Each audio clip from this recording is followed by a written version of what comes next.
Okay, after something of a delay, this is the next stream in the series detailing the creation of the Formian Dungeon.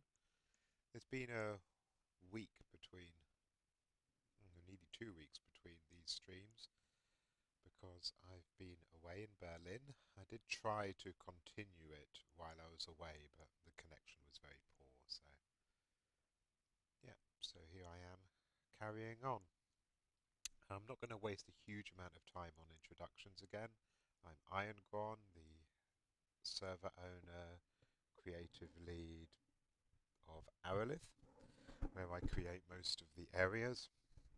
And this is just myself creating a dungeon for the Underdark, a Formian dungeon, over 7 areas. I think this is the 7th or 8th such video as I move towards the end of this.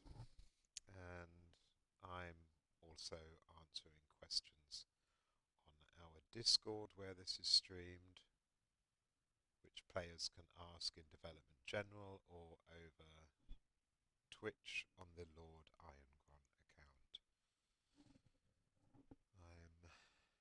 I've done a little bit since the last stream, not very much, so you're pretty much back where you were if you watched these previously. Already a question from Lindos. This is supposed to be a mid to high level dungeon, right?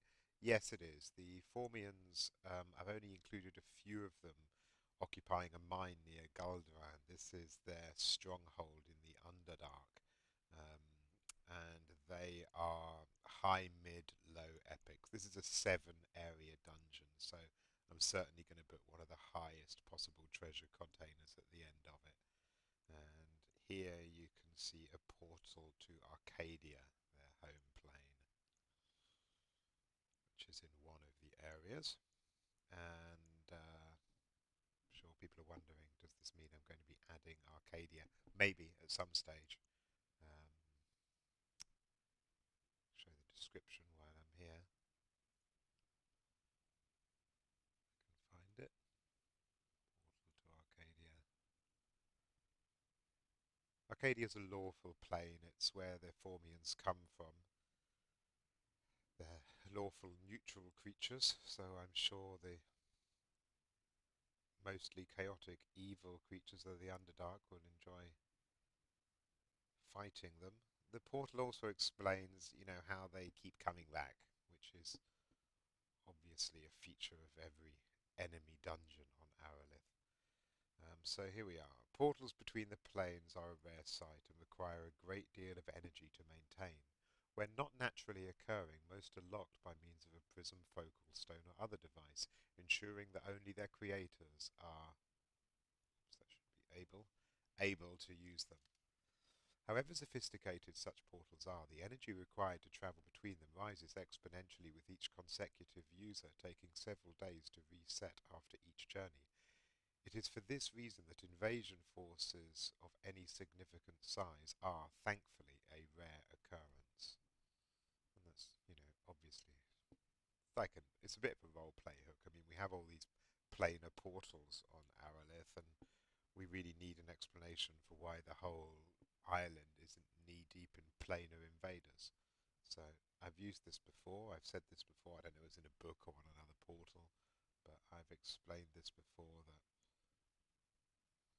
only small numbers can use these. And there's another device in another room in this dungeon that mentions the Formians bringing the queen, the egg of the queen, to this plane. So just follows up on something from elsewhere. This part of the dungeon is quite low on placeables.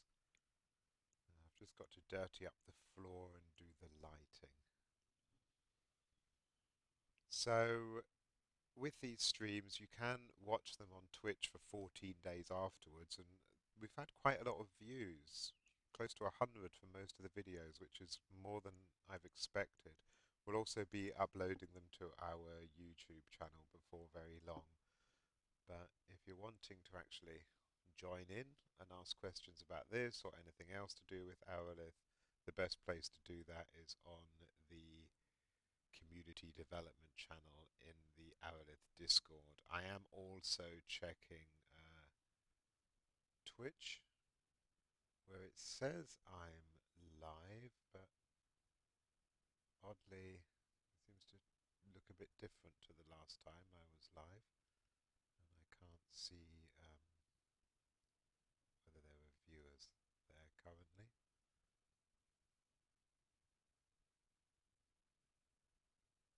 Again, another question already. Will it be using existing Formian NPCs? Well, Formian monsters I made quite recently. When making Gul'Darand, I made hundreds of new creatures, many new spawn sets that I use very fleetingly in the deep wells and around the area. But these are big sets, and it takes a lot of time making spawn sets like that. And I want to give them all large homes in the Underdark, many of them. So, we have a lot. There are a great many new creatures, some of which I've not really used. So the new dungeons I'm making for the Underdark use these creatures. The Formians, because this dungeon is so large, I'll be making about 5 or 6 extra ones in addition to the set I already have, using a lot of the existing Formian lore in a video that I shared previously um, on both these channels. So I'll try and stay relatively close to the lore. I'm just going to be, while I'm answering questions and talking, I'm just going to be dirtying up the floor. When I say dirtying up the floor, it's really about breaking up these very repetitive textures one has. It's something that's worth doing in almost all areas when you make them. It just somehow makes them feel a bit more alive. And that is just going to parks and nature in the general palette and just putting dirt patches around the bottom of pillars or around doorways, a bit of mould on the floor. I'm literally just going to go around and add these dirt patches. I'm not going to bother resizing them because to do that I have to change them from static and it takes a while. So you'll just see me putting down dirt patches randomly, and then I'll go around and do the same thing with mould and yeah, some other dirt patch models. It might seem like a tremendous waste of time, but visually it just, like lighting, it just gives area a bit more of a realistic feel. And it's the way to overcome the limitation of many Neverwinter Nights tile sets where the textures are just repeated over and over, and it can get pretty jarring. The walls and the ceiling, everything looks the same. So just going to do this for a little while. It's extremely tedious, so apologies for that. Once I've dirtied up the floor in these two areas, I will do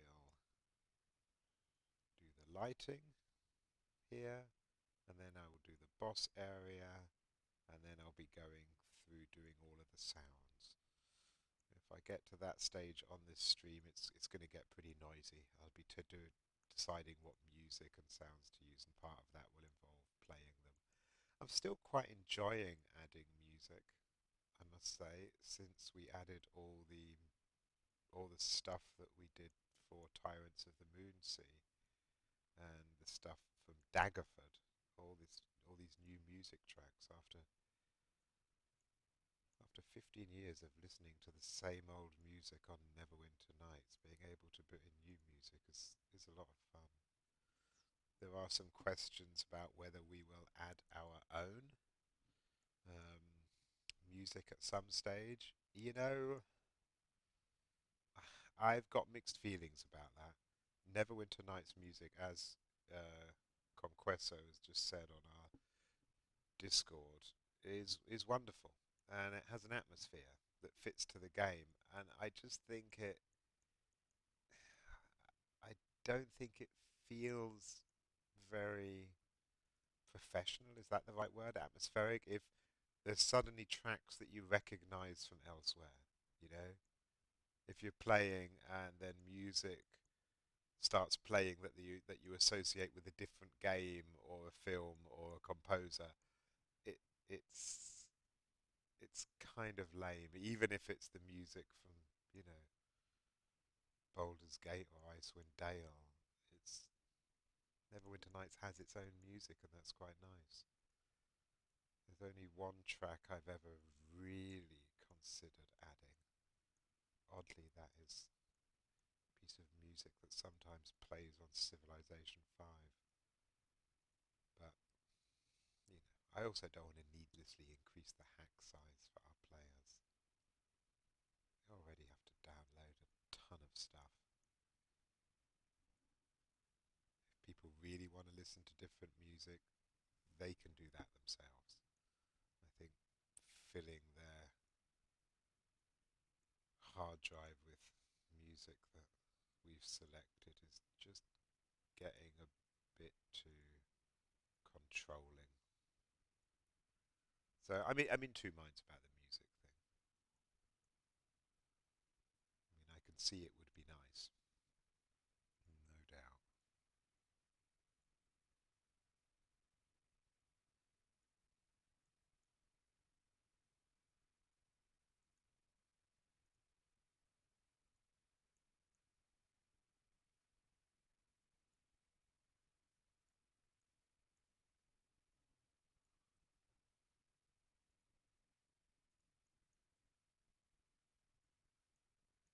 Yeah, just adding dirt to the floor to make it less perfect is one of these really important but dull tips, like making sure you light the tiles. I mean, you can see in some other areas I have worked on, the tile lighting has made all the difference. I mean, we could just finish adding these dirt patches. I'll show you what I mean. Basically, there are three types of lighting available to a area designer when making areas for Neverwinter Nights. The first is the area setting itself, the main light, the diffuse light, how that changes during the day and night cycle, if there is one, and the fog. That's all in area settings, and it covers the entire area. Then you have the individual tiles, these green squares that you can see occasionally highlighted. You can change the lighting on each of those, which can be useful. Then you have placed lights. Now, some of those can be built into the tile. So if you can see here, for instance, these bowls here, I believe are lights that I can set here, source light. I can give that a light, do it there. Or you can get them from placeables. So there's a lot of different ways to light areas. They're all a bit different. But tile lighting, I would say, is probably the most important of all of them. That's where you get to give things real depth and the impression that light is bouncing off surfaces and stuff. It's just a real pain to do, particularly since the toolset was enhanced. Opening up on a large area, trying to change the tile lighting, it can just hang for the game, I mean, can just hang for like 10, 15 seconds. And, you know, the area you're working on might have hundreds of tiles, so any hang at all is a pain in the arse, frankly.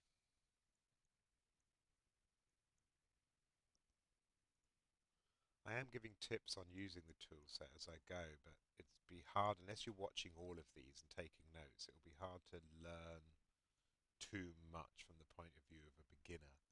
I will, as I said in the other streams, I do plan on doing some introductory videos to the tool set.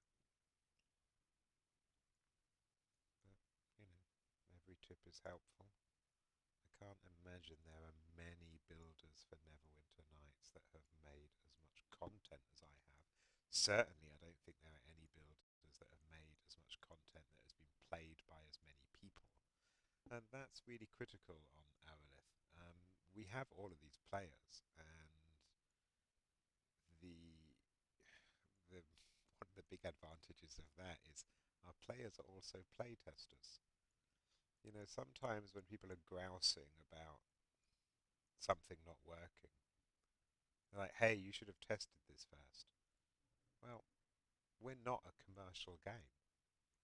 Testing something on a test server with a few patrons, maybe 5 people, you might not see the error. It could be a long time until that crops up. But you send it live on a server that's got, yeah, currently we have 2,000 regular players. Broken stuff is going to get noticed and reported pretty quickly.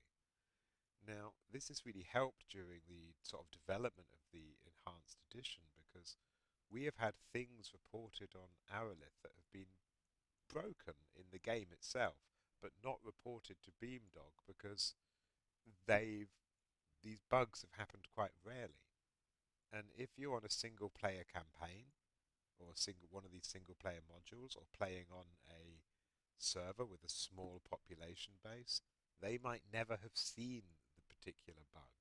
But when it's on Arelith and it's in a well trafficked area, suddenly these things get routinely seen and reported.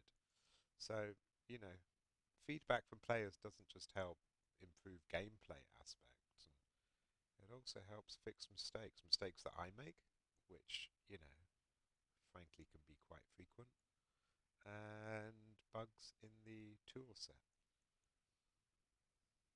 So I guess that's my answer to people saying, oh, you should test everything more.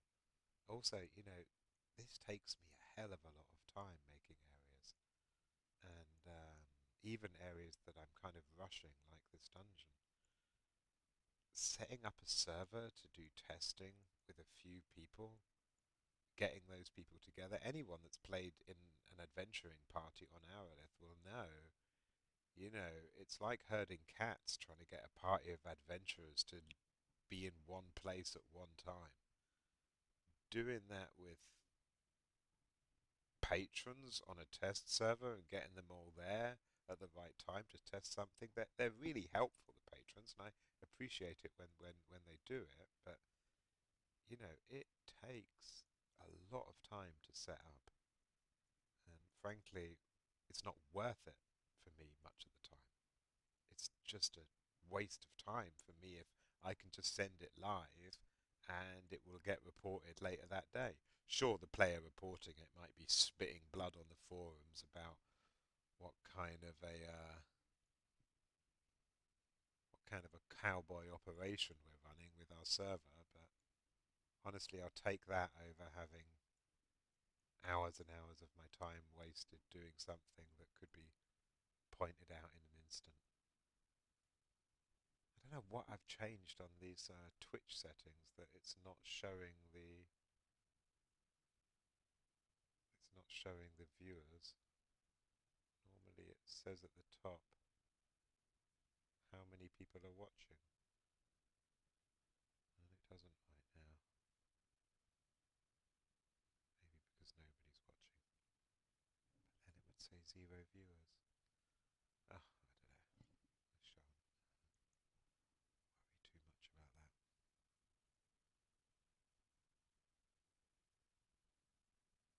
Oh, there's 2 viewers. I wonder. Sorry, there's Lindos helpfully telling me on the Discord that there are 2 viewers. I'm just wondering what I've done that I don't see it. You never know with these things when you're using so many computer programs all the time. You never know when something starts acting differently, whether you've accidentally clicked something and changed the settings, or whether they've updated the damn thing and now it looks different for that reason. So it gets really hard to tell.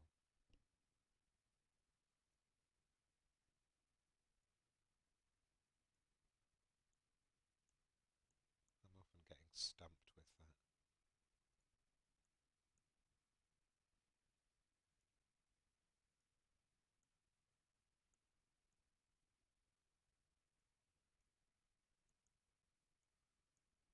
nice that there's been these interest in these streams. I'm sorry I haven't been able to announce them more in advance. It's just the nature of my real life that I can't schedule stuff that easily. You know, I never know when all the children are going to successfully be asleep, basically. And with other things in my real life situation, they can be somewhat unpredictable. So it's quite rare that I can commit to a particular time in advance. But I plan on doing quite a few more of these this week, so should be most nights I should be here. If you are making dungeons like this, and I mentioned this in a previous stream, I've made so many that I can kind of rush it and to some extent make it up as I go along, which I am doing here. There was very little forward planning. It should go without saying that if you're new to it, plan it out on a piece of paper or and on notepads and things. You know, don't go in blind. It's nice for experimenting, sure, but you know, dungeons. It's not just about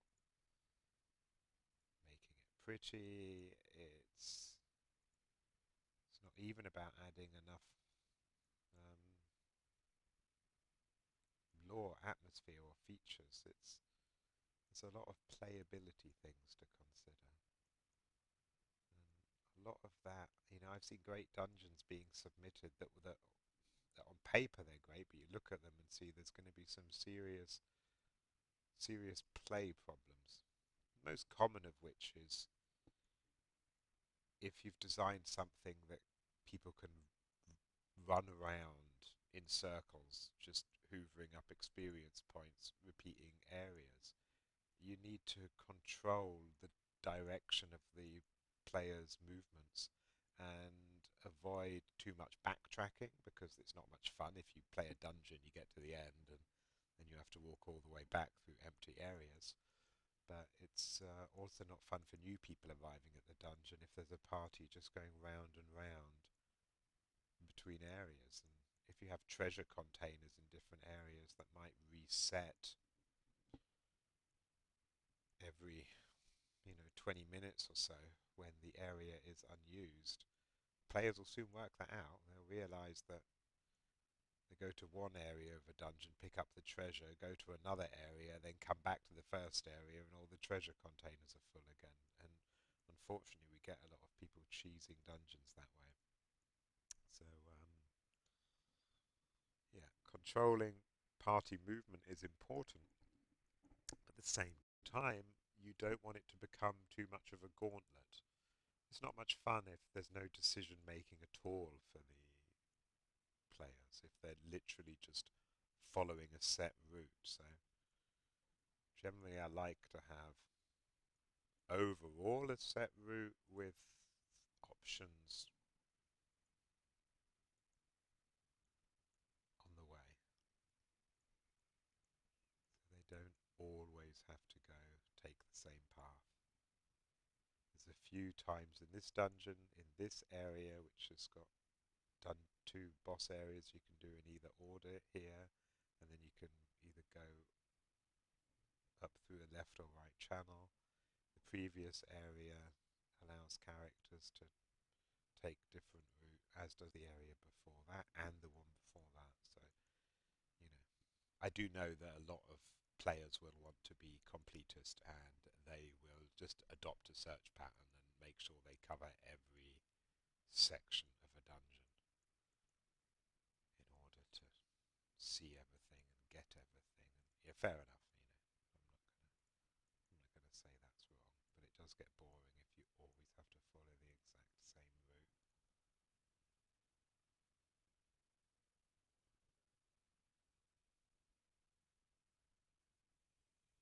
Um, am I, just another question from Melindos, am I using Streamlabs or checking your Twitch channel page? There's this Twitch Studio beta thing that I'm using. Normally it shows the viewers at the top, but it's not currently. I'm really new to Twitch, Twitch and indeed streaming in general. As I said before, I'm not expecting a huge amount of viewers on these. This isn't the beginning of a marvelous Twitch career. I do get the feeling though with a lot of these platforms, whether it's streaming or just writing nonsense on Twitter, people that got in early are probably extremely successful even when doing nothing of much quality. But you know, Twitch has come a long way since those early days.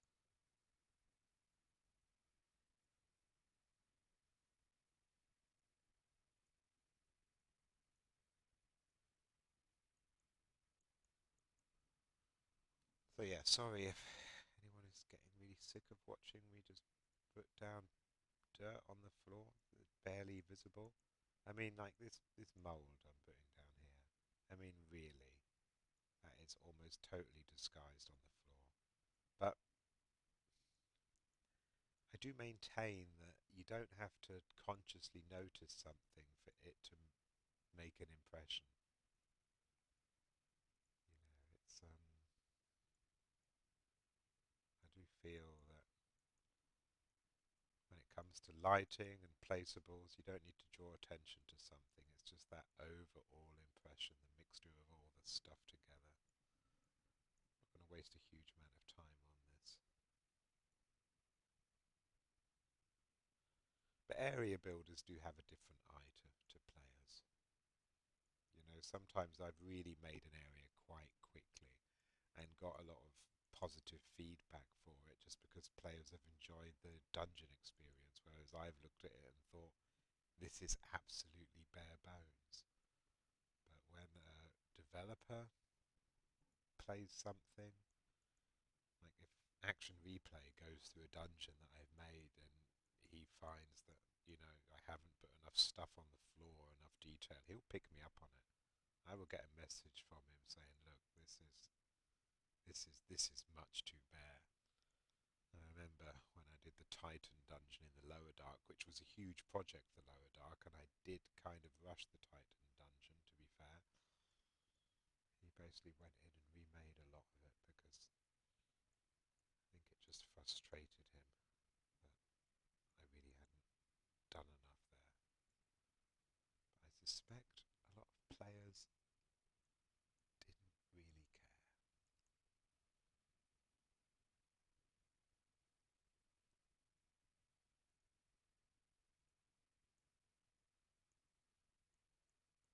This tile set I'm using, by the way, is the Versatile Dungeon that you can download on the Neverwinter Night Vault that's on our homepage. It's nice. I mean, it's just, stuff like this, I really don't understand it. These stairs. Sure, they're very pretty, but this particular tile, the stairs go down, they go up again on the other side. There's no option to put a door in or anything at all. So it doesn't really make any sense. It doesn't make sense why there's these stairs that go up and down and can't connect to anything.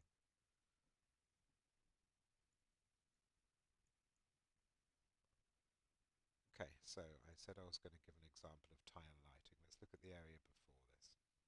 Here it is. This uses the classic dungeon.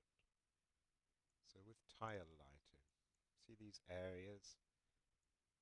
I managed to have the tile lighting reflect the colour of this glow, and in different rooms it is different. So here, this is purple. You can see purple reflected on the walls. A lot of red around that pit of bones there. Red here because the lights there are red. That's done with tile lighting. Here, the lights are green, and green is reflecting on the walls. That's not the placeable reflecting the light, that's just using tile lighting. Here I have this light on this pillar, and so I've done tile lighting on the tile immediately behind it, so it looks like it's reflecting on that wall. and it just breaks up areas that would otherwise appear really monotonous and flat. You know, if you're going through an area that looks like this is the alternative. You can still see a bit of the lighting there. Again, something about how the tool set was enhanced. The lighting still shows a bit. But, you know, that's the difference. Running around an area that just looks identical everywhere to running around an area that feels different and has this kind of depth. So, yeah, tile lighting is super important. I'm a bit nervous about doing tile lighting during the streams because it is a classic moment when the tool set crashes. So I'm going to save it first, then check for questions. Probably just randomly talk if there aren't any questions, which there aren't. Plenty of people watching in silence. Okay, maybe not plenty of people, but certainly some. Saving is going really slow here. I mentioned in previous streams, Discord doesn't like the Neverwinter Nights toolset or the other way around. The toolset can start going slowly, it can hang. That's all to do with streaming on Discord. If you stream just the Neverwinter Nights program, the Neverwinter Nights program will crash immediately.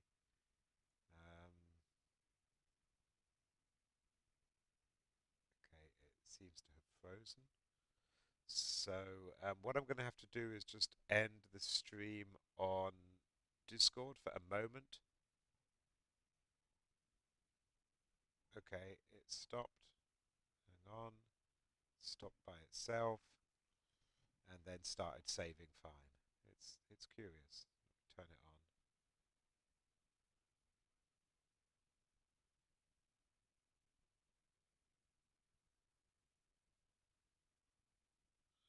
Hang on.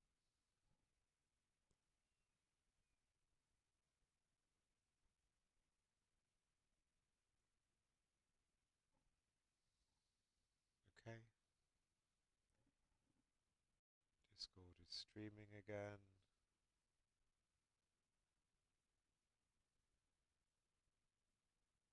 And Cricket's on Twitch says area looks great.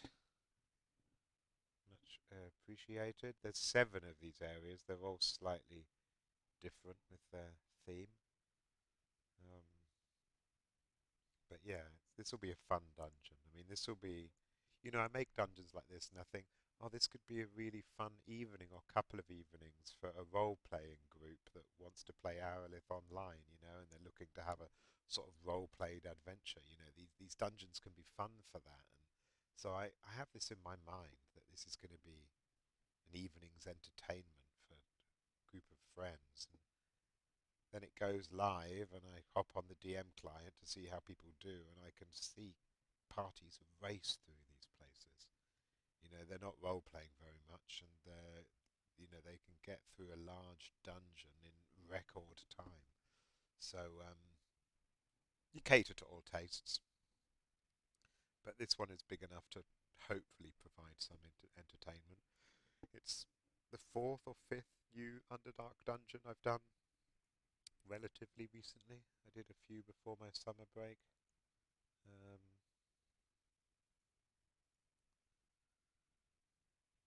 but now I'm doing some more.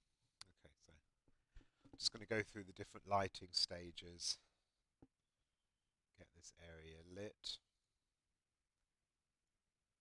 When you're working with hack tile sets, this is probably important to say. Here on the Advanced tab, you can see it thinks it's an exterior and it's above ground. These hack tile sets often aren't programmed to know what they are. So, you know, the audio will see there's no tracks there and it thinks it's above ground. And normally if you're using a Neverwinter Nights tile set and you're using an interior, it will know it's an interior. So I just have to fix that first of all. And that will just mean that, see in here it says cycle day and night. Obviously you you don't want an interior to cycle day and night. Well, I say that if it's an interior above ground, and I do it on some of the houses in what was Wharf Town and a few in Cawdor, more of the more recent ones I make, I do have them cycle day and night. I even have sounds near the door to the outside. So if you stand by your front door at night, you'll hear the faint sound of owls outside your door. If you stand near your door during the day, you'll hear the faint sound of people on the street outside. The lighting also can change, but it's a lot of work doing that, and I kind of question whether it was entirely sensible to do that as often as I've done it. Again, these are things that players probably don't consciously notice, but it can leave an overall sense impression. So the moon, the ambient color, this is the main color. Jet black is going to be hard for people to navigate even with tile lighting. This is an underdark area. I don't want it to be light, but I want there to be a bit of light, so I'm just moving that up a little bit. Still looks pretty much black there, but it won't be. The diffuse colour, I will just use grey. And again, quite dark because I'm relying on the tile lighting for the most part. I'm just setting the fog amount to 2 because we did have an override that I think some people are still using that put our shadow plane in grayscale. Unfortunately, it didn't work very well, and it was written in such a way that it would check the fog amount, and if there was no fog, it would apply grayscale. So if anyone's still using that override, if I set the fog amount to 0, they might get it flickering in and out of grayscale, which I wouldn't want. I'm setting the fog to black. I almost always do on interior areas because the fog will change the colour of the sky effectively, even with a skybox, and it can look pretty weird, and you can end up seeing over walls and things. So unless I'm really looking for a particular atmosphere, most of the time I just use jet black fog. Fog distance, talk about that more when making an exterior area. I'll just raise it slightly.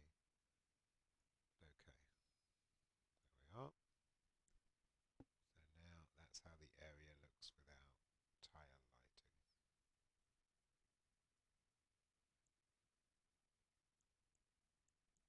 And then I'll do the tile lighting. It's a good opportunity to see why I love these flickering torches. They're not a hack model, they're in the default game. They're the only light source that does this cool flickering effect. So I tend to use them quite often. So, I'm not going to be spending a huge amount of time over this. Well, it's going to take me a while because of the problem I mentioned with it hanging. So I'll click Tile Properties. Watch what happens when I set it. I suspect what you will see is, yeah, I've clicked OK. Oh, that was fast, much faster than normal. So just, that looks a bit better. Just a tip, where there's a door or an exit, doesn't necessarily make logical sense, but I always light them up a great deal. I think it just helps characters navigate and looks pretty cool. Okay, but that's probably too light, isn't it? Looks like daylight.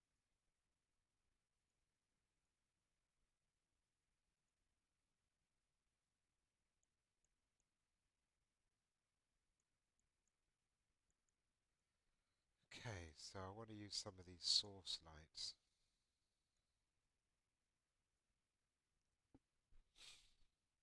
Do I want ordinary fire or some weird colour? It's a shame there aren't more options, but okay, let's try this. This one.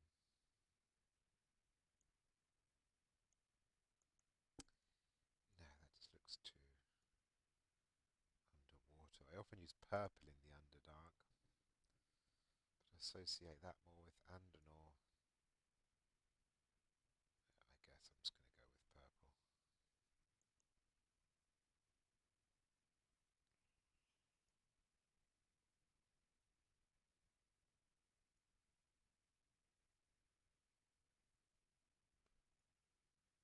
these built-in lights, they don't really reflect that color. They just sort of raise the lighting on an area.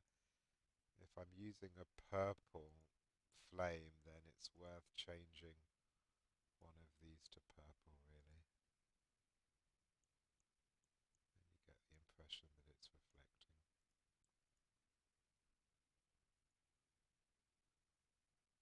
Did I use the darker purple on the other one? I can't even remember now.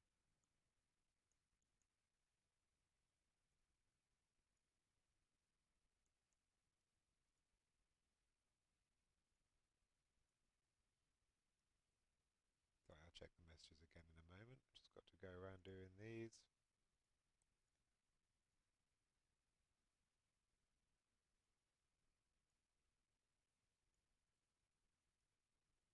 Yeah, you can see what, probably already see what I mean with the tile lighting. Simply adding the purple reflection on the wall makes those flames look a lot better.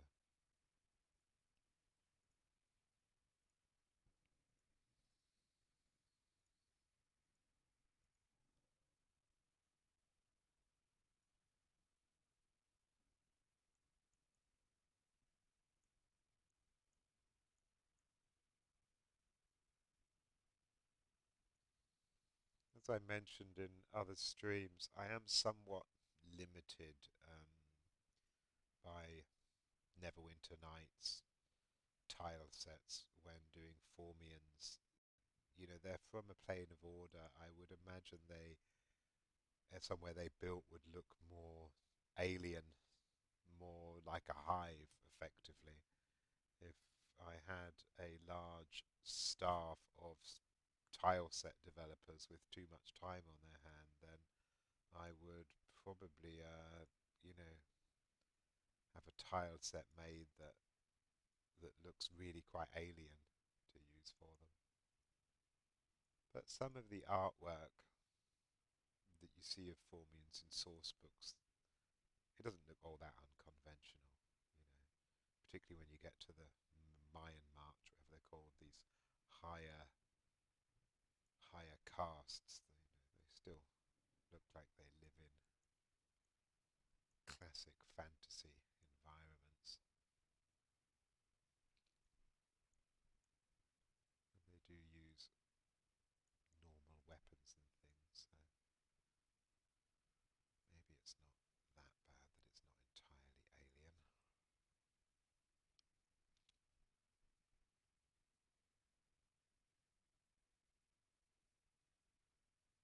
This is what I mean about the tiles hanging after I light them.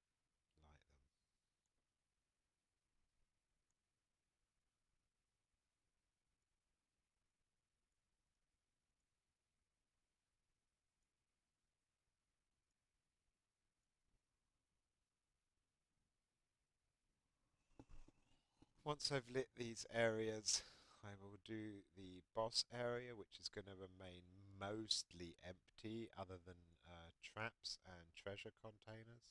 Might be quite interesting for some people. And then I go back to the very first area and I start doing all of the sounds and the music. Then this dungeon is done.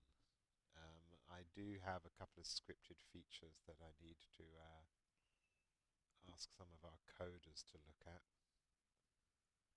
Basic scripts I can manage myself, but you know, really very basic. Doesn't compare to the clever stuff that some of our more skilled developers can do with code. So yeah, don't ask me too many coding questions on these streams, because if there are any of our code staff watching, they'd probably get frustrated by my answers.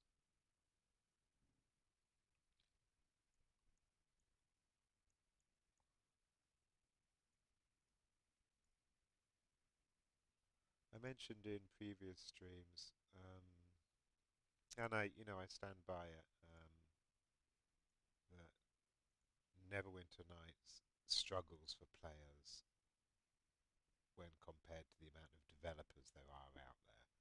So if you are interested in creating something for this game, and are watching these streams because you like the idea of developing, it is worth keeping in mind.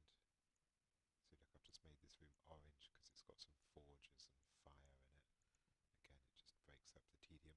Yeah, keep in mind that there's a lot of really great content being created that doesn't have players. That's just the unfortunate truth. So either join a community that already has a player base, doesn't have to be Arelith, or create some kind of single player module.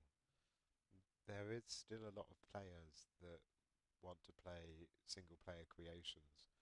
We don't see so much of them um, on the PW side of the Neverwinter Nights curtain, but you know, you can always get an idea of how many people are playing the different versions of Neverwinter Nights by looking at the Steam charts. Now that doesn't cover the Beamdog client or people that have people that are just launching it from the desktop. But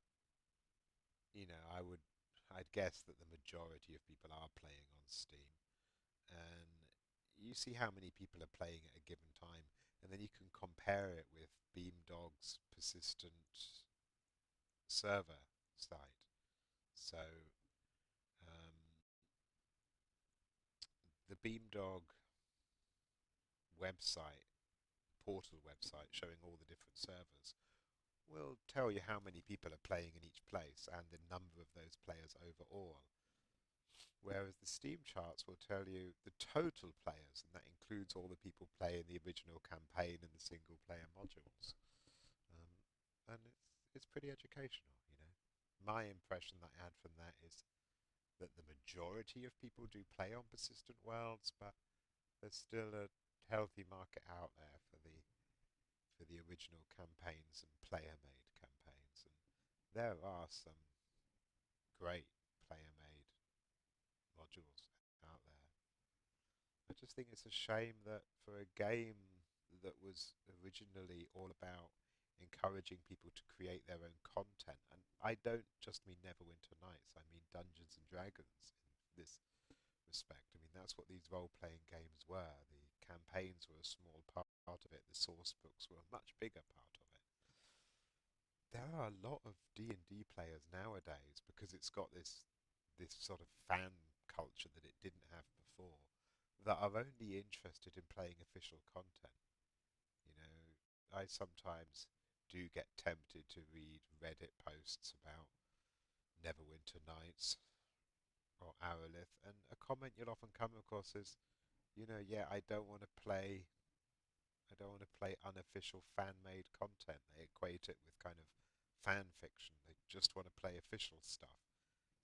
And that's a shame. I mean, I understand it in relation to other genres, but role-playing games, Dungeons and Dragons, that's what it was all about. It was all about player-made stuff. It was all about getting the source books in the hands of DMs and getting those DMs to create things. But increasingly, Dungeons and Dragons moved away from that, and the players followed. So, yeah, I think it's a shame, especially because the official content for Neverwinter Nights, most of it is really shit. I mean, the official campaigns compared to what some players have made, you know, it's lazy. Um, but you still have people that just want to play the original. So the tool set's turned white, which means it's hanging. Apply that last tile shading. Hopefully it will recover, which it has.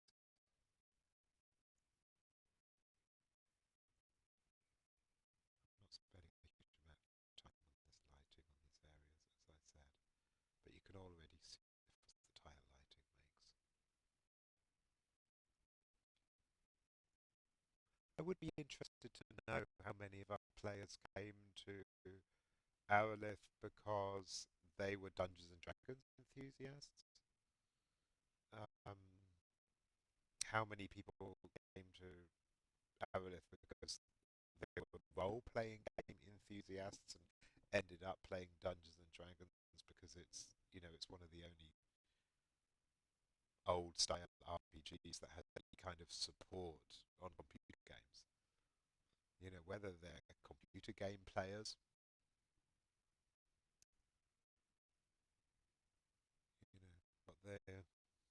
what their background is, how they came to play. Because you do get those players that are really strongly enthusiastic about the Forgotten Realms and know everything about it. And you get others that frankly don't give a damn and kind of have to reluctantly engage because they enjoy the role-playing aspect. So interesting to know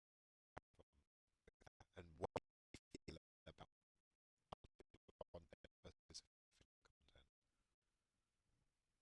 How it often gets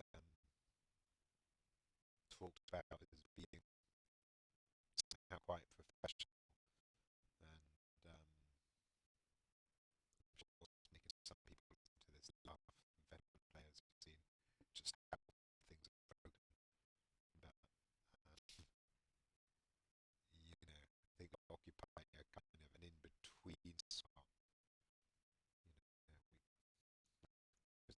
It's quite heavy people early on who, are interested in promoting the game and showing that there were these popular servers out there. Picked up the ones that had most players at the time, and then you have the sort of professional credits that some of our developers have.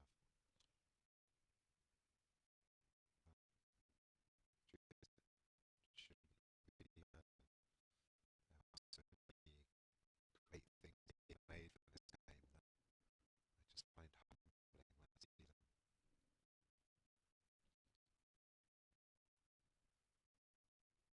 You can see now every time I'm like a tile, tool set is really hanging. It's funny now because I've got all this together before the tool set was enhanced on the advanced edition.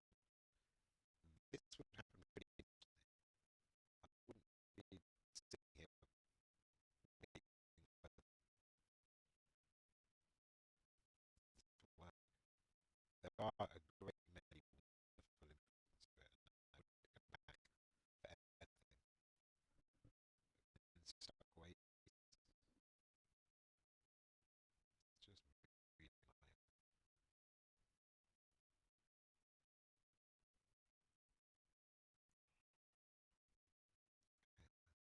Cut the next room a little bit differently. Let's make it a bit orange with these torches.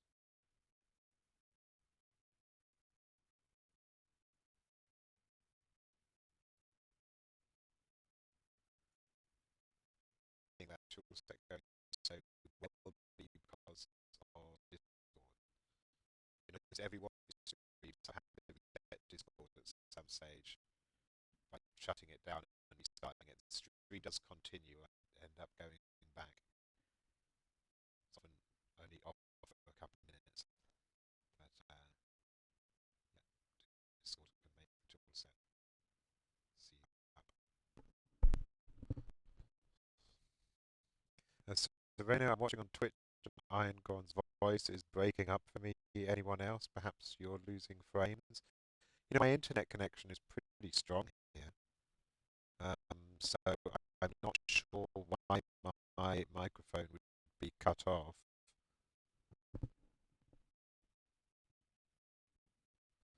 Any better now if I move the microphone a bit? We're an expensive setting.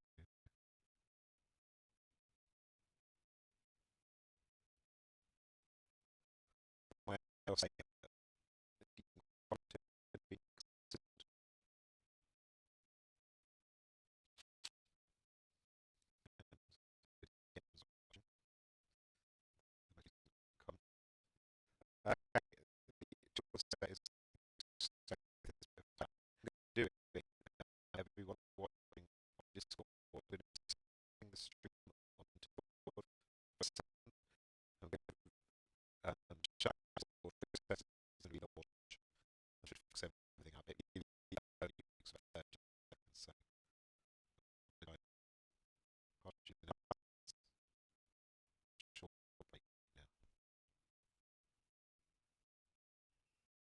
still here on Twitch. Anyone's listening, I just have to. I just have to path mention. Shut this process down.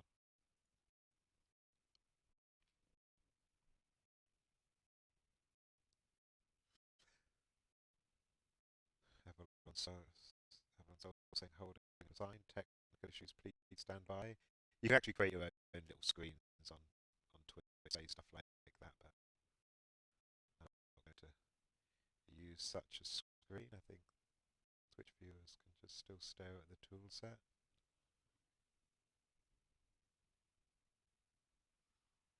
Probably doesn't help that my computer, the laptop I'm using, is beginning to get a bit old.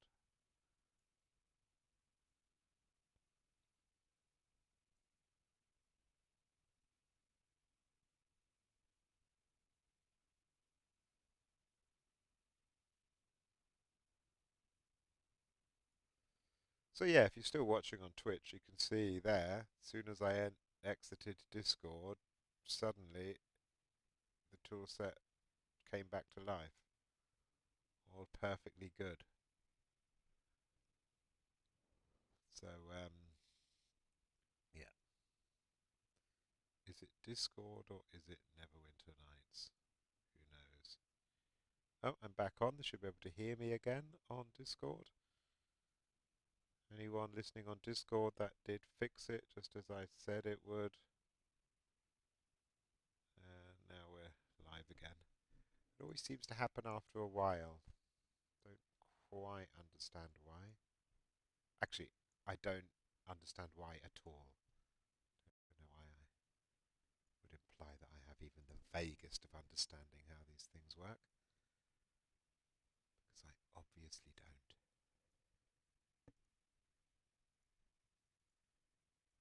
One of the things I've been quite disturbed by when doing these streams is how long I spend on the tool set. You know, I don't watch the clock very much when I play, and you know, I look at the stream and think, wow, I've been going for an hour and I've hardly done anything. Is it always like this? Possibly. Given how many hours Steam tells me I've been playing Neverwinter Nights for, all of which has been spent in the tool set pretty much, then yeah, I guess I spend more time on this than I thought I did.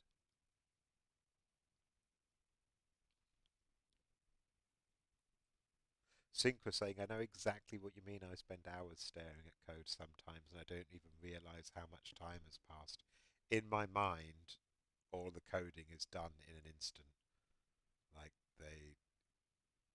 you'll just sit down for 20 minutes and create something pretty amazing while I'm slaving away in the tool set for hours to create something really quite mundane. But, you know, I'm glad to hear that it's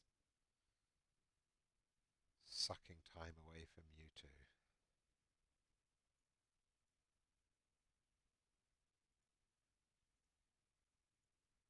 Coding on Neverwinter Nights can obviously be frustrating, but anyone that's joined the Arelith team as a coder will soon discover a terrible mess. I mean, this is a game that has been server, an engine that has been worked on by dozens of different people over nearly 20 years with very little annotation, um, very few explanations, and it's like popping the hood on a car and finding some terrifying gestalt of 60 different engines welded together by someone using their feet. So, you know, I have a great deal of sympathy for the coders that join us.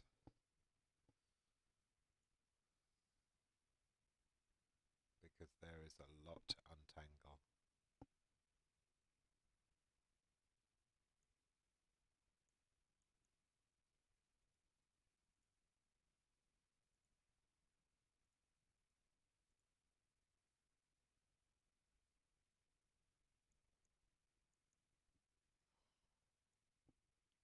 have to admit, when this dungeon's finished, I won't miss doing a dungeon for the Formians. I mean, these things don't even sit on chairs. So, what can you do? There's, a lot of placeables I just can't use. So it really had to use my imagination. And, it's kind of nice creating a dungeon for more conventional creatures that put heads on spikes and stuff. Because, you're dealing with a lawful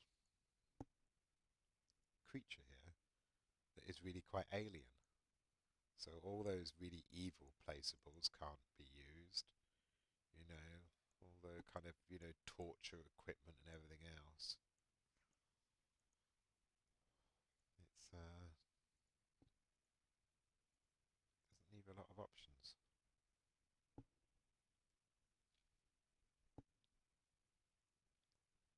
Avalon Soul, one of our DMs, saying that he also loses time when writing notes or running a campaign or writing for a campaign.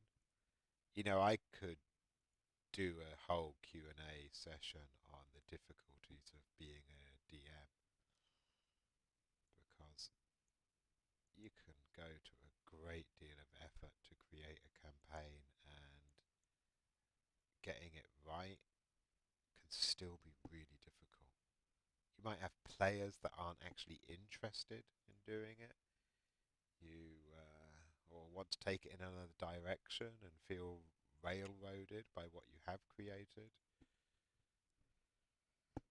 You know, it's it's fraught with difficulty, and I have a lot of um,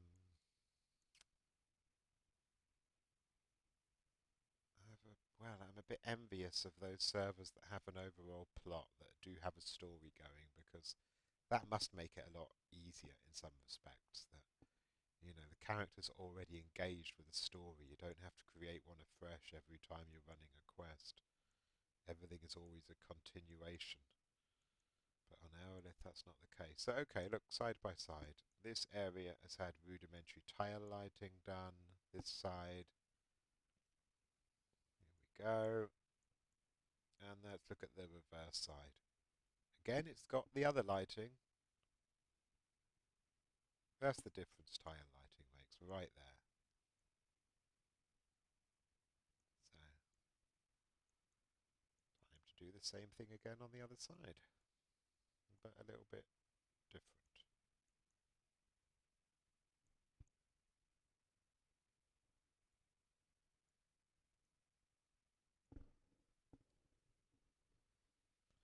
So, I will use...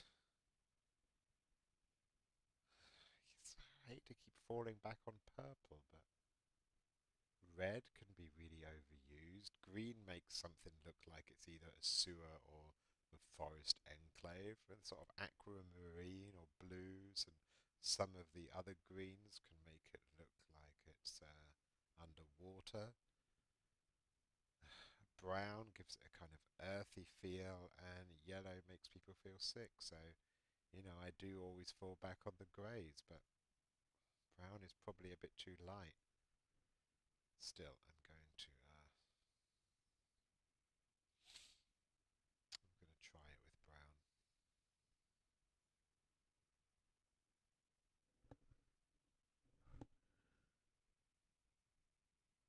Just have a quick look at Twitch. A few more comments. Stuttering completely gone for Twitch users, so may well be that that Discord's causing problems there. FM Grok saying they lose time when going into craft, and then suddenly it's 3 hours later. Yeah, I mean, I have time to play sometimes. I log in, and the first thing you want to do is sort out your inventory and get equipped for the adventure you're planning. And oh, that actually looks quite nice, this yellow light. Okay, this brown light. And then by the time I'm ready to start an adventure, it's too late. But inventory management is a bane of a lot of such games. I think it's not actually so bad on Arelith now with all of our auto loot options.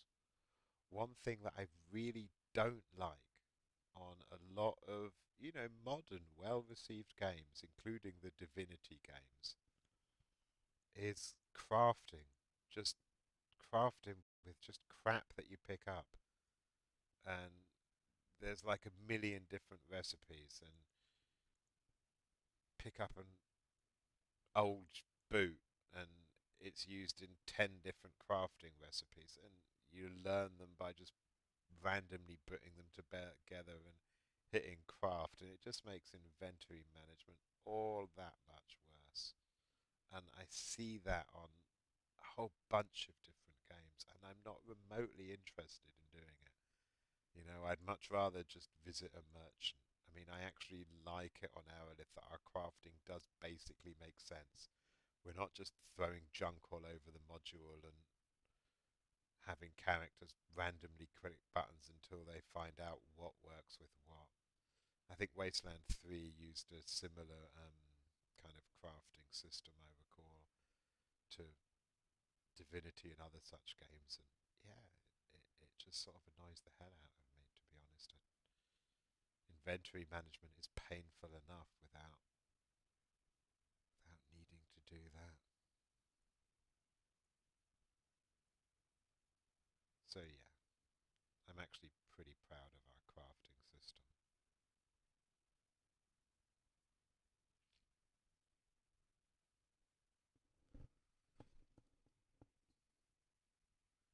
And I'm not fond of crafting in most games. One thing I like on Arelith, across the board, it applies to crafting too, but applies to other things, is you make the choices on your character, and that means you'll be able to do some things and not other things. You cannot be a master of everything. You'll choose what crafting discipline you want to go through, and that will open up different role-playing opportunities. It will open up different gearing potentials. It will open up, unless you've got a strong network of friends, different kind of builds for your characters. The choices that you make have meaning. And another thing that frustrates me on a lot of games, and I mentioned this in another stream, it's why I basically don't play any of the Bethesda stuff anymore, is those choices are meaningless because you end up being able to do everything. It's Those choices are just there to keep you playing, and eventually play long enough and you can do everything anyway. So it's just all kind of pointless, you know. I'm not interested in that. In a role playing game I want my character building choices to have a meaning, not to just be the cynical way of keeping me playing, you know. Just keep playing until you unlock the next thing. Unlock the next most powerful weapon so you can fight the next most powerful creature, and so on, until you've got the ultimate weapons and the ultimate everything.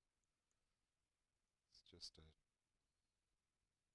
I don't know. It seems a cynical way to design games, and I see it so often. And a friend of mine who plays a lot of these games, um, and I actually don't know so many people that play computer games in my real life. He likes it that way, you know. Um, he he's not a PC gamer in the sort of old school variety. He's more of a commercial gamer, you know. He'll play these games because he wants to experience everything.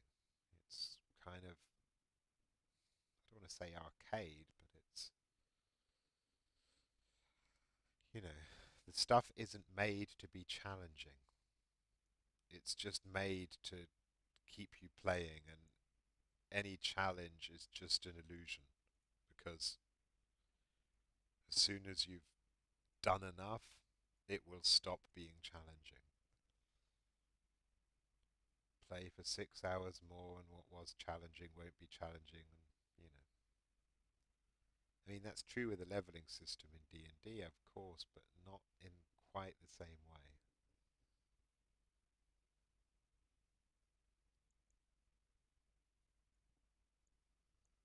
Okay, we have these fairy fire bowls here that are purple, already reflecting purple on the wall, so I'm not going to light that. We have these mirrors, so what shall I do here? Make these rooms blue.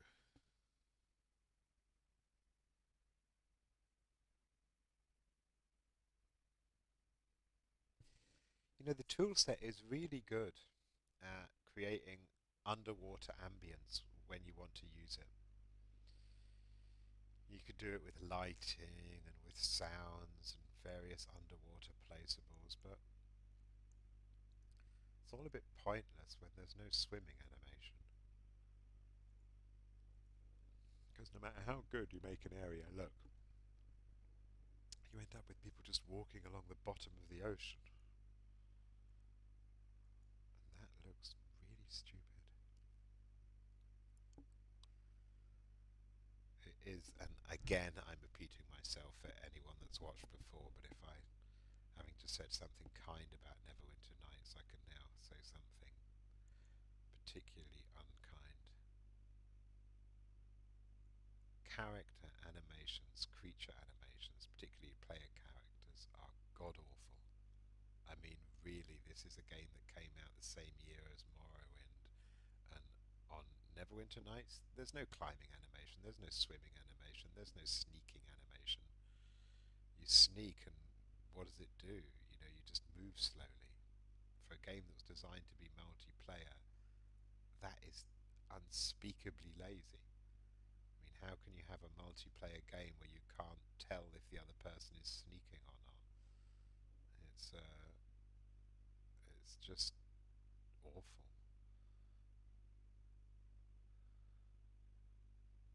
Yeah, Avalon Soul saying you go semi-translucent when sneaking. Yeah, well, you do unless you're. But there are other things that do that, and it's just not particularly clear. You know, I mean, I don't really get why they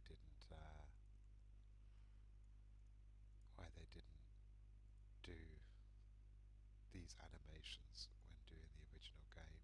It should have been something that was really clear that it was important. I mean, yeah, sure, they couldn't do water, which isn't great, but they could still make areas look like they were underwater, so they could have, done something there.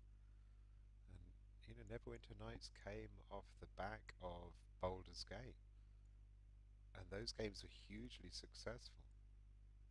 So, if Neverwinter Nights was a kind of amateur operation that was done with a limited budget, fair enough.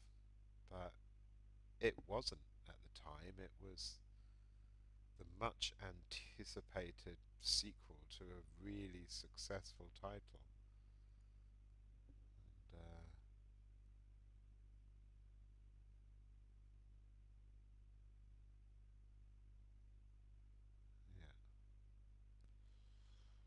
yeah, but on Soul also saying, I'm trying to remember games around the same area or prior examples where you would see clearly if someone's sneaking, since I could have sworn there was at least one or two examples that did.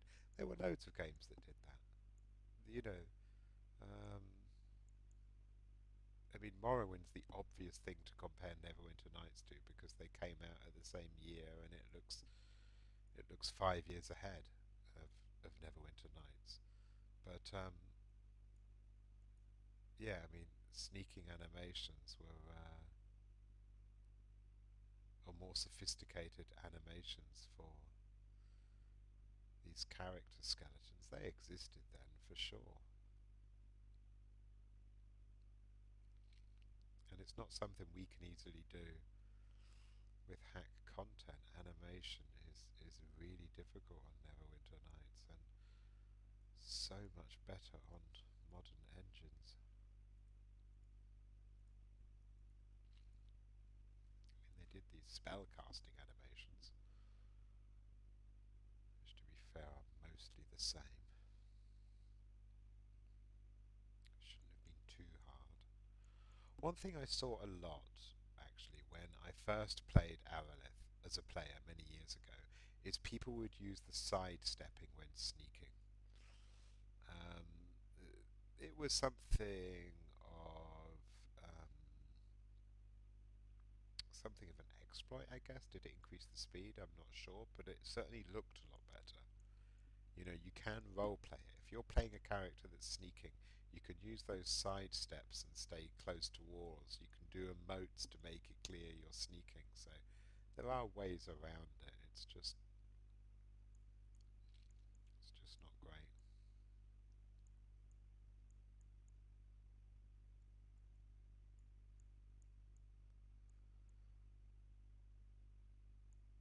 Hmm. Okay. See, in this area I have torches on both walls, so I don't really need any tile lighting. But in the matching area I don't, which doesn't look good. So I need to fix that. Thought I was done with placeables. If you ever can't select a placeable, again here's a little tip. I can't select this placeable because it's not on the walk mesh and it's too near the wall. I'm right clicking on it, you won't see, but nothing's happening. If you go the other side and sort of peer through the back of the wall, then you can click on it. I wanted to click on it because I just wanted to check,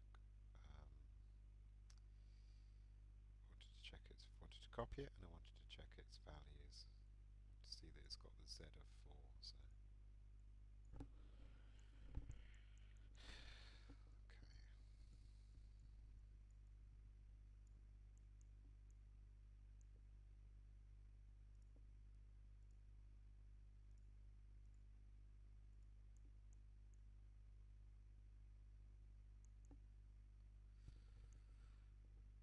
I do worry I'm kind of damaging any mystique that remained around what I do. People watching these streams and just seeing me doing this mundane stuff. But, you know, creating something impressive can often be the result of many really tedious steps. It's kind of a rule that applies to a lot more than Neverwinter Nights.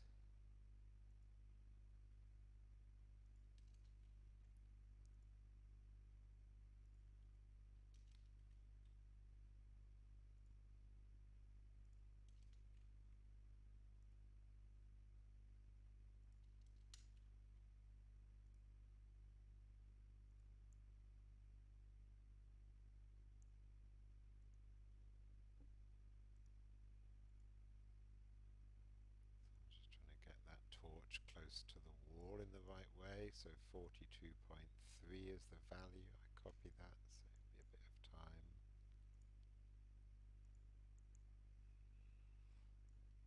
So pretty soon now I'll be starting the placed sounds. Nearly finished this, then it's the boss area, then it's the placed sounds, and I'll be giving tips there to playing some of the new music. That'd be more interesting.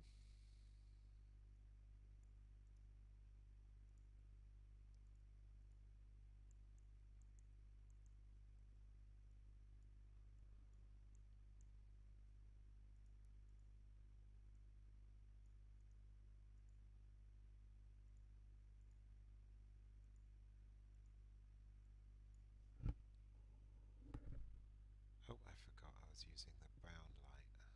Just use the grey light. Oh, but I don't want to do it again. Because you can see it's just hanging. I find that so tedious.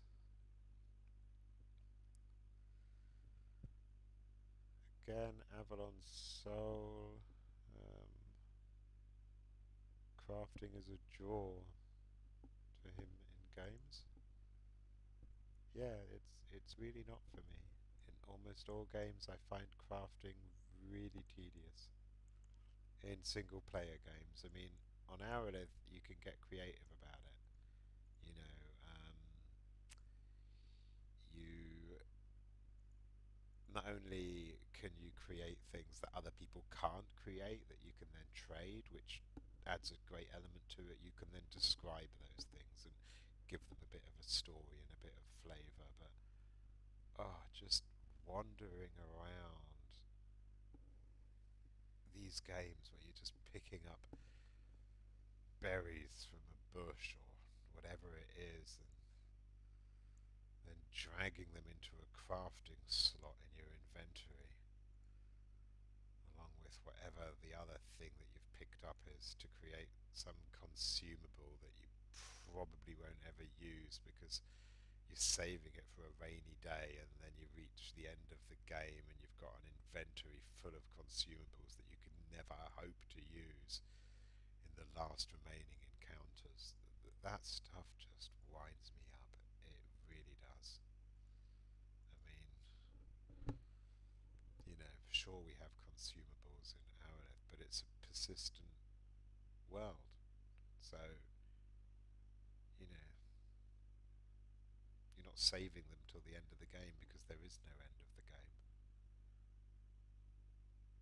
I was playing Wasteland 3 and my inventory was just full of all of this random drugs and foods and all these different things that gave me different bonuses. And partway through the game, I thought I'm just going to use these as I find them in the very next encounter because it was just frustrating having all this crap.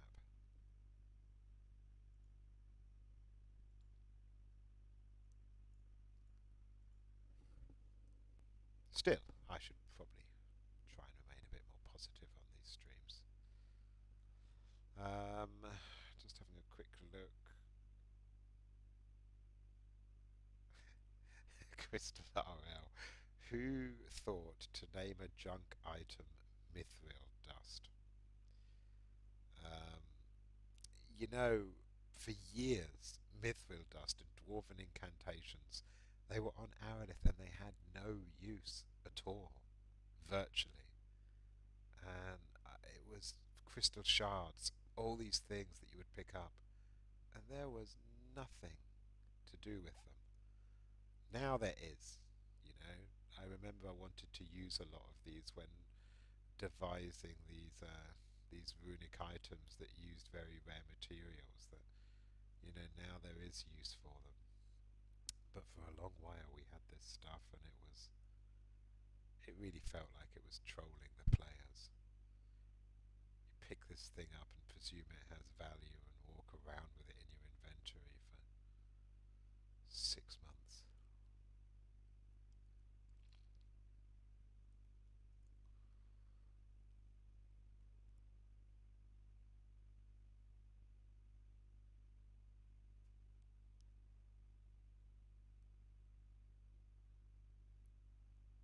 So we have people discussing builds on I think on the Twitch there.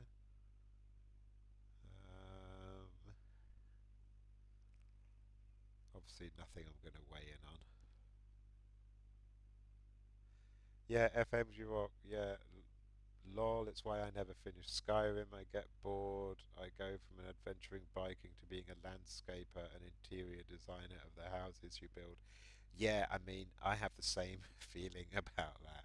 And, I'm spoiled by Arelith because if you're decorating your house on Arelith, you're going to get visitors. When I'm playing a single player game now, I think, well, what's the point? Sure, it's an exercise in my imagination, but really, I'm not going to spend ages designing my camp when it's just me and 3 AIs that are only ever going to see it. So, yeah, I can relate to that.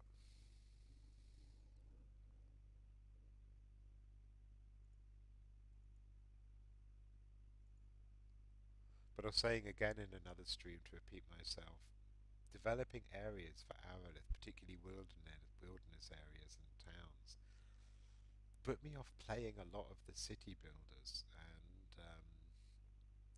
games like obviously Civilization and whatever, because I mean I still really like those games, but there's no real people in those things that I build. But when I build something for Arelith, I can see people using it. It becomes a real place. There are locations that I've made for this server that have real meaning to people, you know, and that's such a nice feeling. So, I could build the most beautiful city in the world in a single player game, but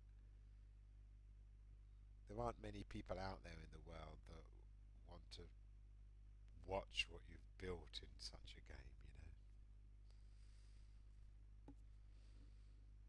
Yeah, sorry, I'm just waiting for this to light the tile again. That is so frustrating. Just see what comments there are on Discord.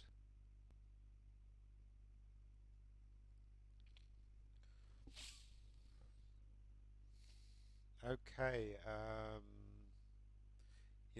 I do like some junk items. There's a question here with two couple of things. Synchra used to collect these things as RP items, like they're talking about the mithril dust and the dwarven incantations. Yes, so did I, but you could tell players were frustrated even if you tried to roleplay around them. Then a DM, Moon, could we have a way of using junk items found?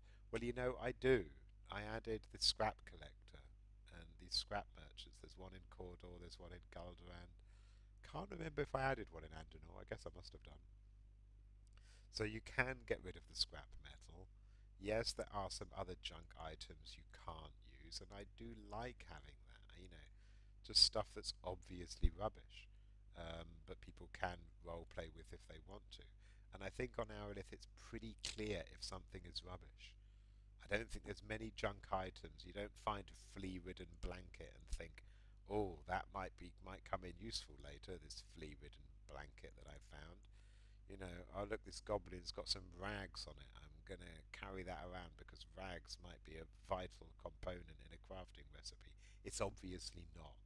We have a general approach here, that does kind of make sense. Crafting materials look and are described like crafting materials. And again, it goes back to what I find frustrating about some other games is that crafting materials don't necessarily look like crafting materials. It just looks like random crap that you pick up. So, you know, I don't want to give garbage, stuff that's obviously garbage, much in the way of use. There are a couple of Easter eggs though. I can say that there is an NPC on Arelith that will respond differently to you if you are carrying a mop and bucket. Now, mops and buckets can be used to clear up blood stains. Sometimes people want to do that if they're busy wanting to remove the evidence of their murder, but generally, people ignore the mop and bucket. But, I did add an NPC that will respond to you a different way if you have a mop and a bucket, and their dialogue without the mop and bucket will give you a clue that they might like it if you had one. So, odd little things are okay, I guess. But I want garbage to be garbage and crafting materials to be crafting materials. So I'm not going to suddenly make the flea-ridden blanket an ingredient in some fantastic recipe. And there are some things I don't like on Arelith that have been introduced over the years, like baked fish. Eating fish to increase your intelligence is just it's just all a bit RuneScape for me, that kind of thing. If something's magical, if something's making you more intelligent, it should be magical. It should be something special. I don't like, you know, eating a fish increasing your intelligence. It's kind of more like the kind of thing you'd encounter in a platform game.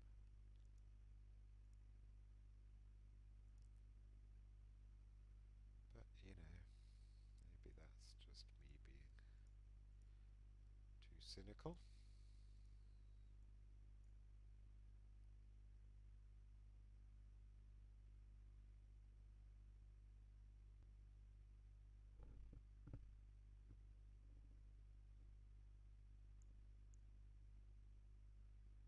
It is something I like in Neverwinter Nights, in Dungeons and Dragons. There are these amazing items, and a lot of thought has gone into them. And if we're going to create our own versions, we should do the same.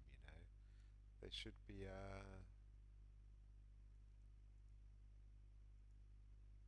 they should be a bit more sophisticated. The one item I have really wanted to add, and most people on staff know about this, people on the development side, and Leoreth did some work or suggestions on it. It's a D&D item that I absolutely loved when playing pen and paper many years ago, and that is the Hat of Difference. Now, the Hat of Difference, I had a half-orc character that had this item, and it made such a wonderful difference on the campaign and would provide a really cool new lease of life for maximum level characters on Arelith. I'm wondering how many of you know what a Hat of Difference is. You can quickly open a window and Google it on the Forgotten Realms wiki, or I can tell you. The Hat of Difference, when you put it on, will change your class. You will retain your hit points and your stats, but when you put it on, you will start again at level 1 in whichever class you choose for the Hat of Difference. And every time you put the Hat of Difference on, any experience points you gained will go into that class. If someone else puts on the Hat of Difference, it effectively gets refreshed. So if I go up to level 15 wizard on my Hat of Difference and then I lose the Hat of Difference and someone else puts it on and decides they're going to be a cleric, then I would have to start all over again if I ever got that Hat of Difference again.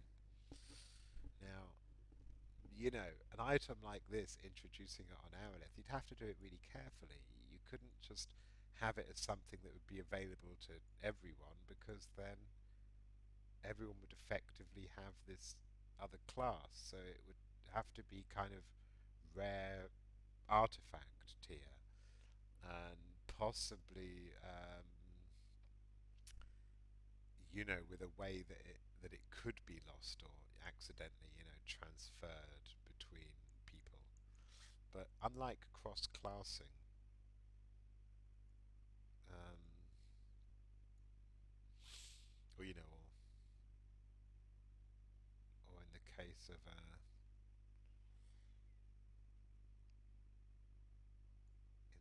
of older versions of D&D, dual classing and cross classing were different things. But you lose all the abilities of your main class when you're wearing the Hat of Difference, so it's kind of a disadvantage as well. Um, but it just has real potential. A good example of the potential that it has is you would be able to party with people of a lower level. If you had the Hat of Difference and you're starting again at level 1, then aside from your hit points and your stats, you're a level 1 character, or level 3 in the case of our minimum level, and and you could start adventuring with a low level party and not be overpowered. And it would be fun for roleplay, being able to take on a totally different class.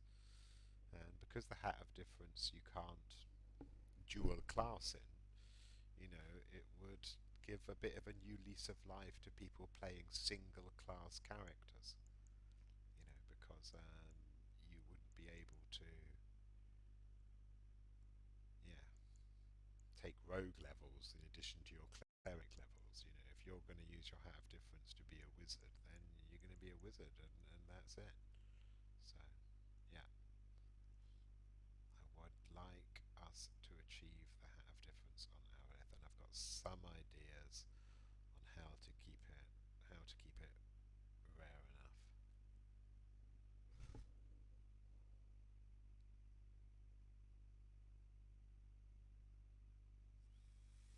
Um, the Moomin Hat of Difference allows them to have one character with two builds. It could lead to some rather problematic areas. One build for normal, one build for crafting or scrying or yoinking, etc., etc.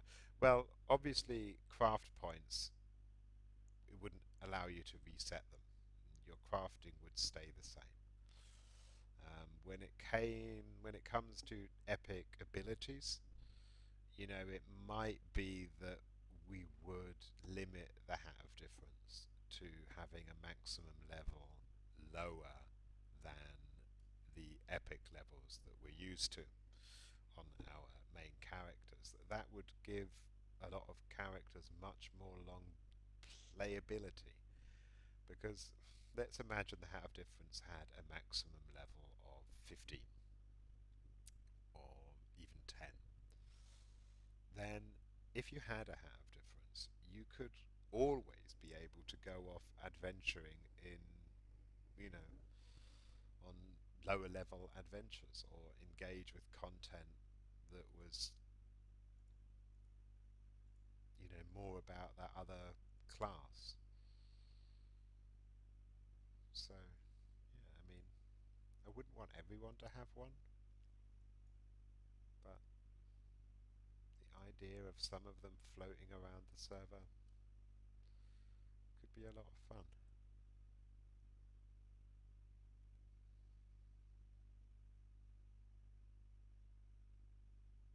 Could also potentially have them just decay in the way that they couldn't be repaired,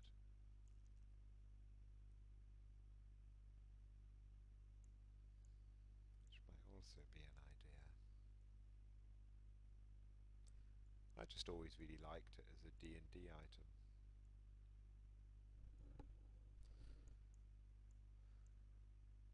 I'm absolutely sure there are ways it could work.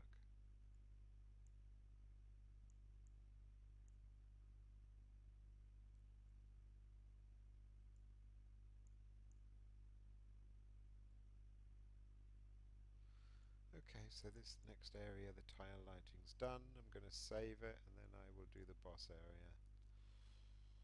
And then I finally finished all the placeable stuff. Then on to sounds.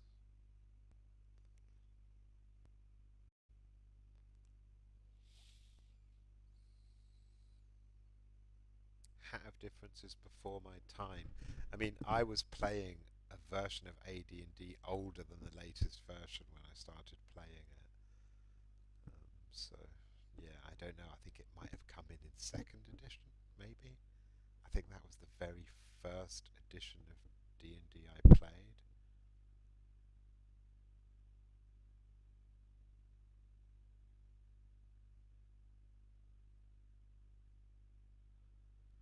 Um, I mean, Chris Lowell is saying it's a poor idea for a PW. You would get a lot of people crying over lost XP if they grinded for an alternate class and lost the hat, or else you might have people who would grind a hat to a high level and sell it. Yeah, the way it works is if someone else wears it, that goes back to level 1 on the hat, so you couldn't make the hat good and then sell it. It would only be useful for you. I think there are ways to make it work. As I say, the most obvious way would be to give it a maximum level and have it decay. So it would be a fun item to have for a bit. You'd get some life out of it, but eventually it would just fall to pieces. So, um, you know, that that might be a fun thing to have. Um, have a hat of difference that can't be repaired. Once it drops to 0, it's ruined, and it has a maximum level of 15 and is incredibly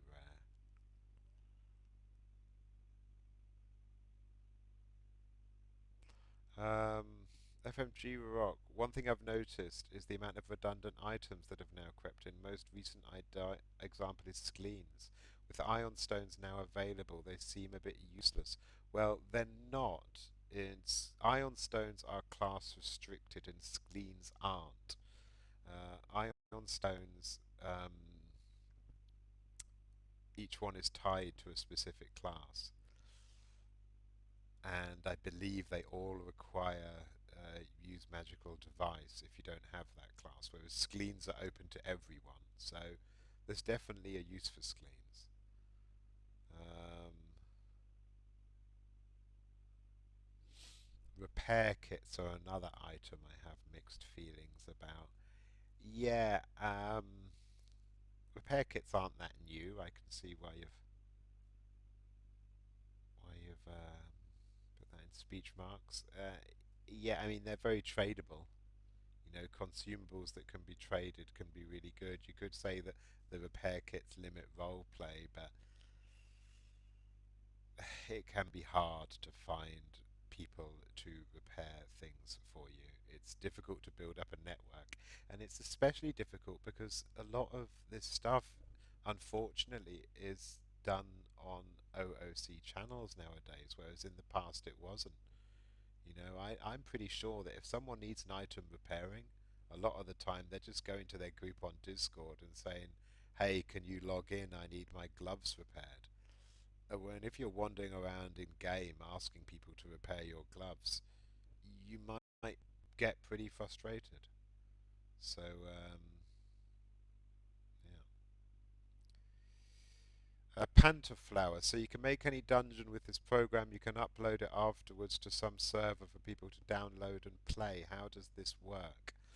Okay, if you go to the Arelith homepage, there is a box with the Neverwinter Night Vault. Let me get you the link. I can do that here. Neverwinter Nights Vault is a place where people can upload stuff they have created. Some of these will be like resources for the game, new tile sets or new models. Other things might be single player modules. And sometimes people are just going to download areas that they've made that someone might have a use for. So really, you can produce stuff depending upon your level of skill.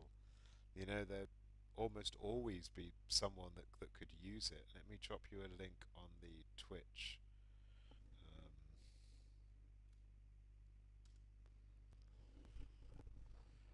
so if you have the game, you can open the tool set, you can use it to create areas, and you can be as complicated as you want. What you're watching me do is basically just use what is effectively a glorified painting program to draw areas. But there is a lot more to it. You will be adding scripts and NPCs and different functions, and you can get as deep into the code as you want to, or you can just make some pretty area that people might find a use for. I think that um, it's just a lot of fun making stuff, of course. But I mentioned in the stream the other day, Neverwinter Nights has never really taken full use of its use as a DM aid. On Arelith, for instance, we have a lot of DM tools. Things like dice bags, little widgets the DM can use to summon creatures. It would be possible to run a pen and paper adventure in areas that you've made. So let's imagine you've got a pen and paper group. You decide instead of going to Roll20 or Fantasy Grounds or whatever website, you load up Neverwinter Nights and you make your characters so they look like your characters. and you sit around a table in game and are able to then, talk, roll dice, and visit locations that the DM might have made beforehand. So a lot of the time you'd be sitting around a table doing the standard role-playing experience. Another time the DM might want to physically take you to the tavern where you can where he might play the barkeep or the person you're talking to. You don't have to use all the game features for combat and spellcasting and leveling. You can just use it for telling a story, for setting an atmosphere. So, you know, you can do as much or as little as you want to do. Toolset is going really slowly again. This is a Discord problem.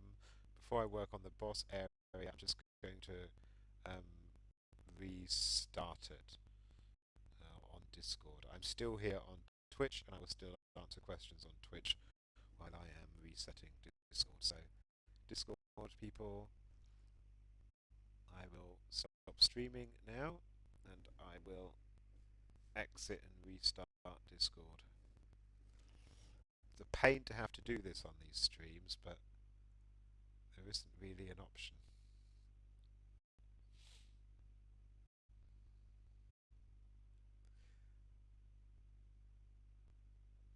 So yeah, I basically think that there is a real potential for Neverwinter Nights to be used for DMing pen and paper. When players are meeting up online.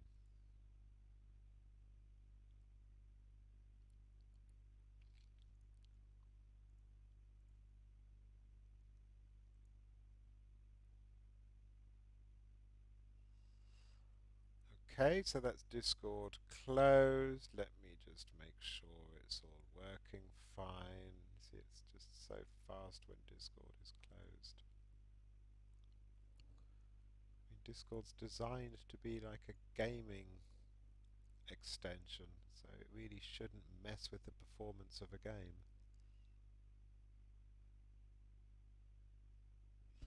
Still, okay, I'm back on Discord. People should be able to hear me again. I will start sharing my screen with them in just a second. No other developers joined us this time. Sometimes on these streams, staff members can join. And if you're listening and you're a staff member and you want everyone to hear your voice and to actually talk to me, you can do it that way. You don't have to type messages. You can even maybe answer some questions that pop up. You're perfectly welcome to join.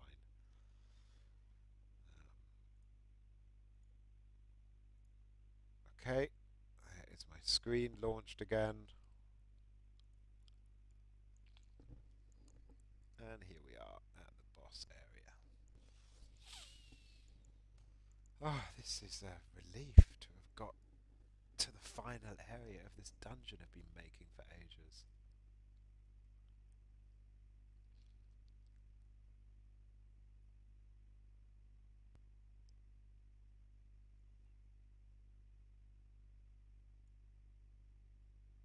So I think for the first time we've probably got more people watching on Twitch than on Discord. Pandaflower, what's the difference between the original game and the enhanced edition? Um, Neverwinter Nights is nearly 20 years old, and it stopped being supported somewhere around 2010, 2011 maybe. I might have that wrong. That meant that bugs were not getting fixed. And this was made even worse by just before they stopped supporting it, they dropped a whole lot of new content. And the bugs with that content, yeah, were never fixed. So when they made the enhanced edition, they started development on it again. They started fixing all of those bugs. And then they started adding new features for builders to improve it. Now, I worked for the studio Ossian, who made a new premium module for the Neverwinter Nights Enhanced Edition, and had previously made premium modules for Neverwinter Nights 2. And the Shadow Sun, which was their own mobile game. And when making this content, particularly with Tyrants, we created all these new resources for Neverwinter Nights, new placeables, new creatures. I mean, let me show you one now. And these have been added into the enhanced edition, and they're a real, they're often a real improvement. So, you know, here's an old creature, the Pit Fiend. There it is. Okay, here's one of the creatures we made for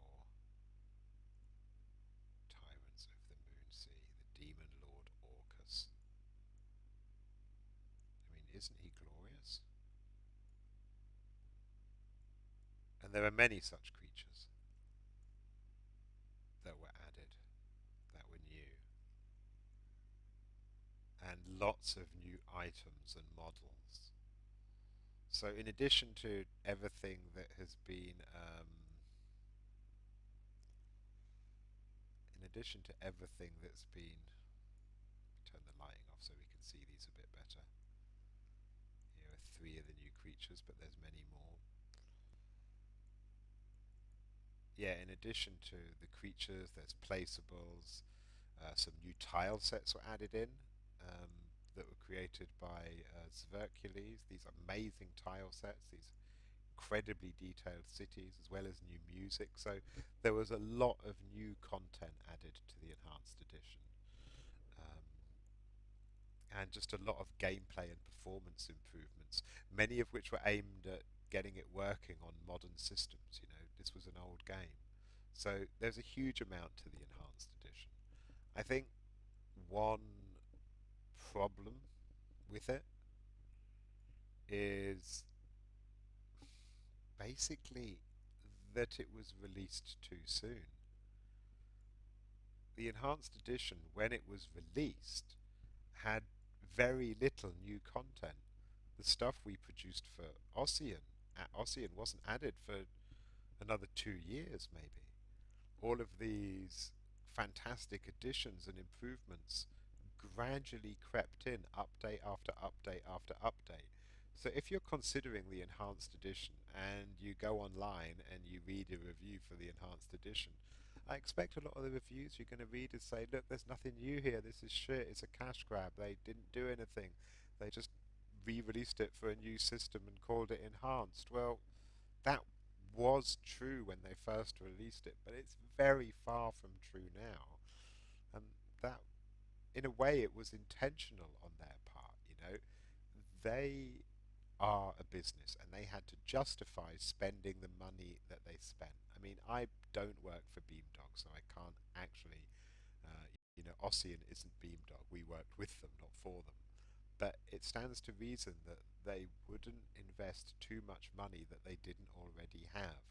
And so, in order to invest money in Neverwinter Nights, in all these improvements, it needed to be generating money. And to generate money, it needed to be released. This isn't a huge studio. So, um, yeah, this was the challenge with it. So, you know, Neverwinter Nights Enhanced Edition is huge value for money based upon what it was and what it is now. But the early reviews don't do it justice, and frankly, it lost a lot of audience because when it was first released, you know, it got a lot of media coverage because I own and run Arelith, which is by far the largest Neverwinter Nights server, and aside from an adult themed server, was the largest when the enhanced edition was released. I I got a lot of media attention. Vice did interviews with me. PC Gamer did interviews with me. Arelith was getting a lot of attention that I would have only dreamed of in the past. And as a result, you know, a lot of players came to the game, and frankly, a lot of players were disappointed. You know, they loaded up a game and found it, you know, this old clunky game. Um, but those that hung around long enough have seen all these just fantastic improvements. And for me, this was kind of ironic because it was very similar to the experience that I had when I first bought the game when it was originally released. Because Neverwinter Nights, when it was first released, it included all these tools to make, for modders to make stuff and content creators to make content, but creating that content takes time. And so there was this huge fanfare when it was released. You can create your own worlds, you can do all these amazing things with it, but there was nothing to show. And at the time when all the players flooded into the game because they were excited to engage with something like this, they were left disappointed.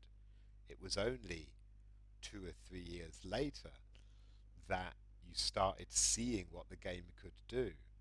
And in many respects, that was repeated with the Enhanced Edition. Exactly the same dynamic.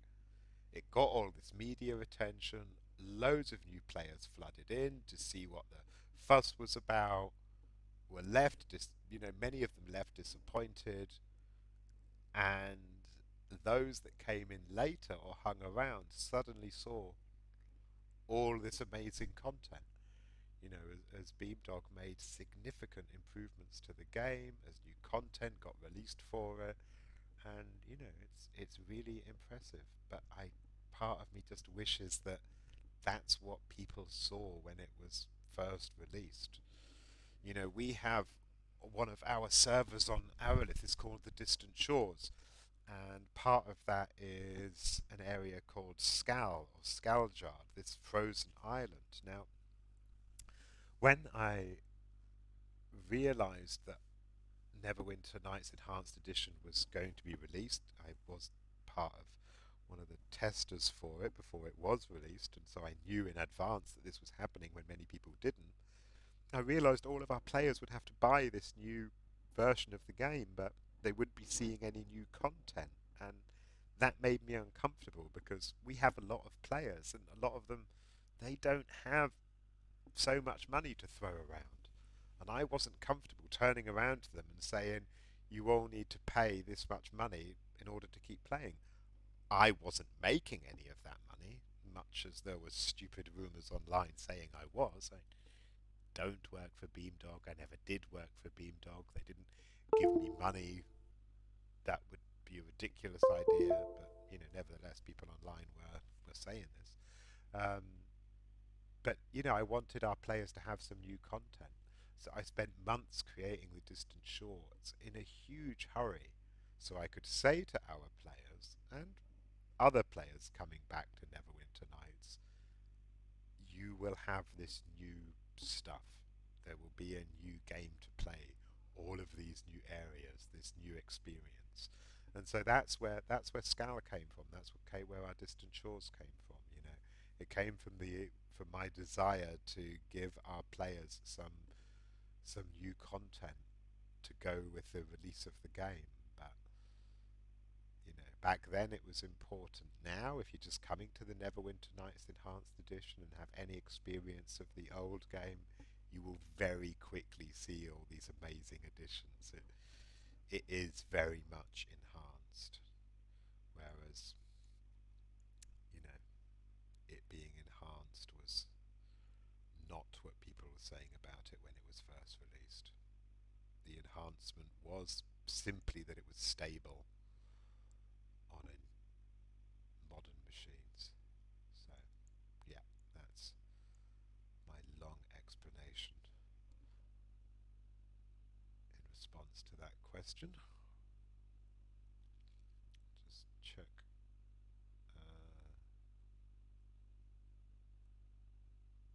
Discord, just Synchro saying substantially improved. Those renders are freaky. Yeah, I love the model work that I love the model work that they did there. Now, I actually spoke to the Ossian folks not long ago because I was considering. Um, I mean, I generally all of our developers are volunteers, but in this case, I was wanted to get an idea of whether I could hire at least briefly some of the creature modelers that worked on some of the Tyrants content through Ossian, thinking that it might be a good thing to do.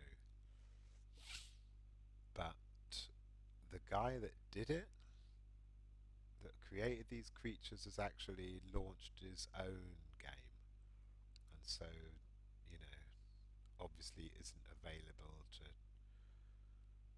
work for pittance for me creating new models for Neverwinter Nights. Um, just see if I've got the name of his game around, because it looked really good.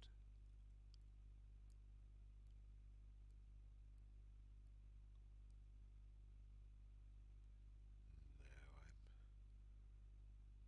I'm not sure I can find it.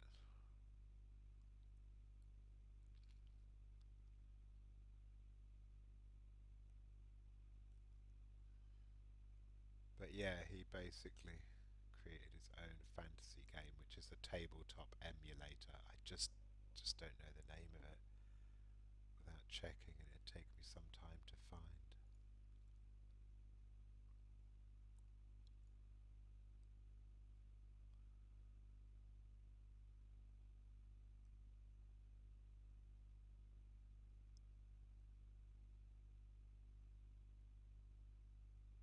Okay, I can see that Niv is now on the Twitch stream. He can probably answer any questions about actual Neverwinter Nights development there if he's still around. He's a bit more authoritative on that subject than I am. Um, Niv, I was just telling people about the Neverwinter Night Vault before and how important it is. Uh, this is the guy that's responsible for running it. So he is basically the curator of all of the modded content for Neverwinter Nights, and there's 20 years worth of it. So you know, it's pretty impressive.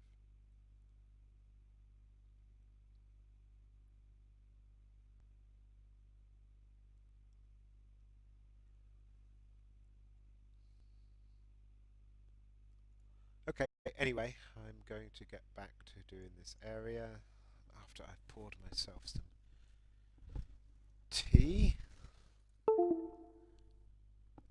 So if you keep hearing my computer beep, it's because I'm using an external keyboard with a dodgy connection. I have to unplug it every time I move. It disconnects.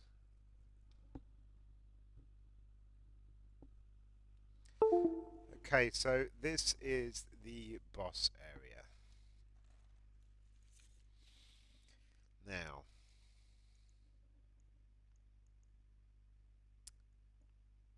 see if this is connected. Udi Formian 06 through A is the tag of the door. You need to give all your doors and transitions unique tags before you connect them, or just make sure that it is connected. It is. So I'm going to lock this. Locked can be relocked. Key required to lock or unlock. Um, actually, let me just think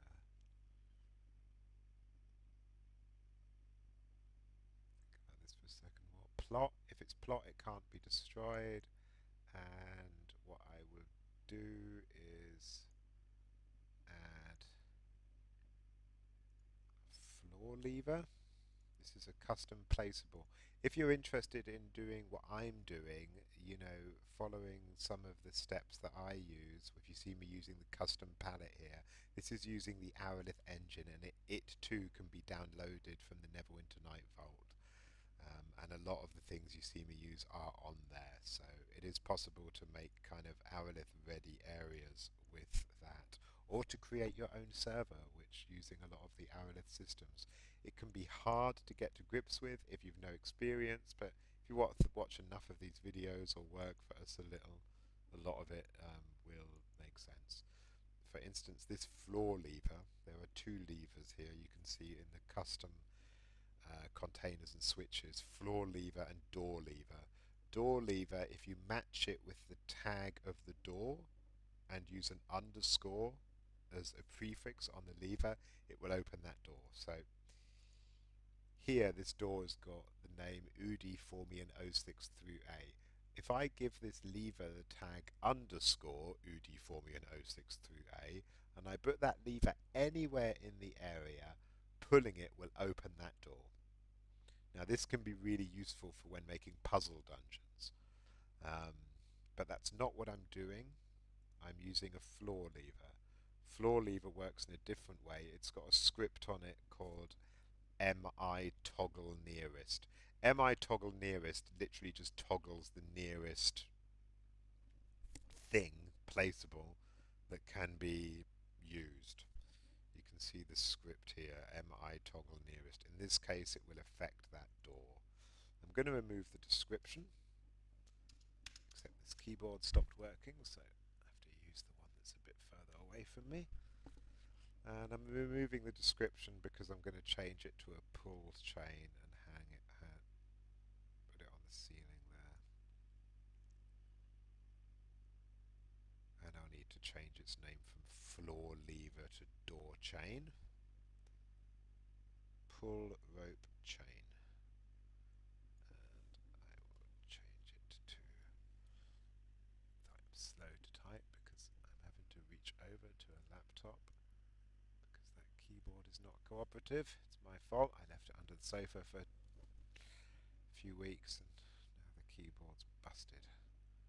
And my wireless keyboard is unfortunately not nearby. So, door chain. Pulling on that will now open and close that door. Even though the door says key required, the script will override that. Any character pulling on this chain will be able to open and close that door. If you are ever adding something usable, go up to environment, check the walk mesh. Walk mesh here is grey and brown, that's where characters can walk.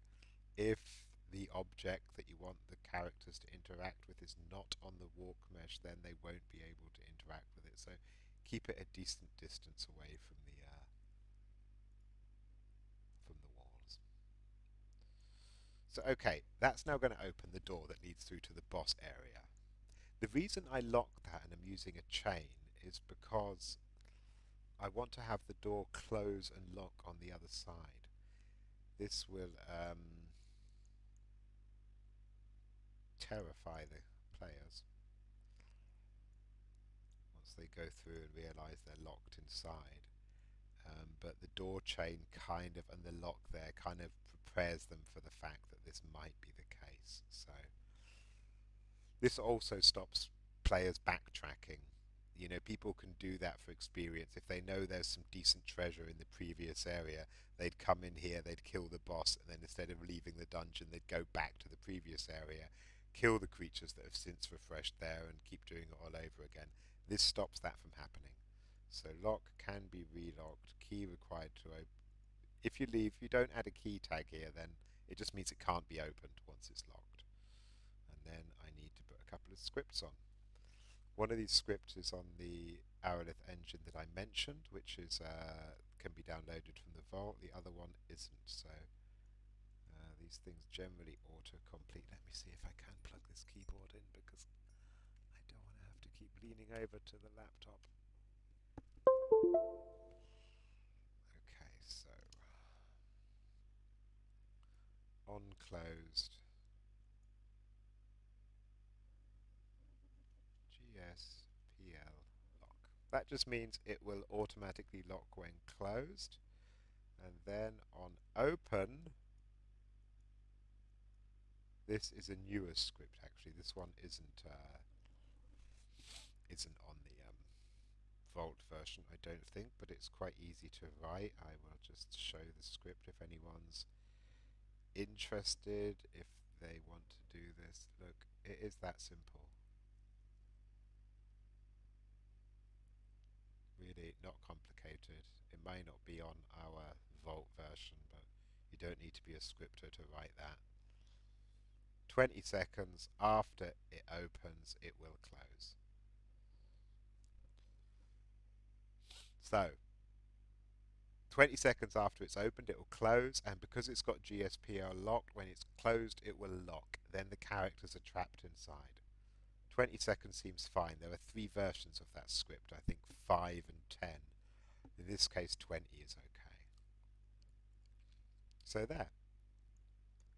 Party walks in here, they pull that, it opens the door, they go through, after 20 seconds they're locked in. There is no escape, unless they can get to the other end of the area and reach the exit portal. This exit portal, I might as well set it up now, this will also use a script. There are portals in Arelith that can take you anywhere. You know, if you've activated a portal elsewhere, you click on a portal and then you can choose where you go. With these exit portals, I don't like doing that because, again, circle grinders will cheese it. They will choose the portal nearest the entrance where they came in, and then sort of rush back into the dungeon. So if I use an exit portal with a different script, I can specify where they get moved to. If I move it far enough away from the actual dungeon, then they don't have the option to just keep running through as easily. So make sure it's usable and plot, change the name to exit portal. Script in this case, again, it's on the Vault version if you want to use it. Unused. CF port to dest. Get rid of the description on it. It's okay, there isn't one. So it's got the script there, unused CF port to dest. That will work with a custom flag. Type in custom flag. This is a string variable. And then I write the name of the waypoint where the anyone using that portal will be moved to. I can name this whatever I want. You know, I really can name it anything at all. I'm going to call it Udi Formian Exit Portal. Waypoint Udi Formian Exit Portal. Just important that I use a waypoint name that I'm not going to use anywhere else. So, okay. So let me just copy the name of that waypoint. Where would I like it to move them now? Obviously the place that I would want this to move them, because this is near the Underdark trading post, which I'm going to be updating. And the trade post lies near to Bugendenstein, and so you're going to have both dwarves and gnomes, the kind of good guys, coming to this dungeon, as well as characters from Andanor, and the trade post is an area where they can both go in relative peace. So load the trade post area. This area is not so far away from the dungeon, but at least it's not right by the actual door in. Particularly when a dungeon is new, in somewhere like the Underdark that's got an established player base that have been doing the same things for years, they will just go in and out. So here is the trade post. Now I'm going to be changing this up quite significantly. I actually have an idea to add a big sort of walled fortress here, run by kind of Orog mercenaries, gatekeepers, that you pay a one-time fee to be able to pass through into the Underdark proper. And I will close down other routes from the surface into the Underdark. You will have to pass through this kind of wall that I would have here with sort of giant fixtures and putting a roof on the area, a cavern roof, and making the Underdark more of a dangerous place to enter rather than being able to come and go willy-nilly. So, where's the portal in this area? Is there one? I guess there must be. Hardly been here. Startup register portal. okay, that's the portal there. That is the obvious place where the exit portal will take them. So I just place down a waypoint.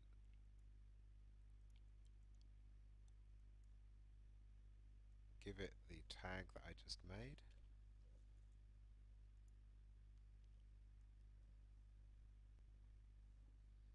So now when players use that, they will appear here. Good. So okay, that's the basics done. The Formian Queen will appear here. Now I really don't need many placeables, if any placeables at all here. This will all be done with lighting, and there will be some traps. I will use some placeables of dead bodies and skeletons to make it clear to characters that this is deadly. But let me first put down the traps. So I don't know if Syncra is still watching. He's one of our newer developers and coders.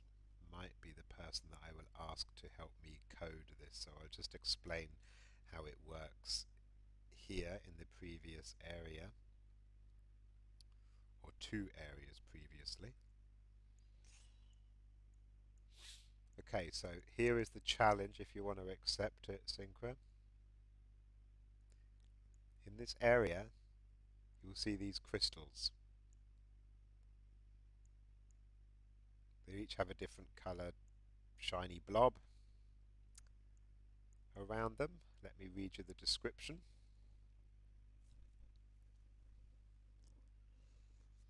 There are 8 of them. They each refer to a different spell school. Let me read you the description. This one, for instance, is called Transmutation Shield. Such devices are not uncommon in Formian colonies established on the prime material plane, and are often transported alongside the infant queen in her journey from Arcadia. Maintained and cast upon by the Mayan March wizards that serve beneath her, each provides invulnerability to a certain spell school. Disrupting these stones, therefore, becomes an essential step for many seeking to destroy the queen. Now, the way I envision these working is if you have a spell focus in that spell school, through a dialogue option, you will be able to deactivate the stone. Once deactivated, it will stay deactivated, um, possibly for a few real life hours, alternatively until a reset. If you choose to deactivate the stone, your character will play the kind of casting animation. A VFX will appear over the stone just like a flash, and it will give the floating text, this stone has been deactivated, this shield has been deactivated. So once you've deactivated it, the queen, the boss in that other area, will lose their invulnerability to that spell school. If you haven't deactivated the stone, they will be totally invulnerable to that spell school. There's one for every spell school. So obviously a group of wizards that have enough focus to deactivate as many of these stones as possible will make it easier to defeat her. If you have a greater spell focus, you will have a second option. Instead of disabling the shield, you will be able to redirect the shield, or to absorb the, you know, to basically channel the shield to yourself, giving you, your character, a temporary invulnerability to that spell school. The duration of which will obviously, because it's really very powerful to be invulnerable to a spell school, will have to be really quite brief, but enough to be usable. I haven't quite decided on that, but the duration which it lasts will depend upon whether you have the greater or the epic focus. So that's what will happen here. You don't have to do that, Synchra. I know other developers would also be able to. It's a bit of a problem solving thing because it is between two areas. Um, so, you know, I can think of a few ways it could be done that I won't go into too much detail here, but my ideas would not be as good as a good developer. So let's go back to the boss area. The queens are immobile in Forgotten Realms lore. Because of Neverwinter Night's limitations, she's not going to be immobile. She's just going to move very, very slowly, have a high perception range and a lot of ranged magic. So, and a lot of damage and vulnerabilities. The queen is positioned here and the party move in this way. If you have ranged weapons or spells, you only need to get this far and then you can cast upon her. She'll be casting at you, but if you're a decent wizard or a decent archer, you'll make a pretty good go of it from here and here. So that makes disabling those devices in the previous area all the more worthwhile. I'll probably make her, I'll add in her description that a carapace makes her largely invulnerable to piercing attacks, just to stop arcane archers being, totally able to cheese the dungeon. But if not, if you haven't got the magics, if you haven't disabled the stones, if you're a party of fighters or whatever, you have to pass around this route on one side or the other before you can reach her, during which time she'll be able to use many ranged attacks and send her warriors against you. Which leads me to the next part of this boss area, the laying of traps. I am going to put traps along each of these routes, primarily aimed at slowing or freezing the characters, slowing their progress as they march towards the queen. For this, there are two traps I'm going to want to use. I'm not really that interested in damage traps. I'm going to be wanting to use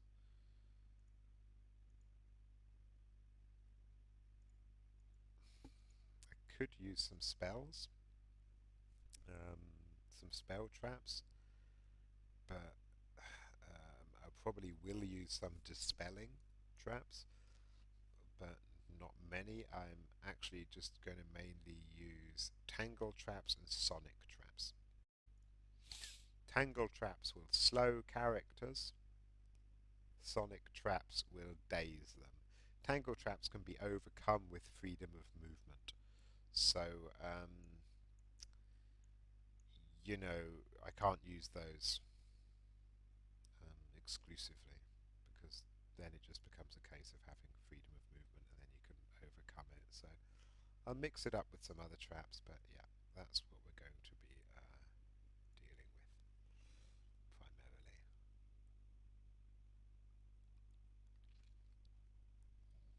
And great, Synchro just saying that what I said was doable. Good, because once I'm finished with this, that will be the end stage. Actually, you see the way this line isn't totally clear? That's because this area isn't totally flat. So let me just remove that. If you're putting a trigger down on an area of ground um, that isn't flat, then you kind of have to just do it bit by bit. You can't just draw big rectangles. Looks a bit messy, but it's the only way that the trigger will catch the contours of the ground. This is important because if it's a trap or a transition and too much of it is below the ground, then characters can't see it or interact with it properly. So,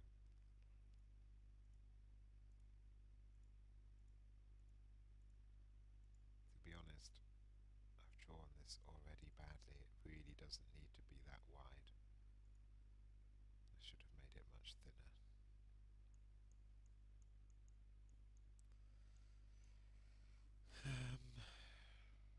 No, I don't like that. It looks rubbish. In game, this just, shows up as a red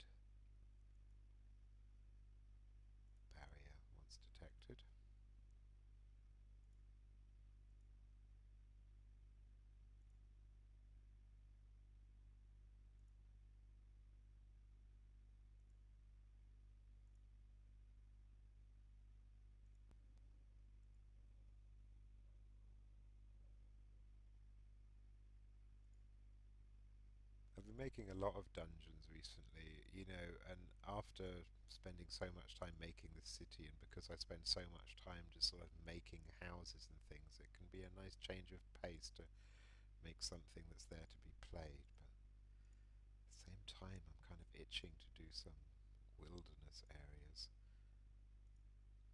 because they're always a lot of fun. Okay, I've made this trap too wide again because I wasn't concentrating. Doesn't really matter at all, just affects how it looks. Okay,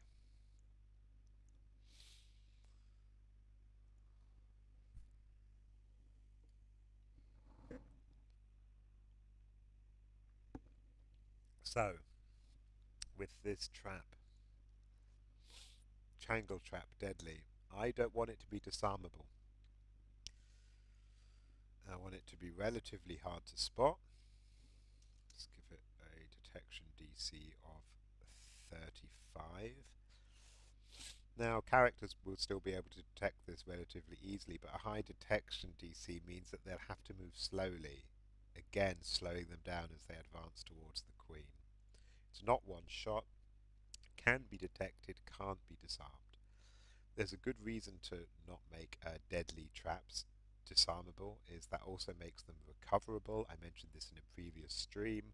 On a persistent world, if you make an epic trap or a deadly trap disarmable, it means that a character with a high enough skill can actually take it and put it in their inventory. If it's a trap that slows people or stuns them, then the drow come down here in force, pick up as many as they can, and hightail it to Arelith Forest and start using it in PvP. So, it's okay to have some of them, but not too many. In this case, if characters want to overcome the Tangle Trap, they're going to need to use freedom of movement here. So, okay, I've got that's all fine. DC for setting the trap I could make incredibly high, but as it can't be disarmed, that doesn't matter. So now I'm just going to add this to the palette. This just puts it in the custom palette, which I'll leave there for the duration of creating the dungeon. It just makes sure that if I add more of these, which I will, around this route, then I don't have to keep changing their properties.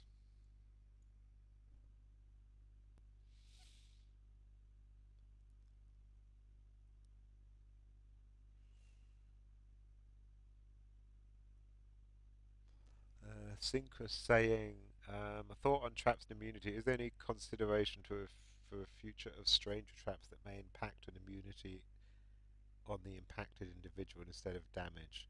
An oil trap for increased fire damage, water trap for increased cold damage, etc.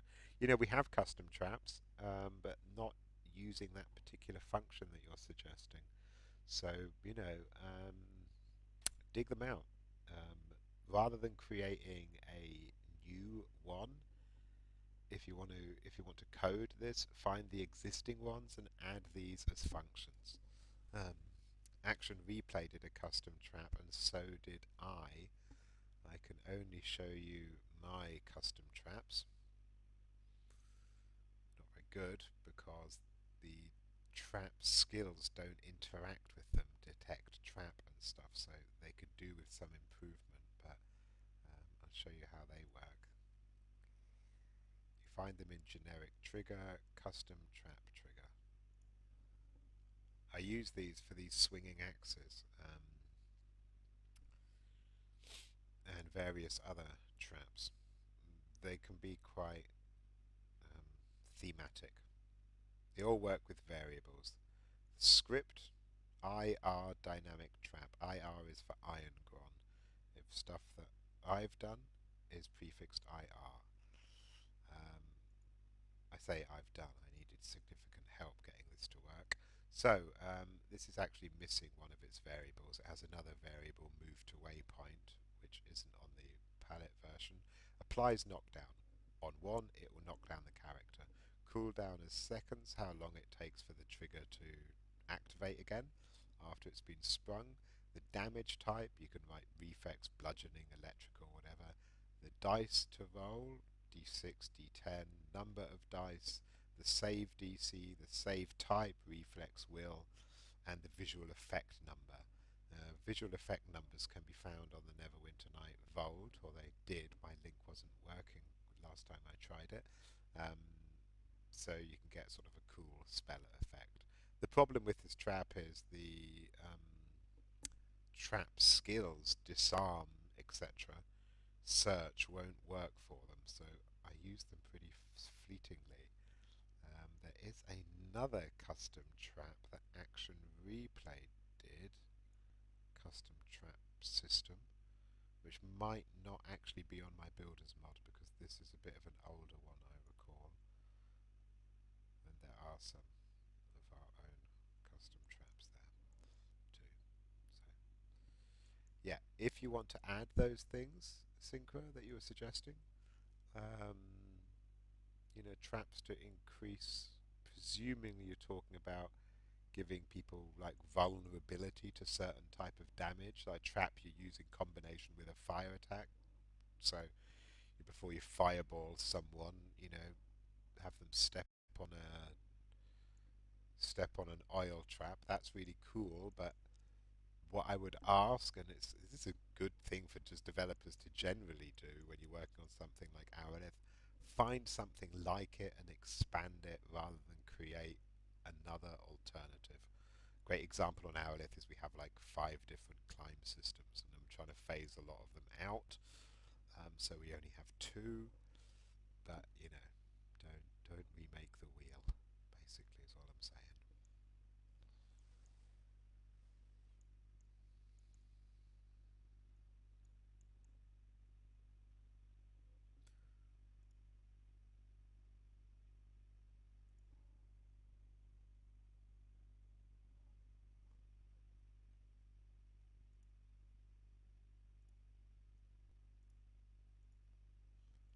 With the custom trap I just mentioned, what I tend to do with traps when they have a high DC to detect, or they're a custom trap that can't be detected, is I put visual clues in. Now this is something you'll see a lot in Arelith areas if you care to look.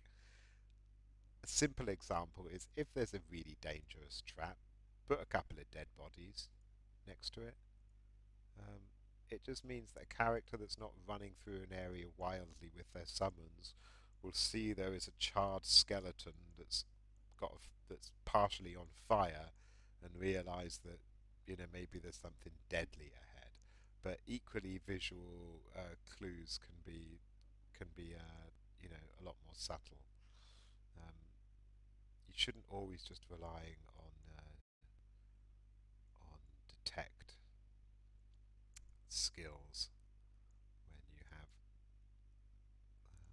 yeah, visual options.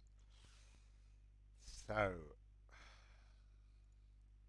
I'm adding these tangle traps first. These traps, as I recall, they don't do damage, but they do slow the character. Now, what I'm going to do after I've placed these down is on a couple of them, I'm going to put dispel traps just before. Dispel traps basically will cast dispel on the person that steps on them. I won't do it for all of them, I'll do it only for a couple. It just means that if someone's getting a bit cocky, they've cast freedom of movement and whatever other invulnerabilities, and they're running through wildly without using the search, thinking they can just take the hit. Suddenly, before one of them, they step on a dispel trap, they lose the freedom of movement, and everything goes to hell.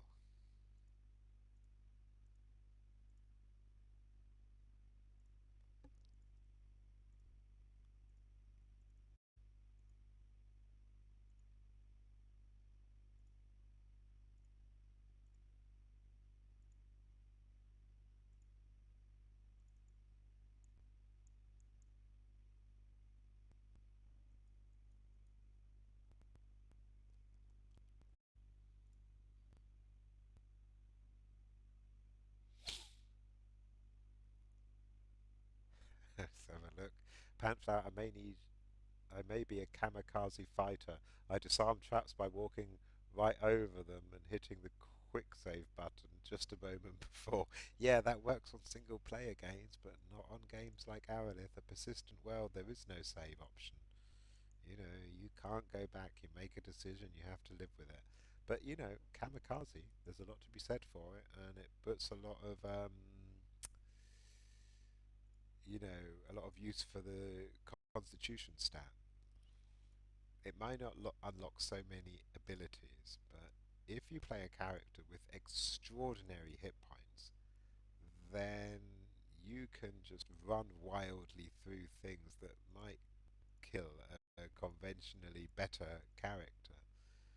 There's a lot to be said for just having like 800 hit points.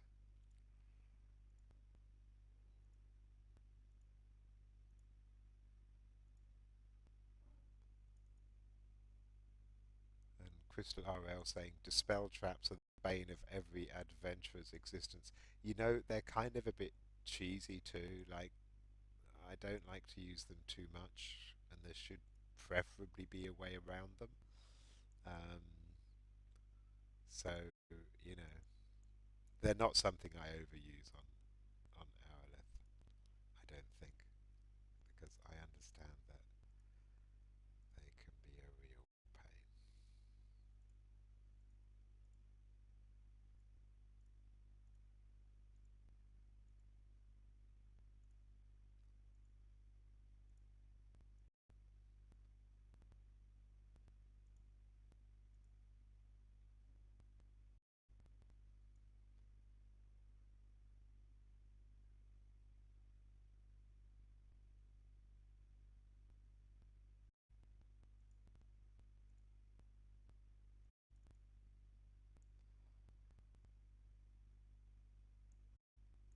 Yeah, in single player games, just going back to what Panda Flower was saying, because he's talking about saving and loading. In single player games, have a naturally have a love-hate relationship with the whole save thing and Iron Man mode, because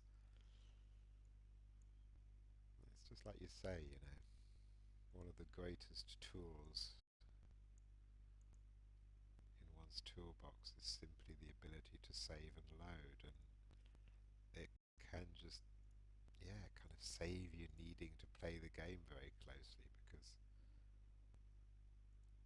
rather than being very careful with where you step and what you do, you just do whatever, and if it doesn't work out, hit reload. And it's another reason that I like persistent worlds like Arelith. Like I say, it's not an option. You have to live with the choices that you make. There is no such thing as saving and loading, going back to a previous position.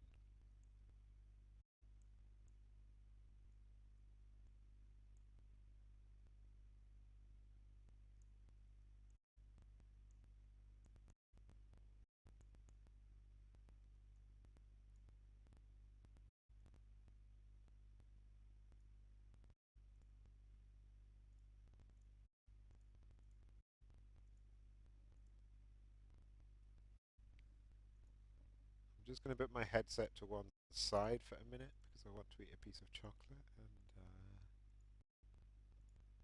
really want you're listening to the sound of me chewing, and I don't have an off button on this microphone, and can't be bothered to click the buttons on Twitch and Discord to mute it, so I'll just put my headphones to one side for a minute.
so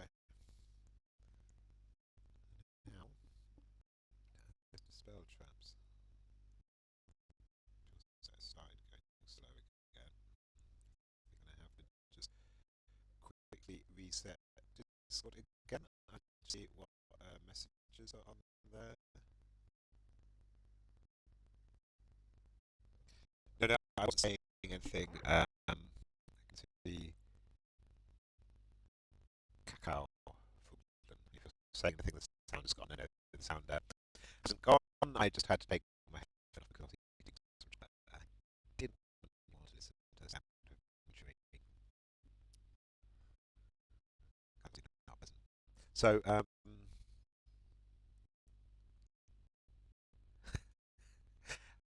yeah. So, if anyone's started watching this on Discord and doesn't know why I'm restarting this, I'm stopping the stream now for 1 minute while I restart Discord. Discord basically messes with Neverwinter Nights or streaming and can slow the tool set down. The only way it works is for me to every now and then restart Discord. So I'm going to be doing that now. But I'm back in just a minute. Yeah, Manthas says Discord really does mess with Aurora. Crashes it so many times streaming when working on module. That's true, but if you share the entire screen, it doesn't make it crash.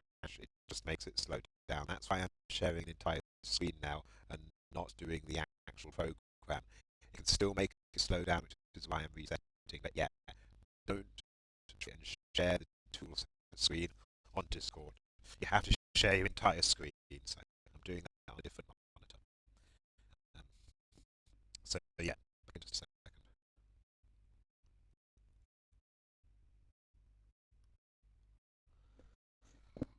But for those of you on Twitch, I will still be here. I'll be here with a black screen for a second. I know I still be heard on Discord. Just takes out to restart Discord.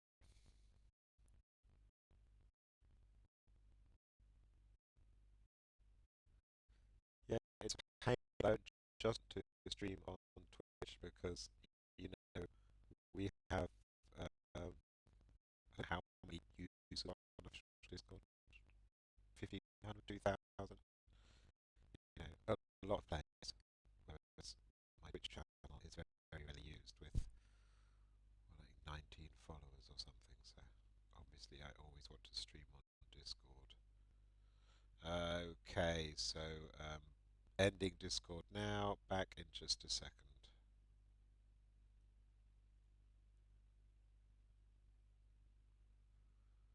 And the tool set suddenly perfectly fast again.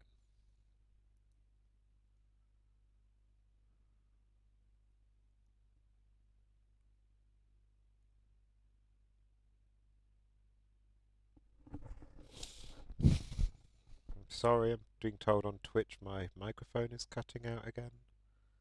Maybe it's just Discord messing with that as well. I don't know. Okay, live again on Discord.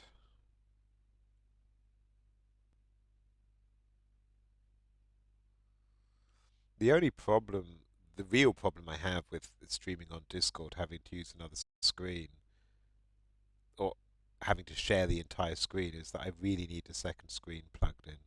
Otherwise, all my programs are visible when I check Discord or check Twitch, and that's just not ideal. So.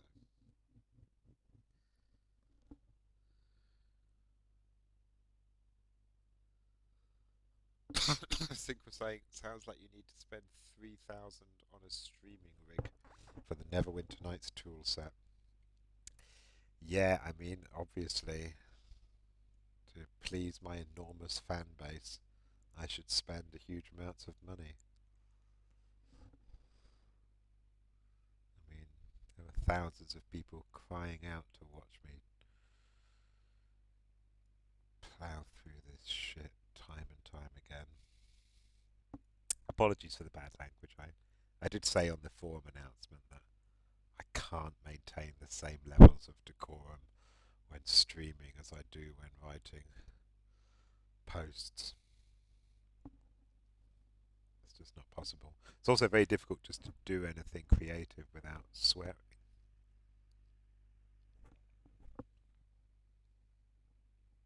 Just have to mute the microphone for 1 second.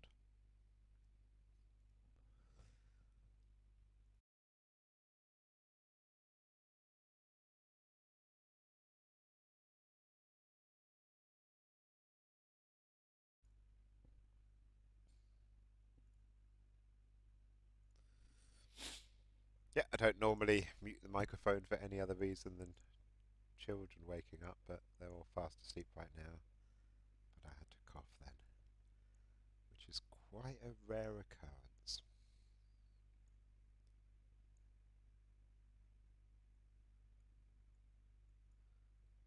So, okay.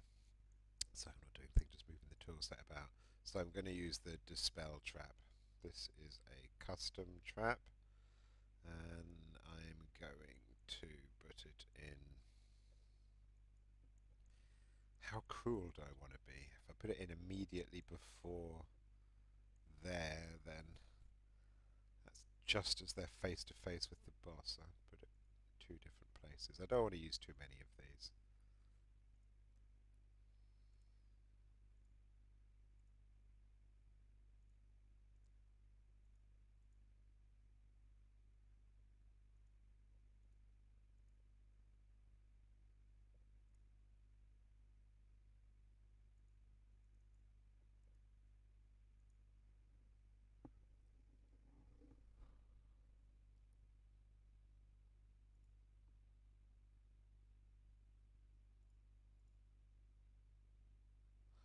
Can't remember whether a lot of these spell traps you have to basically use a placeable with the same tag. But I don't think this one does, but I would have to read the script to be sure.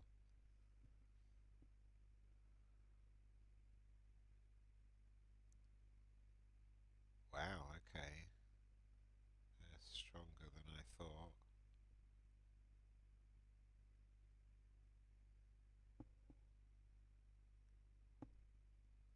It's not Dispel, it's Mordecaine's.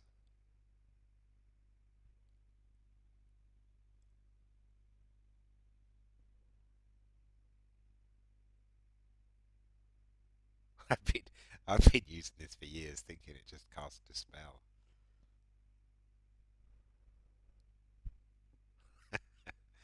Yeah, I see now why they're quite annoying.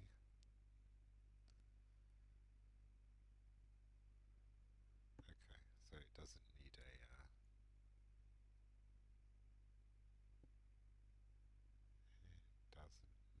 a placeable, I think.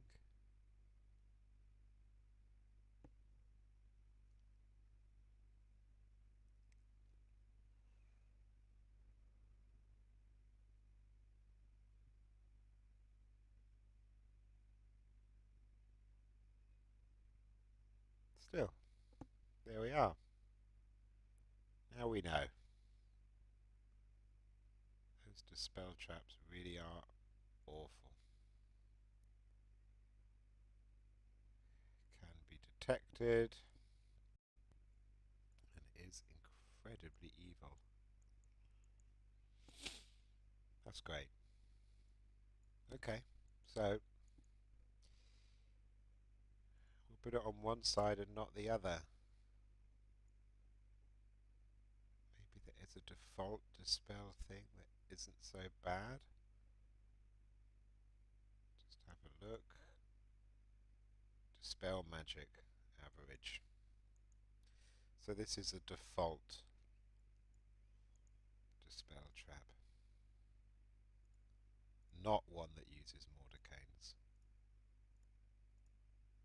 This one just casts Dispel at someone. With these you need to give something the same tag as the trap. So what I'll do in this case is make sure it can't be disarmed. Give it the same detection DC.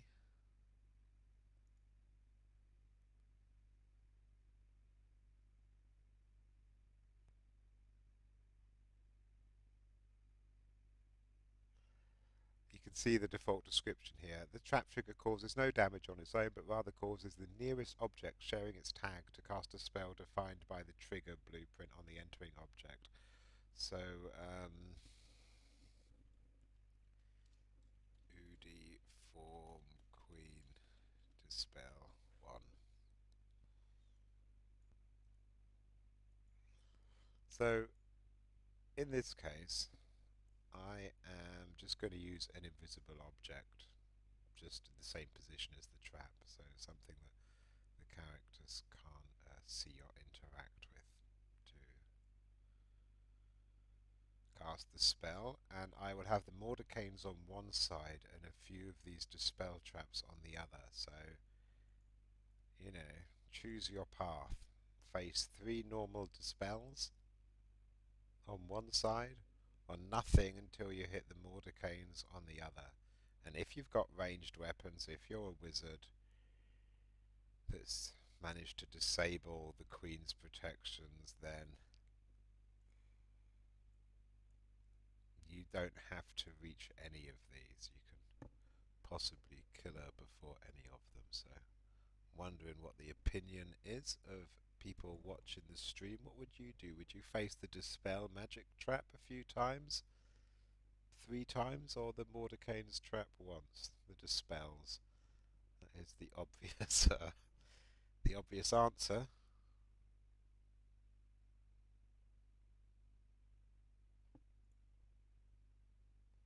So okay, in that case, I'll do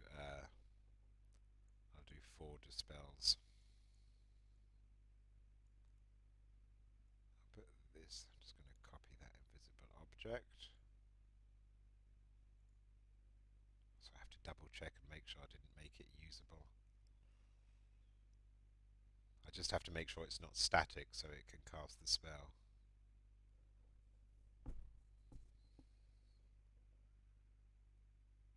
That's fine.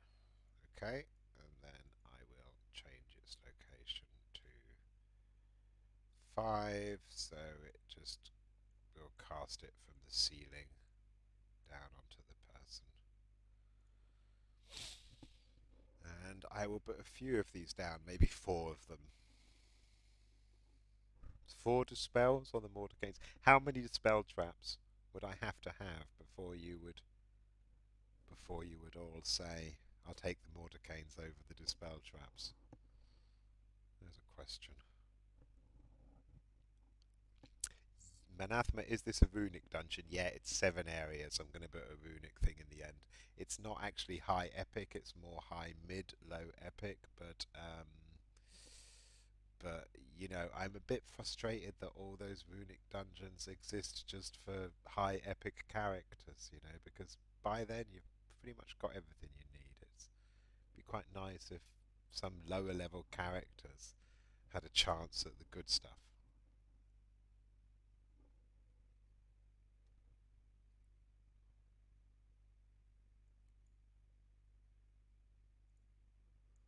I mean, I'd put them in even lower level dungeons, but then I know they would be farmed by epics. I think what would be better at some stage is we rework the loot system.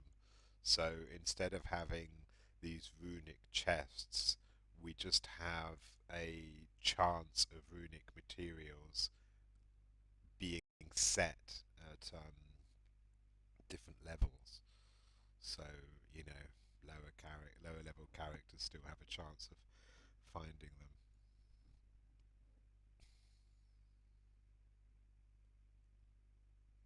So you can see here that I'm using these dispels immediately before the tangle traps. This means that if you're running, you hit them and you're dispelled and then you're slowed. If the dispel strips the freedom of movement, which you'd presume characters would be using. Um,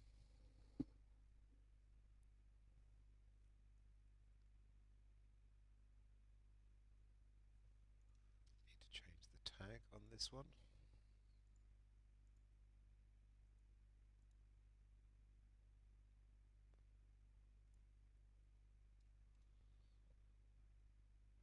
With these spells where you have a placeable that casts the spell and the trigger, I'm making these placeables plot so they can't be destroyed, but very often I have them so they can be destroyed.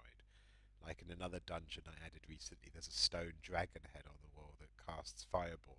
If you destroy the stone dragon head, then the fireball won't fire, which is kind of cool.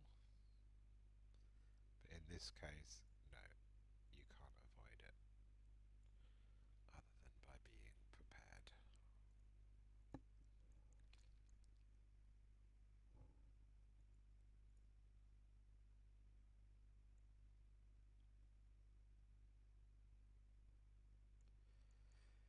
Yeah, also from Mathasma on the official Discord. I think lengthier dungeons for low to mid levels to get rewards, even if higher levels do it, is good because they've got to go through 7 or so maps to reach the runic chest, so it's doable for people that aren't 30.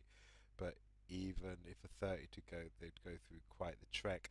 Unfortunately, even a 7 level dungeon, an epic character would do very quickly, and I don't think you can underestimate how many people just enjoy being powerful and would actually just get a kick out of walking through a dungeon where they can kill everything without any effort. Um, Sadly, I think the only solution there is something that we should have done for a while now, is to rework chests. So if you're above a certain level, um, compared to the surrounding dungeon, the containers just show up empty. That's something I should have done ages ago. I mean, it wasn't long ago that I remade Sencliff, and Sencliff is the pirate start area for for pirates on the server, and there's some level 3 dungeons down there, and I made these dungeons or reworked them, logged in the DM client, and there's a level 30 just going around in circles, just emptying the chests. And I look in his inventory, and he's got like 20 mithril dusts, 30 rogue stones, and you know, he's just obviously how he plays the game is he just runs around low level dungeons grabbing all the good stuff before anyone else can get there. And that is such a shame for the people that are starting there. They're opening these chests and never finding good things because this joker's doing it already. Now, you know, I can be annoyed with that person, but they're not breaking any rules. It's not a nice way to play, but at the end of the day, that's on me for creating something that can be exploited in that way. So, you know, we need to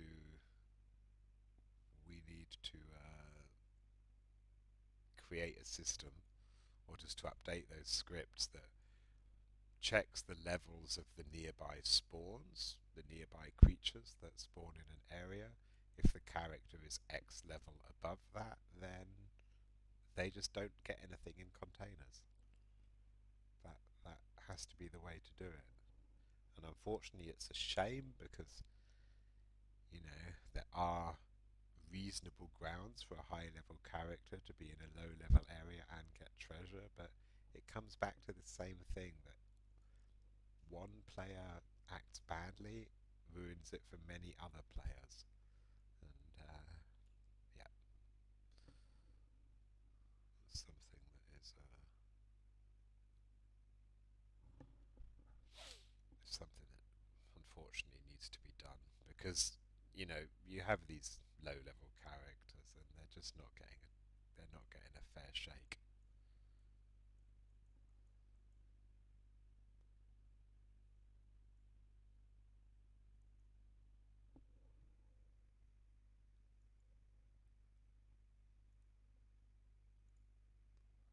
Or at least that's how I see it. Feel free to give input on Twitch or Discord on these or any other issues. I don't always have it right with the decisions that I make. Could even argue I don't often have it right. But I do have have a lot of experience of creating dungeons and then watching how people play them.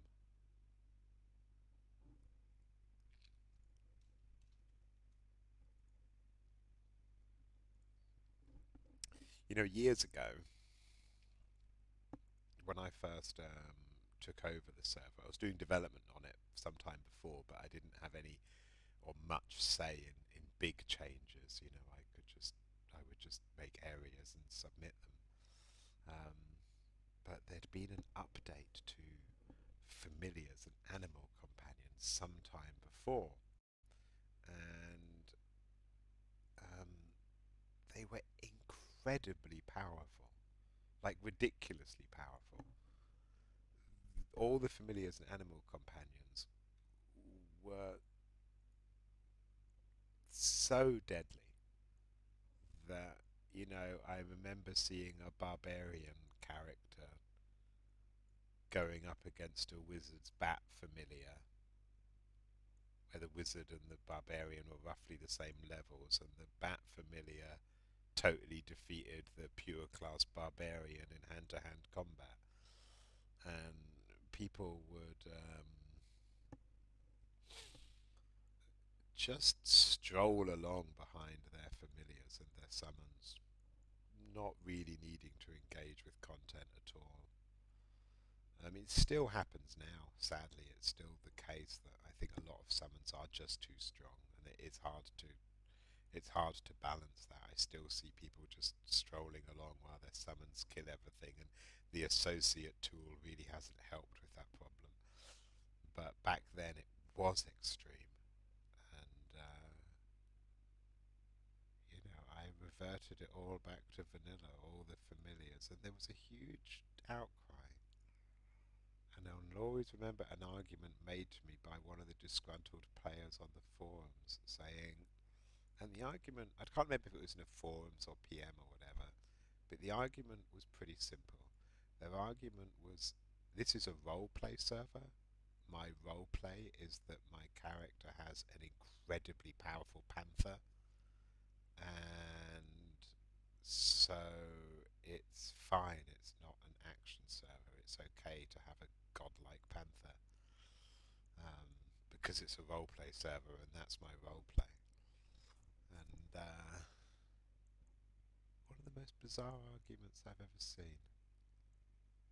But you know, when I think about ninja looting, it kind of reminds me of that, where gameplay takes a back seat.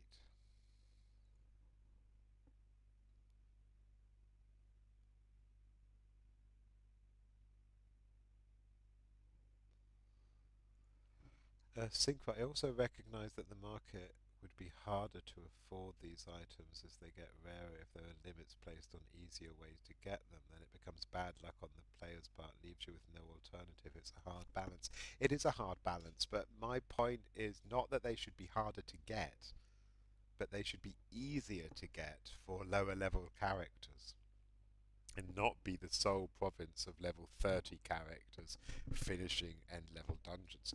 Certainly there should be more of them there, but making making it impossible for low level characters to get the good stuff, I think just makes it more often the case that it is the OOC friend network that counts rather than the in-game roleplay.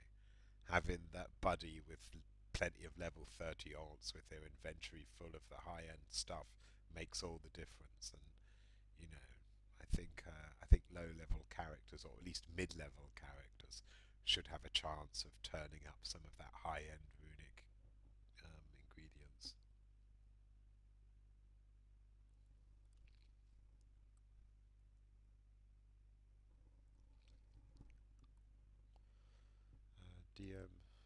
Dionysus, I think easier access to adamantine um, would make a huge difference for mundane characters.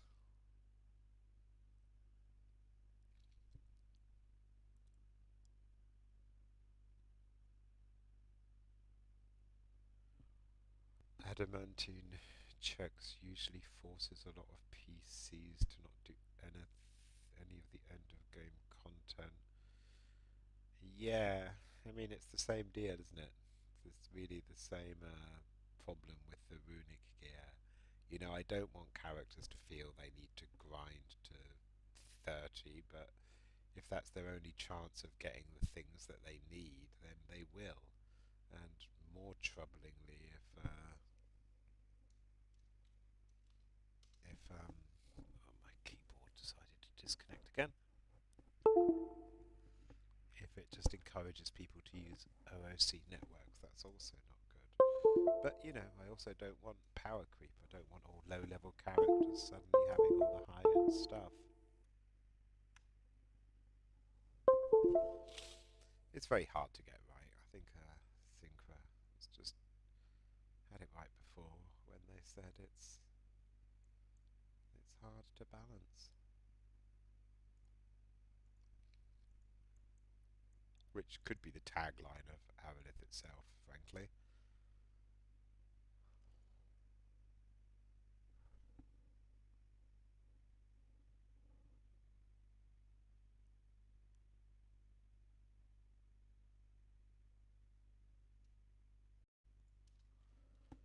Okay, so setting up these traps has taken a while. Okay, so that's the Dispel and the Tangle traps. Now to add in some Sonic traps. Sonic traps, like gas traps and tangle traps, are good. We could call them crowd control traps. Traps that just do damage. Effectively, what you're making characters do is stop and use heal kits. But traps that hinder the character, the players in some way, are kind of more useful. Sonic traps daze a character and are especially good because it affects everyone nearby, which is good when you're dealing with parties. Again, it stops people being too stupid when they run around, and it also helps reduce the reliance on summons. Tangle traps slow and individual. Gas traps poison the nearby group. I think we've all been in a situation where you're in an adventuring party and someone is just ignoring the rogue and just being kind of obviously too fond of their own abilities and walk ahead and trigger the gas trap and end up with the entire party poisoned. It's kind of frustrating when you play a rogue and you end up in a party with someone that does that, because it really does happen. And these are characters that just think I can ride out anything because yeah, I'm a strong person.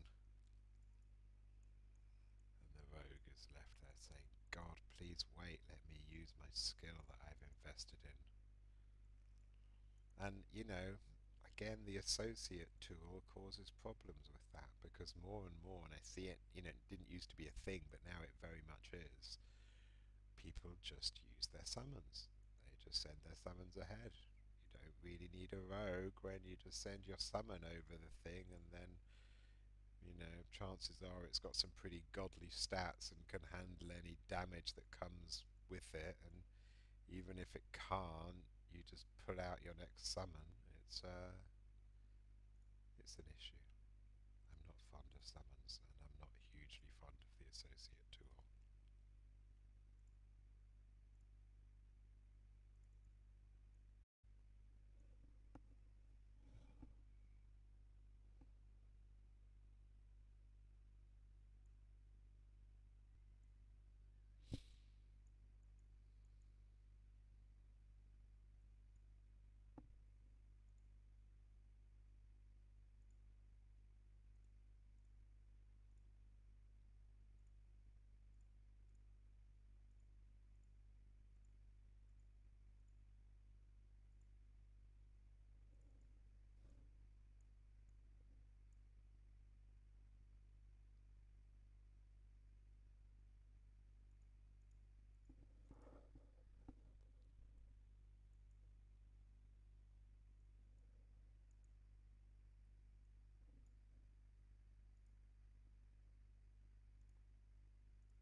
just changed my mind while putting down these sonic traps. I don't like them.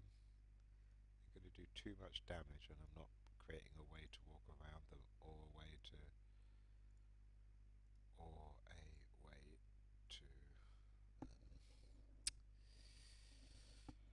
disarm them. Sonic traps do damage as well as stun, and unlike these tangle traps where freedom of movement can help, sonic traps there's not a great deal that can help. So instead of having them as barriers, I'm just putting them down as smaller traps that can be avoided. So in this case, I make them really small. And this just encourages people to making them the shape so it looks like they cover some of the natural shapes on the ground there. And in this case it just means that characters have to walk slowly. Just remind myself of what the DC on them is in a minute.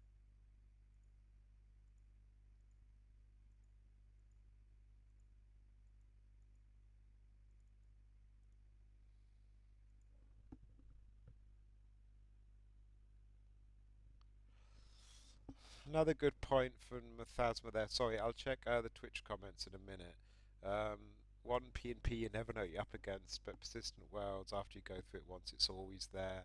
You know, I do have these rare spawns, rare creatures, where often fire on a 2 or 3% chance. So there is always a chance of something unexpected happening in lots of different areas of the server. Need to do that more and more, and it's going to take years to cover the server in enough of them. But my eventual aim is that a lot of unpredictable things happen. Something else that helps with that is the change in the writ system, where now everyone is encouraged to do every dungeon once, rather than just going round and round the same dungeon again and again because they figured it's the most rewarding. So that is another point there.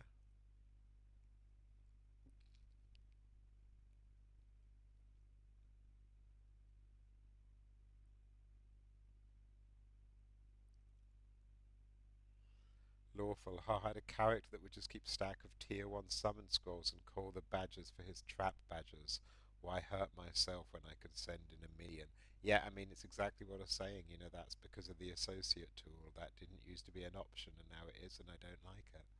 I don't really know what else to say there. I know it's a huge quality of life improvement for people to be able to use their summon in that way, but I watch how it affects dungeons, and it isn't good. You know, um, there isn't really any danger for the character, for characters with high summons. I watch them, often people soloing, just ambling along behind their summon, doing very little, only stepping in if the summon gets into trouble. And a lot of these summons are so powerful that you only really need to step in every sort of 5 or 6 fights. And the summons are on a cooldown, so, you know, yeah, it's not great. I know people love the associate tool. I know that I would be incredibly unpopular if I insisted on its removal, which is why I've hesitated for so long, but I don't like it.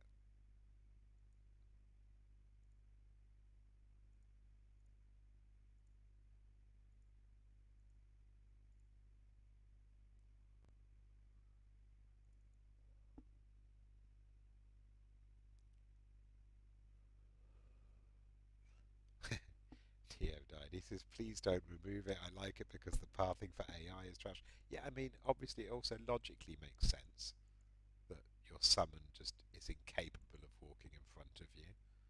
You know, when you're controlling a creature, you know, obviously, logically, you should be able to control it. There's a lot of good reasons for keeping it, and I know that, like, nobody would be happy with me removing it. Like, literally, that I don't think there'd be one player that would be like, yeah, it was really winding me up having this added level of control.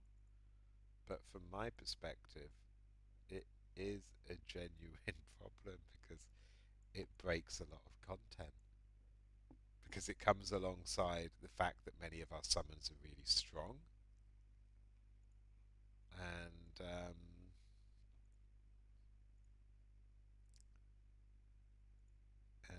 stuff like traps.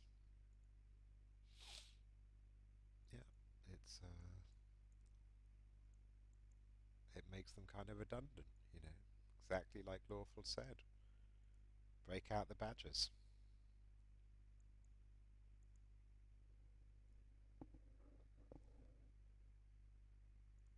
One thing I have wanted to investigate is before the associate tool, henchmen would automatically move to pick locks and disarm traps that they saw if they had the skills. Um, I believe familiars would do the same thing. Now, I'm not sure they are anymore. Last time I play tested this, they'd stopped doing that. Um, I don't know whether it's familiars too, but certainly henchmen. Um, you now have to take the time to tell them to do it, and it's a bit finicky, and I don't like that. I liked it that they would automatically move to do it. So something with the AI is busted, which I don't like.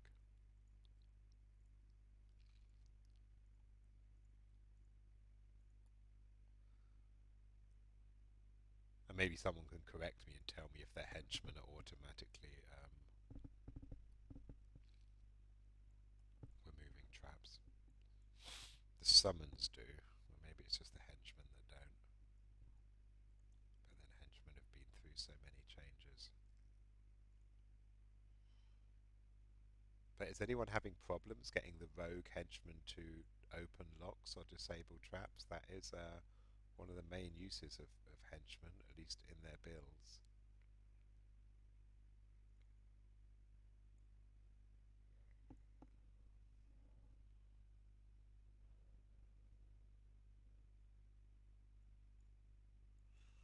So Lawful mentioning traps that did dismissal. Yeah, I'm going to be looking at that again. I mentioned in another stream that is an AI problem. What you'd be interested to know, if you didn't hear me say, is that a great many of our bosses um,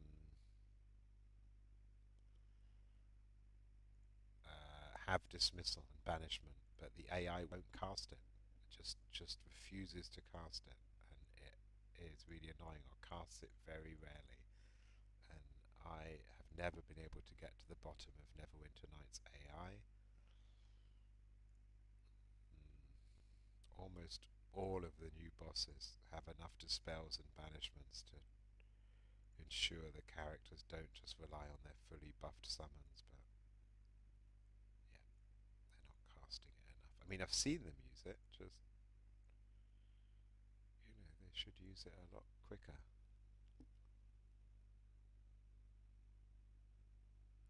Lawful, I've not tried a rogue one yet. I was very sad how squishy the Cleric of Bane was. Yeah, I mean, he is kind of useless. It's kind of given away in his dialogue and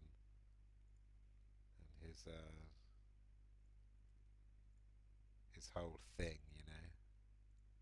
He is an overprivileged,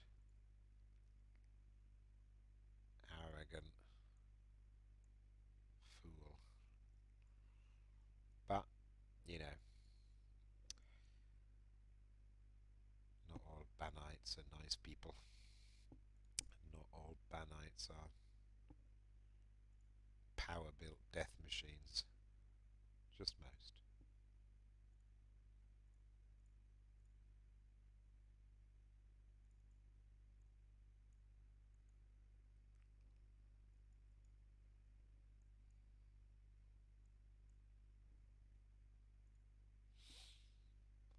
But even the bad henchmen, when they're buffed or you have the leadership, they can get useful.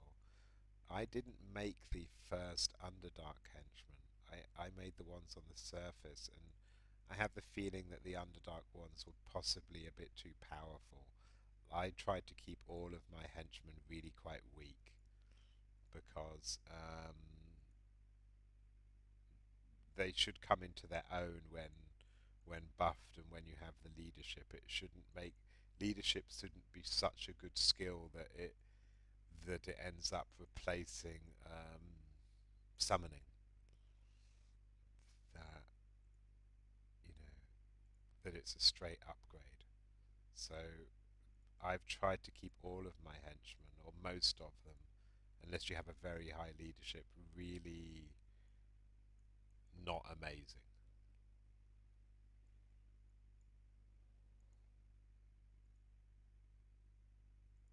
But I really like what we did with leadership, and I really liked what some of our writers did for these henchmen. Sorry if you're getting bored watching me place down these sonic traps.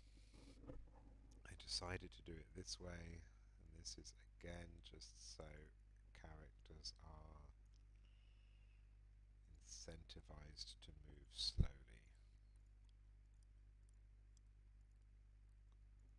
So I just have a look at the Twitch comments.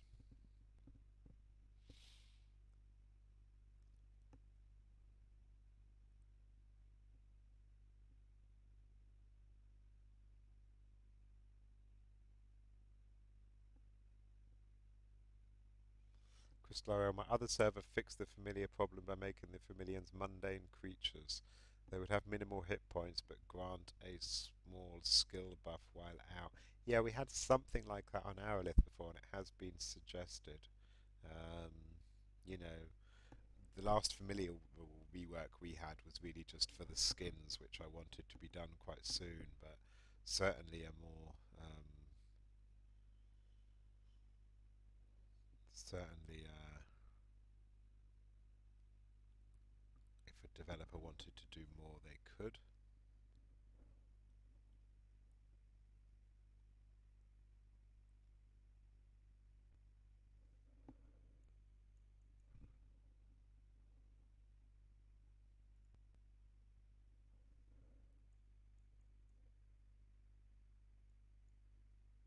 I've been noticing some good numbers on the server recently. Last night we were over 250 for a while, which is tremendous to see. I mean, still very rarely see us around 300.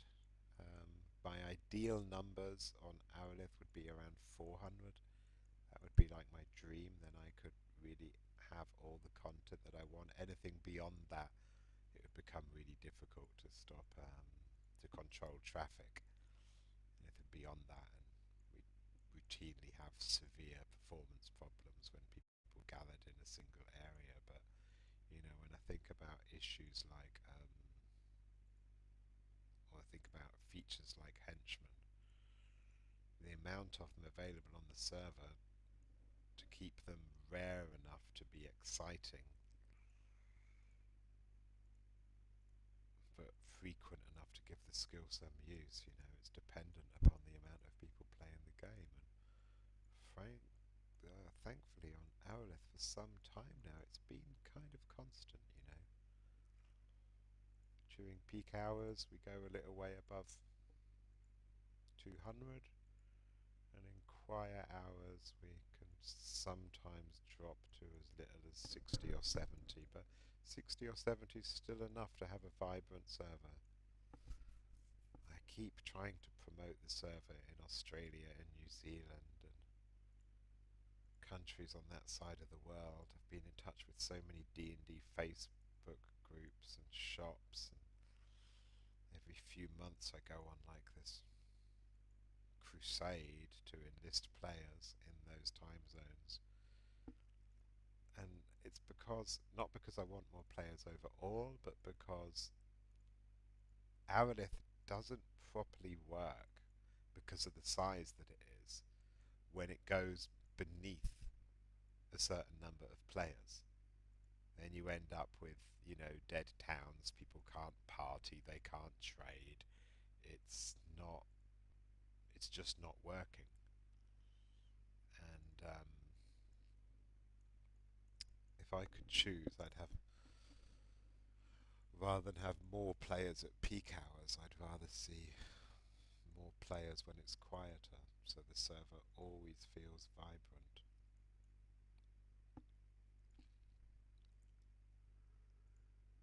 But you know, the problem is with those quiet time zones, it's mostly ocean there.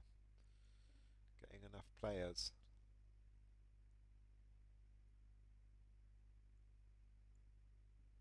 It's required a lot of work, and we have really improved it. But you know what our community don't see is all the time I've spent reaching out to real life D&D groups and talking to people and trying to get people in those countries interested in playing. And it has significantly improved from where it was, but I don't know, it still needs more, you know. I need our players in those time zones to just go nuts promoting us as often as possible.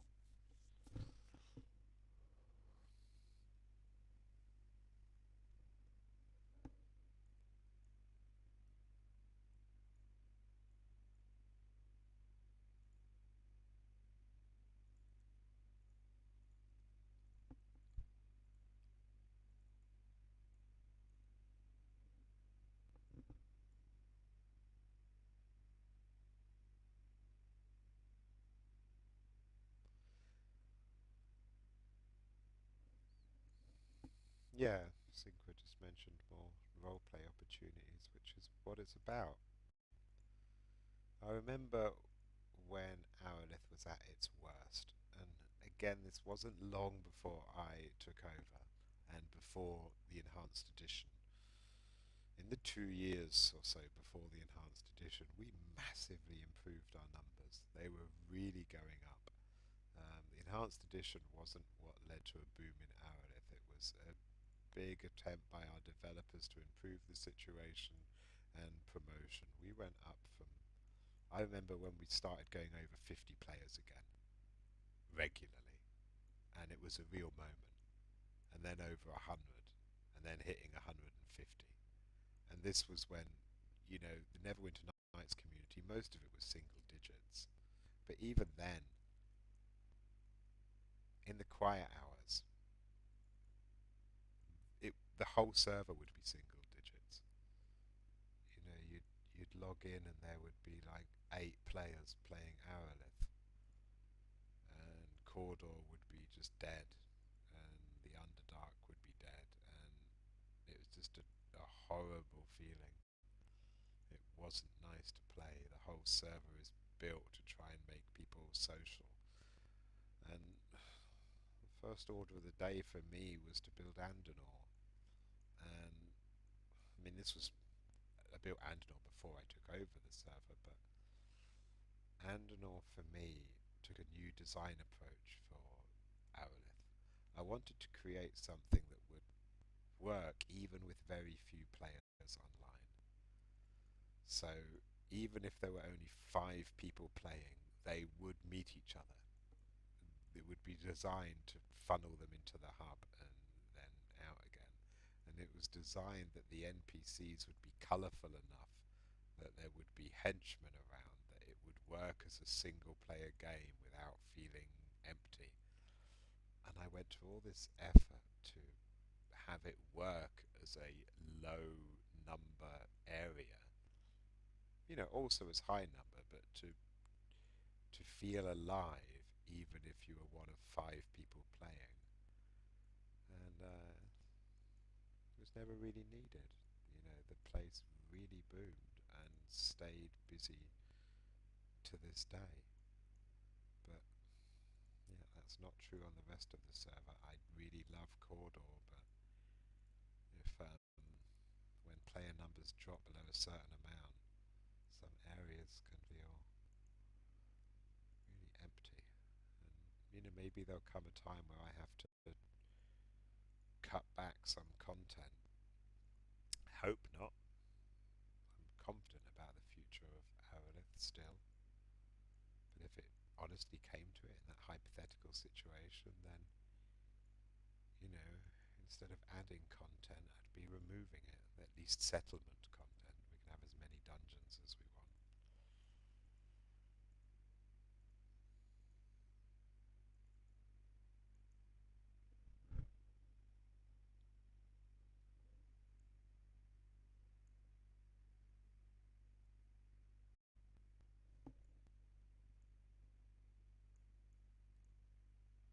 Okay, I've added loads of these traps now, but I've still not finished.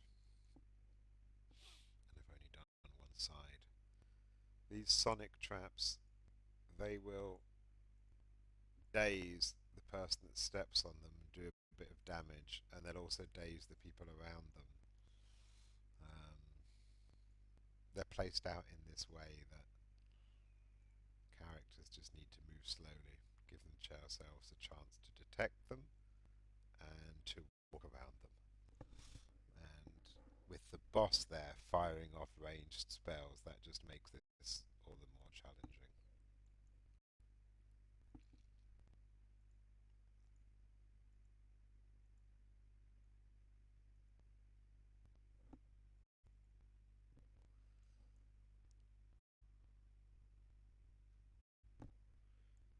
And yeah, of course, you have to wonder whether people watch these streams just so they can do the dungeon that bit more easily. But that is a lot of effort to go to. Spending 12 hours watching me do this stuff.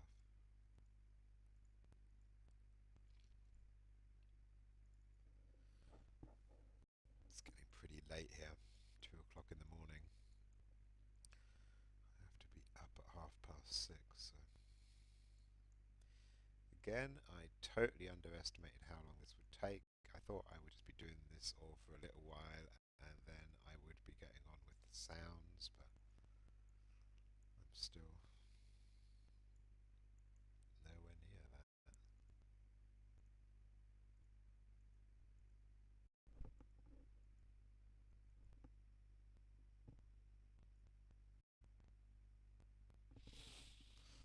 that. Crystal RL. If you're building this for a UED area, I won't ever see it. Um, Probably. Well, let me say this, Crystal. Do you play Earthkin ever?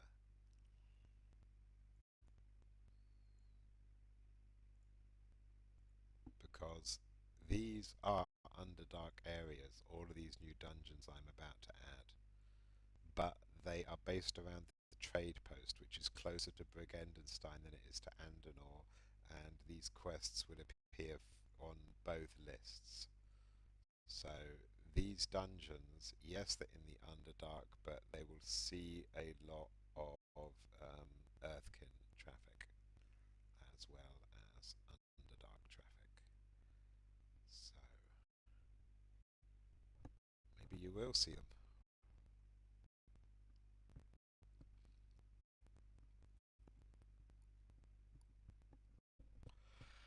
I would have played a halfling before the tentacle exemption was removed, so I stick mostly to humies. Yeah, halflings used to be able to avoid that spell. I don't know. I have mixed feelings about nerfs to halflings and gnomes. Neblin because they're not popular races. You know, they might be more powerful. They might be able to run through a spell that causes everyone else difficulty, but I'm only really concerned with nerfing or removing advantages for things that are overplayed. If something's not being played very much, then there are other factors to consider. Um, so, you know, for me, it's not so much of an issue if gnomish subrace is powerful, unless we have everyone playing gnomish subraces. And halflings are not wildly popular. I do like gnomes. Dwarves can be fun, but I understand why people play humans. I mean, mechanically they're really good, sure, but for me, it's more that they're so versatile for the role play. If you play an elf or dwarf, particularly elves or dwarves, all your role play is just about being an elf or a dwarf. It's all about elven legends or dwarven clans or just people going on about their gods forever. The role play has this single-minded focus, all the conversation, all the events. There's no diversity, and even if the lore is great, it gets tiring to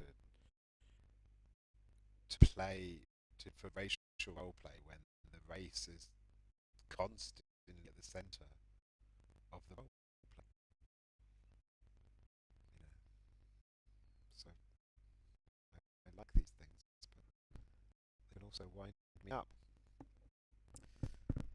FMG rock back. What I missed, just me placing traps, being opinionated. Not a huge amount. Time for me to restart Discord again, as it has slowed down. No comments on Discord for a while. I've driven people into a stupor. Just going to start Discord. Otherwise, Toolset just goes really slow.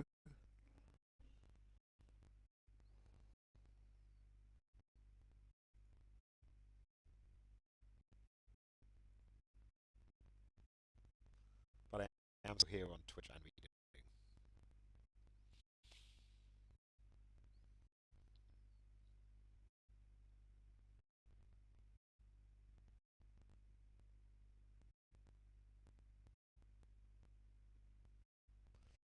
Actually, Crystal, repeating the thing I said about not all banites are power-built death machines, just most. You know, there is obviously a great desire to play either a badass or a sexy beast.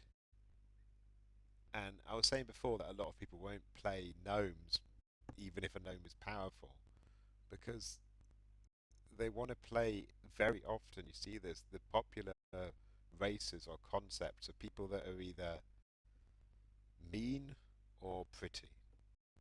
And if you're neither of those things, then even being mechanically powerful, you know, isn't the huge draw that it might be. Um, so yeah, people play banites because, or some people will play banites because they're mean.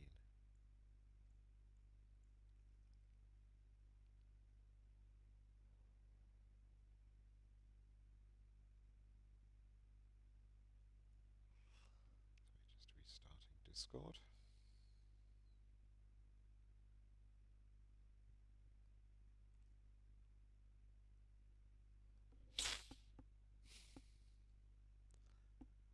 And personally, I really like the Church of Bane. I like the lore. I like the world setting. Forgotten Realms is very short on stuff that feels fresh or original. The Underdark is one of those things that feels kind of cool and something specific to the Forgotten Realms. And the Church of Bane is kind of cool too, but I've always been put off playing Banites because it's that kind of trope of a 63 black killing machine. People that are using the 63 shade on their armor and wearing a scary helmet and just want to walk around playing the Black Knight. It can get kind of frustrating.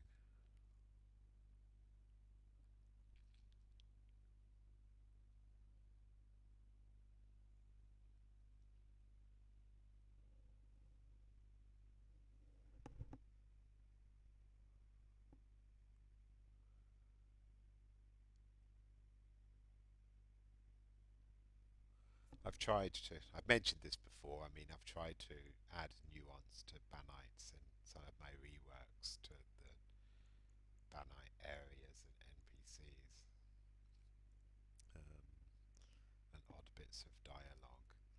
But you know, it can also. I'd also like to see more people playing Cirruses and things. I mean, Banites are kind of cool, and so they'll be popular because you get to play.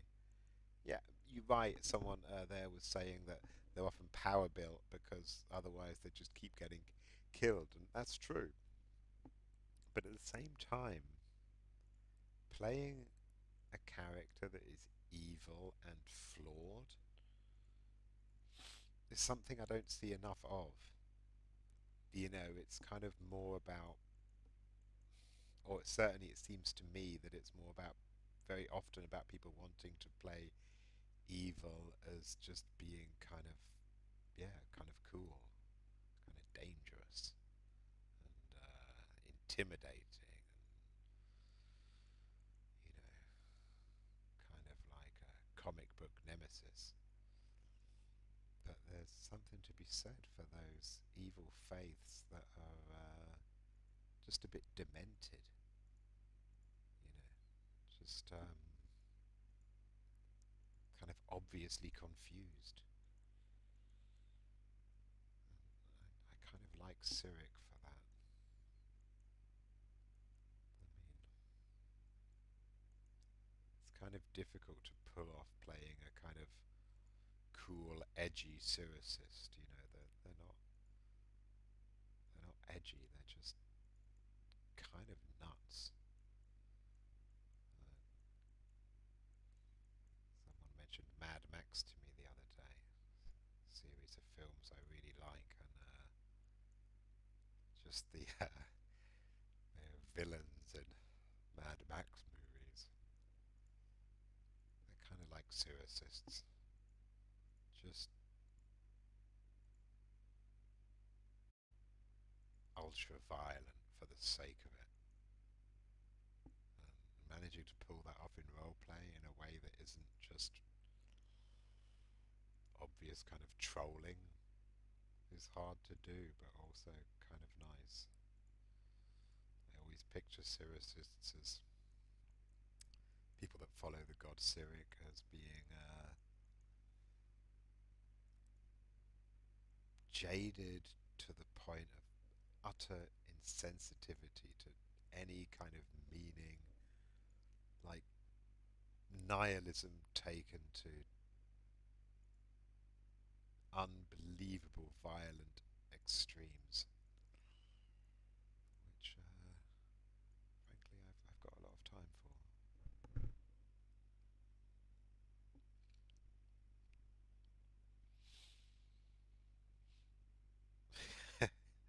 I tried evil, it didn't work, likely because I am a Canadian. I need to work past the generic propensity of being nice, says FMG Rock. And Crystal RL, also on Twitch, saying, I can't do evil either. I worry I'm too sensitive to how other people feel. Yeah, I mean, my first character that I made on Arelith, I made them as this evil sort of, you know, robber killer type. And everyone was so nice to me. And there was such a strong sense of community. I started feeling like a really bad person. And then everyone was trying to reform me and turn me into something good so I could sit down and have tea and biscuits with them. And, I wanted to have tea and biscuits. They all seemed like such nice people. And so my character kind of changed. And it took a while for me to eventually be able to play evil and really enjoy being unpleasant to people. Um, because there is that social aspect of Arelith, and it's nice to be a part of it. And whether people are just either too invested in their characters or just fantastic at role playing, it can be hard to tell sometimes. It can feel hard to be mean to people, but yeah, I get that. I understand why some people find it hard being evil.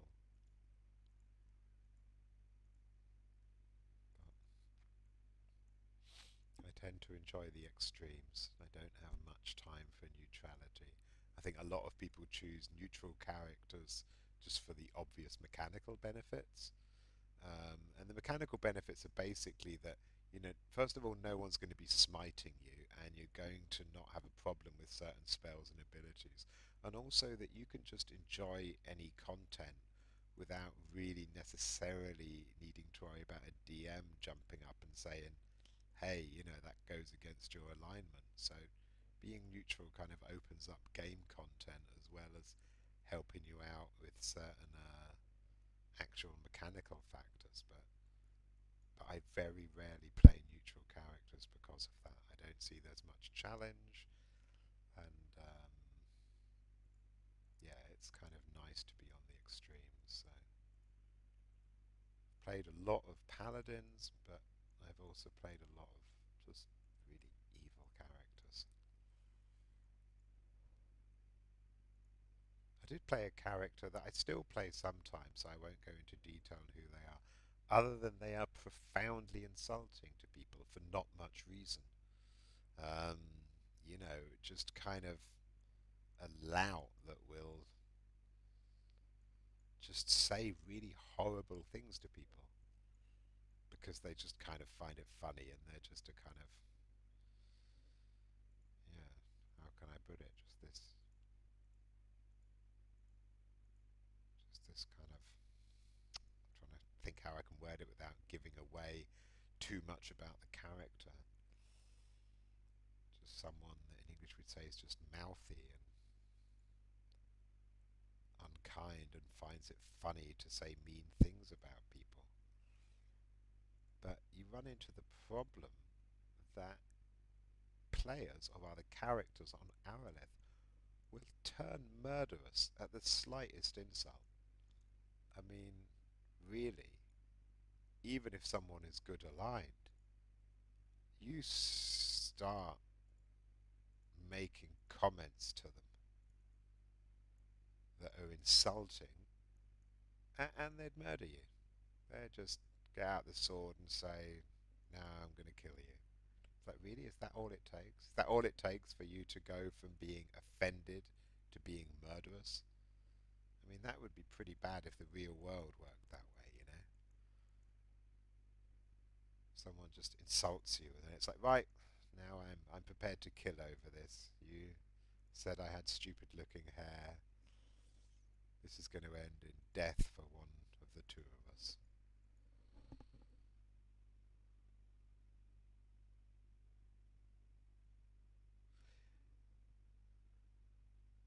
FM Rock saying that they played neutral for FMG Rock rather for 10 years and had a blast. Yeah, I mean, I don't mean to dismiss people that play neutral. I mean, I'm talking about my own tastes there. I like playing the extremes. I think you can probably immerse yourself in the world and enjoy more of it when being neutral. The thing I find it difficult when role playing a character is not defaulting to using faith as my primary motivator for their role playing. It's really easy to just, because faith plays such an important part in the setting, to make the role play all about faith. We were talking about Banites before, but even if you're following a more benign faith, it's really easy to end up with that being the focus of your role play. And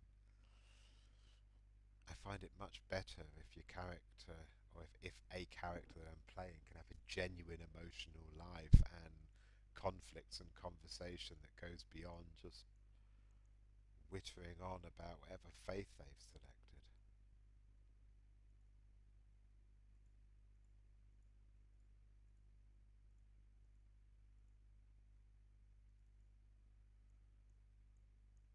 God, placing out these traps is taking ages, but it's worth it.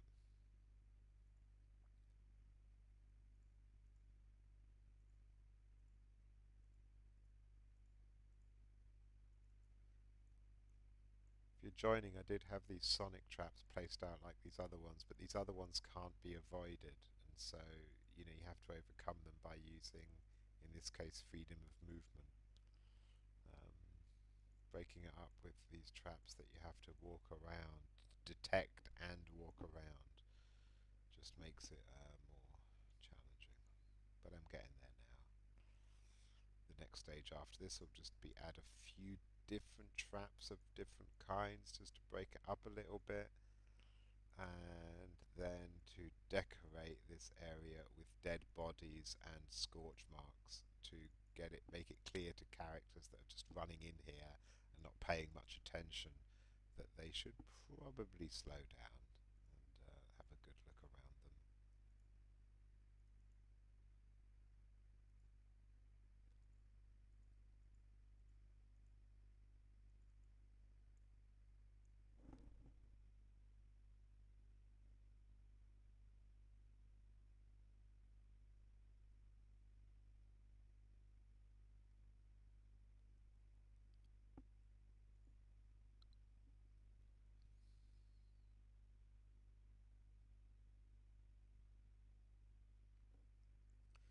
Yeah, Lawful just saying there's no build up at times, 0 to 60 in a second. This is just why abrasive characters need to be careful, let alone abrasive peeps. Yeah, I mean, people on Arelith, it does have that social element. They are so nice to each other. And many people just freak out if you're not nice. Just properly explode. If you see a couple of people having a romantic chat on a bench in Cawdor, in the tavern at Nexus Falls, just say something horrid to them and see what happens. Doesn't need to be anything threatening. Just just something that would wound their pride. Literally, like correcting someone on their grammar or their vocabulary would probably do it.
So still placing out these traps and getting pretty brain dead.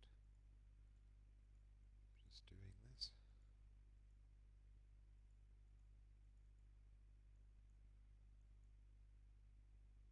I'm getting there. I just really don't want the toolset to crash after I do something like this. I have walked away from areas that I've worked for hours on if I've crashed and lost a section of the work, because it's really hard to find the motivation to do something again when it's intensely tedious.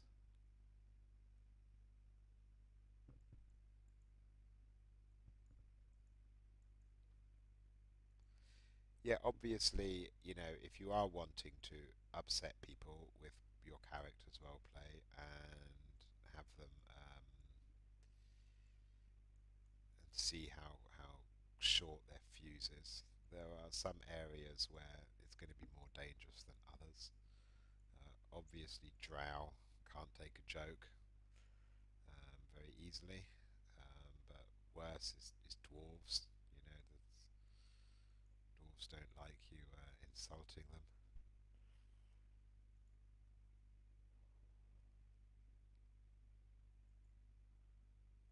Halflings probably deal with it. I mean, I imagine they get it a lot. Gnomes too.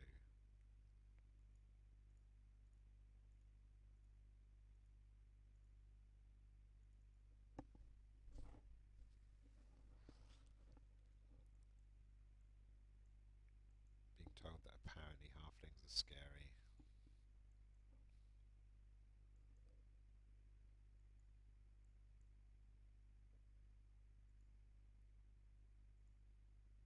I really like the Earthkin village, Bendirdale.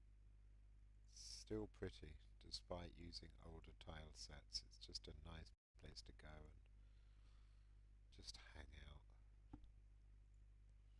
Sometimes that is what I want when I play. I'm not dismissive of social role players. The world can be really pretty. And sometimes just meeting people and chatting can feel just nice.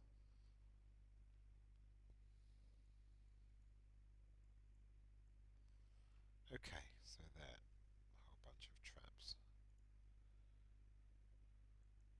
Oh, actually, that's probably enough.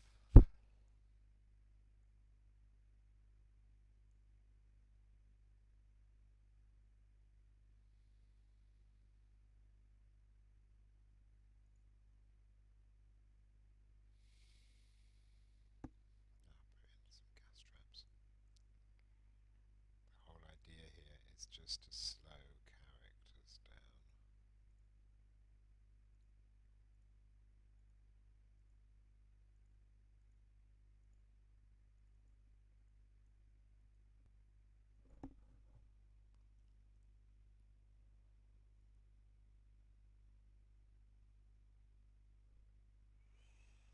I like the new Bendit, but I'll never forgive you for getting rid of Murgo's Vineyard. It's a glass of wine in memory. You know that they've got like an empire now of wine selling. They've relocated to Lantern. They have extensive vineyards, an outlet in Bendir, another one in Gulderand. Sure, the vineyard is gone, but that's more because they've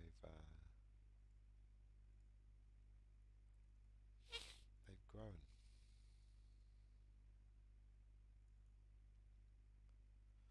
I don't think I did remove Murgo's actually. That was Artos. I think he replaced it with Greyhammer, I believe.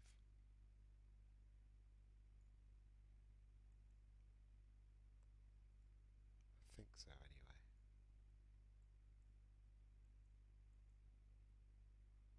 Or maybe it was me. I didn't make Greyhammer, I just can't remember which of the two of us removed Murgo's.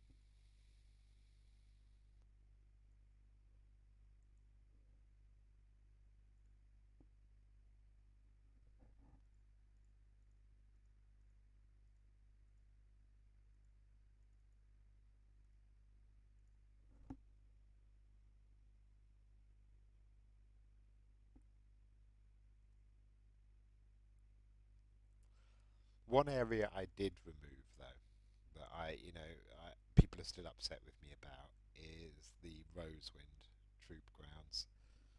That was a really nice little festival grounds just outside Cawdor, and it had some great writing there from Artos as well, some really funny stuff.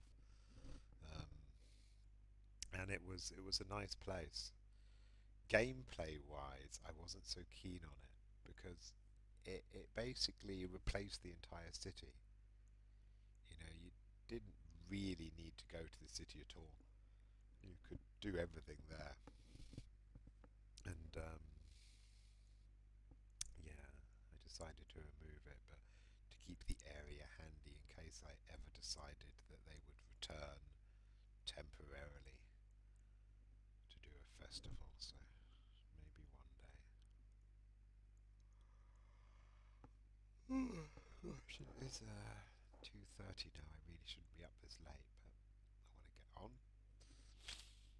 want to at least have these areas done so when I start again, I can get on with the sounds.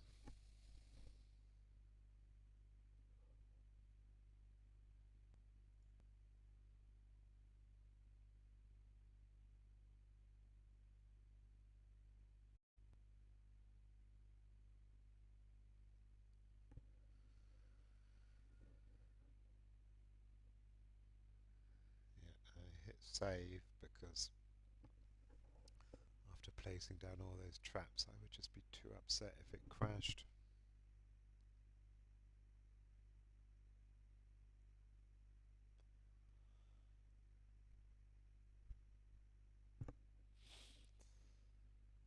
Thankfully, I am getting close now. As I say, this area is not going to need any placeables really, other than some dead bodies and bloodstains and scorch marks. And of course the treasure containers. But saving is also slow when Discord is launched.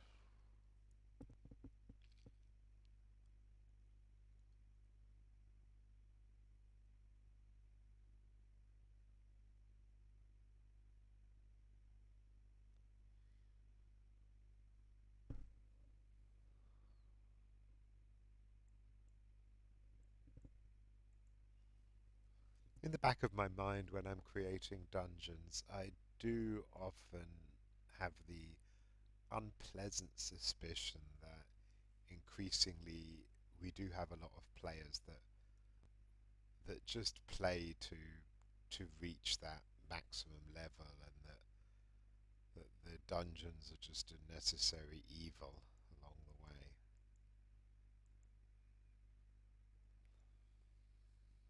That the gameplay of dungeons is just not so important as the creating of a powerful character and getting that kind of end game gear. I've certainly had, you know, anger, serious anger from people in the past who have died in dungeons and consider it bad design that they died. Like that, that being challenged wasn't sort of acceptable.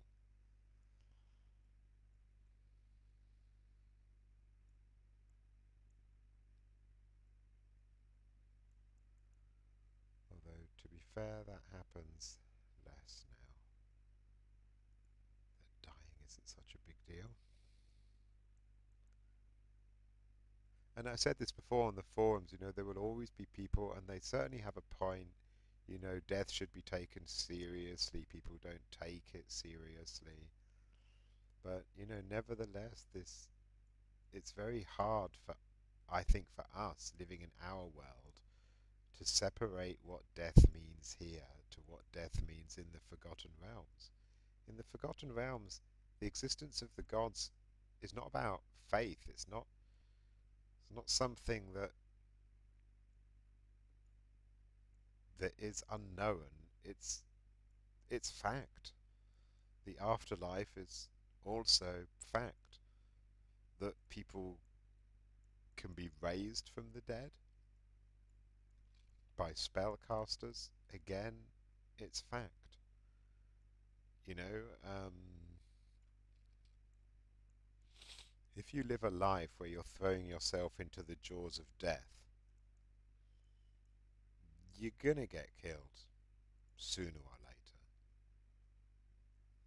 That is a given.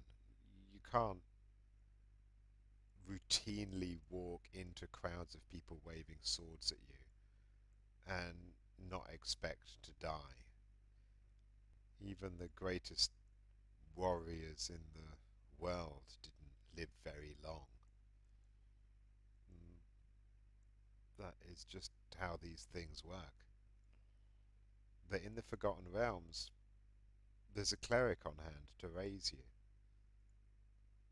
if you're an adventurer, if you're traveling with such people. So, you know, it's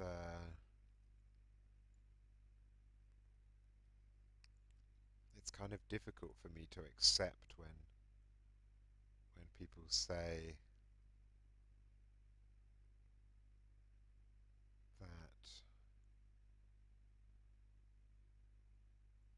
that people should take death as seriously as we might in our lives.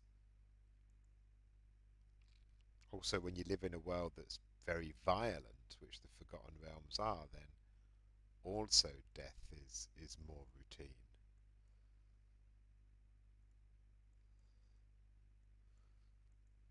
I seem to recall early versions of Dungeons and Dragons made a difference between resurrection and raised dead.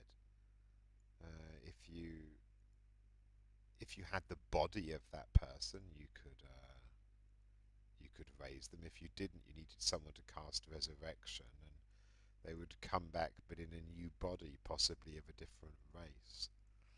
Um, you know, having resurrection as the spell works something like that on Arelith might be nice, so that if your corpse is destroyed, someone can still cast resurrection by entering your name and, sort of reincarnation, kind of. And then you would get a dialogue prompt asking if you wanted to be resurrected. So basically, have have one spell work on the dead body, and the other spell, while it would work on the dead body, would also allow you to be raised without your body, so long as you were in the fugue. I quite like that idea.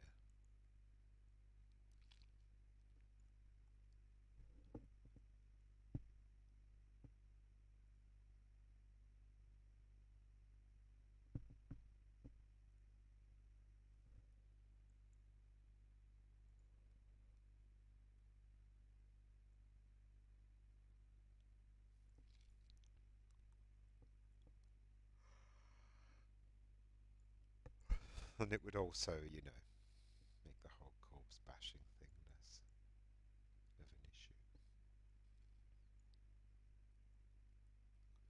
See, the problem here you can see with this placeable, it's one of the new ones added on the enhanced edition because the ground isn't even. It ends up looking a bit odd. Never mind.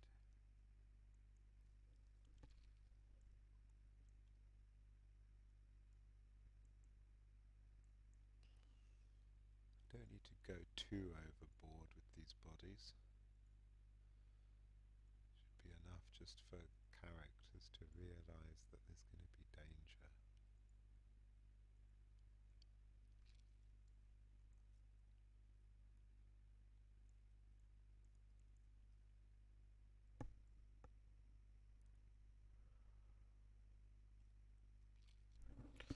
Synchra, what are your thoughts on a dialogue window for consent to be raised from the death zone? I know that a few suggestions were turned down in the past. I'm wondering if the circumstances for this to work matter or are different now. I don't really like too much OOC surrounding death and raising. That includes OOC raises. Um, you know, people have to be able to take defeat, and I don't think it should always be a question of consent when it comes to prisoner roleplay or facing the consequences for your actions. We should have guidelines and rules around prisoner roleplay to ensure that certain boundaries are respected. But saying to people that it's up to them whether they consent to being a prisoner, no, people should face the consequences of their actions and their role play. If you don't want to be a prisoner of the bad guys, then maybe stop being so proud and plead for your life. There is, I see so rarely people willing to roleplay being a loser.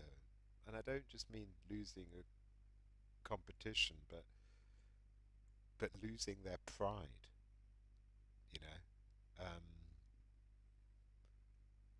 You can defeat someone, you can face them with a serious threat, and they will still act like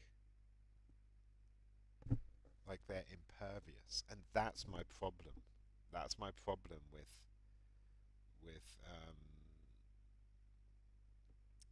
with needing consent to be raised.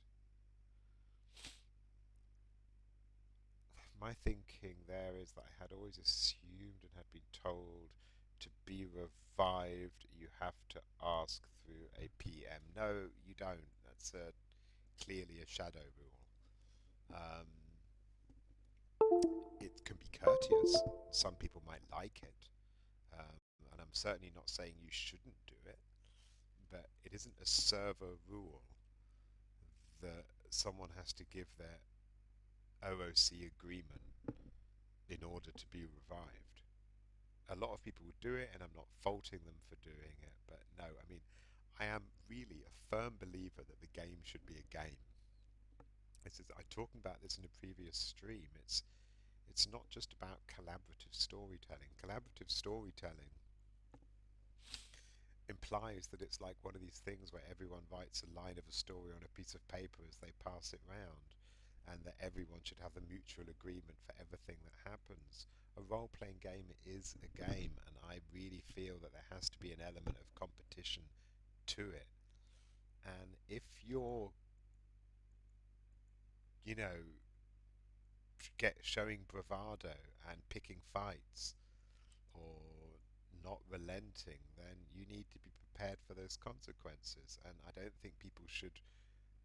Shouldn't be any rules that saying people should use OOC channels to agree on stuff. That obviously goes against the whole idea of in-character roleplay. So really no. The reason I suggested it with reincarnation, with a spell that didn't require the body, is it's just a bit more awkward um, because let's say you're in a conflict and your character dies and the bad guys lose and they run away, but one of your colleagues has your body, then the bad guys might quickly cast reincarnation or resurrection to raise you even without your body and force you into a prisoner role play that isn't necessarily entirely realistic compared to the other avenues. The body should take precedence. I like the idea of having the route to raise someone without the body, but it shouldn't be the case that just anyone can raise anyone that's dead, um, even if they don't have the body, because it would just lead to all kinds of awkward areas. Yeah, the wiki is. Sorry, there's someone's quoting the wiki here. It's against the rule to raise the corpse of an enemy character for future interaction after PvP without prior agreement. Um, if you wish to continue to interact with the killed PC, you must agree on it. If you raise someone without the others explicitly agreeing to it, it's against the rules. This means that silence means yes is not valid here. Yeah, I mean, this comes into the 24-hour rule, and you're right. A 24-hour rule means that people don't necessarily need to interact for 24 hours. So yeah, I mean, I stand corrected in that regard. It does relate to the 24-hour rule, and it does make sense in that context. But do keep in mind that a lot of what's on the wiki is written by players, not by DMs. Um, if you are killed as part of a conflict, then basically 24-hour rule states that the two characters effectively shouldn't interact in any kind of hostile situation, which prisoner and jailer is for 24 hours unless they both agree to it. So that's kind of less about raising and more about the agreement to waive the 24-hour rule. But, you know, personally, my own view is that should only really count if we're talking about the killer and the person that was killed. No, that's not necessarily the case. You know, let's imagine some characters start a raid and they lose the raid and they get killed, and then their bodies get taken to the prison by the local guard force. Maybe they weren't involved in the combat. You know, it's a tricky area. You know, probably do with some more clarity. But um, the idea that people shouldn't necessarily face the consequences of losing, yeah, it doesn't sit well with me, and I don't like needing OOC communication. But yeah, I mean, Kat, you're right. If there's a 24-hour rule and the two sides cannot continue to interact without both of them agreeing to it, otherwise you end up getting kind of stuck in a limbo where they can't fight anymore. But yeah, it doesn't quite, it's not quite as cut and dry as that.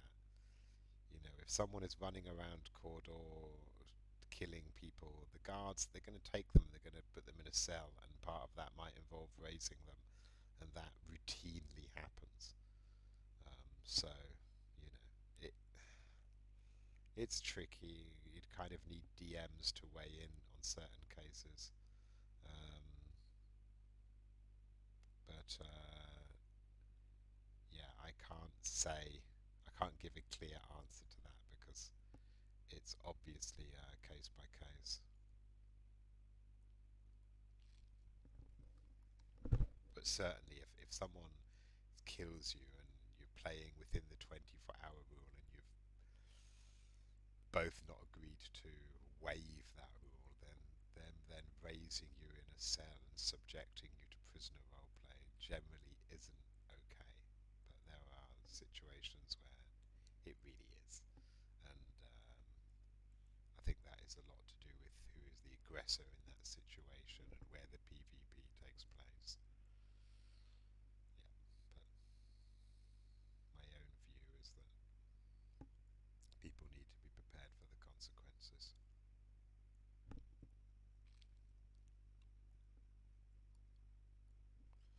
But if you're in doubt with this stuff, you know, take it to the DMs. I mean, imagine a situation where, you know, someone's made a half orc and they're running around the city committing crimes. The guards get told to arrest them. They resist arrest. They end up getting killed. The guards take the body back to the prison, raise the half orc in the cell to continue the role play. Does that half orc then start sending tales saying, "You didn't ask my permission to raise me, you've broke the rules, I'm taking it to the DMs"? Would you really take that seriously?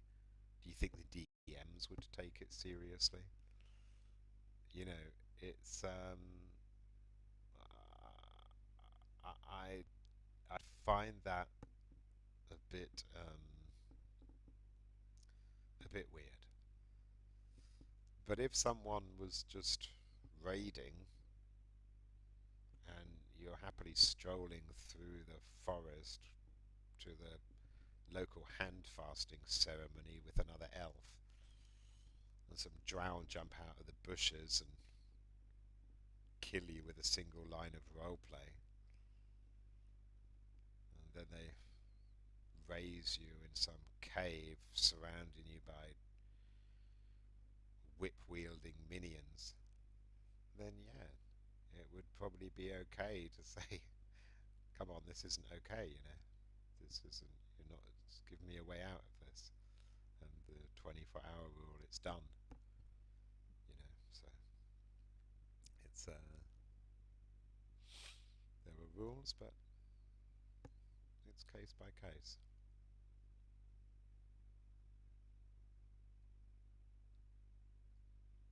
Subdual has helped with that, of course.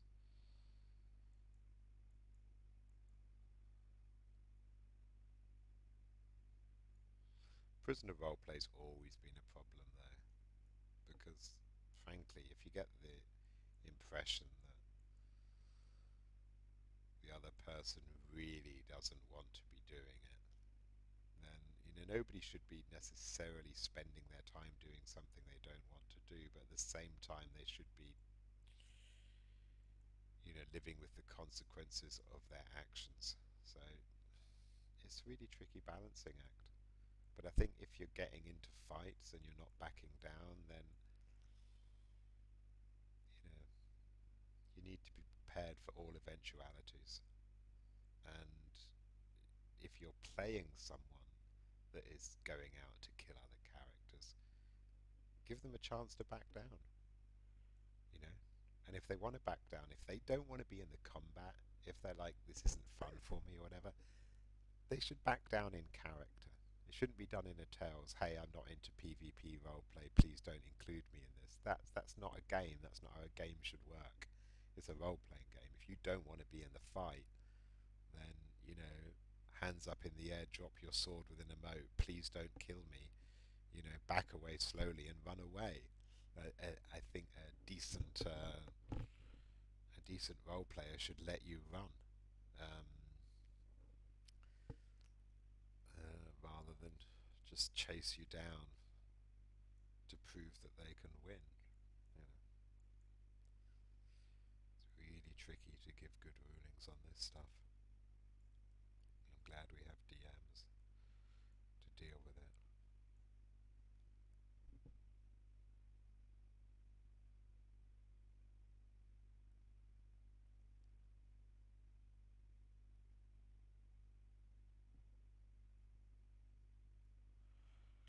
Okay, that's enough skeletons.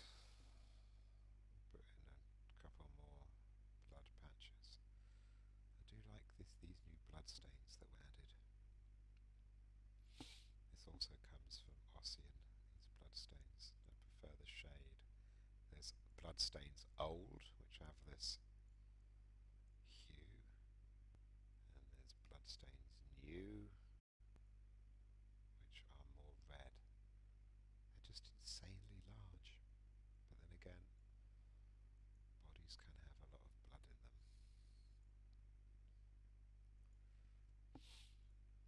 I remember quite some time ago playing Neverwinter Nights, and this was on the Diamond Edition, or the one before this. And I was building something, and then when I loaded the game, I saw that all my bloodstains had turned into scorch marks, and it took me ages to figure it out, but I'd accidentally changed the gore settings in the game. And in addition to changing how much blood spills out when a character dies, the gore settings on Neverwinter Nights, I'm not sure if it still has them, it certainly used to, would change these blood stains to scorch marks. So it's just a random bit of trivia.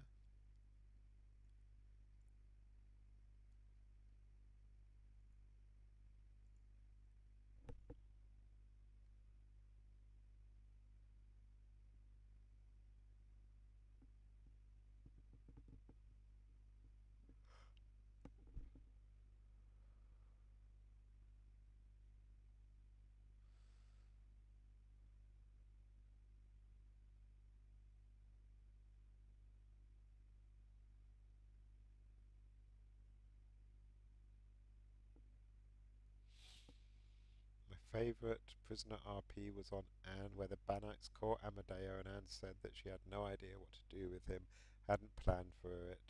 So a DM who was watching suggested dumping him into the Banite crypts below the temple and run a gauntlet to escape. It was a nice bit of ad-lib for something I wasn't prepared for. Yeah, that's nice. Um, it's nice when it can lead to something.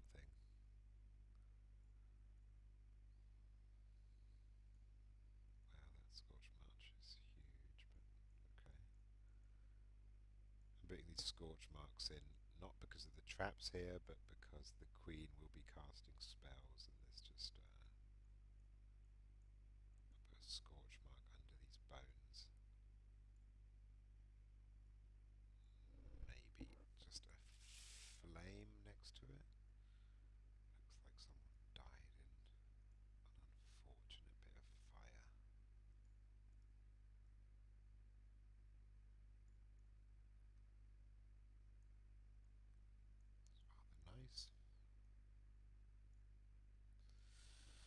Okay, so now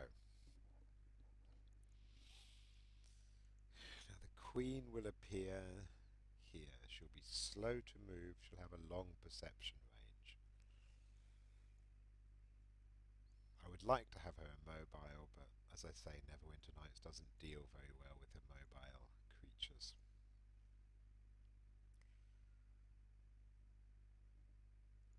So let's add in some treasure containers.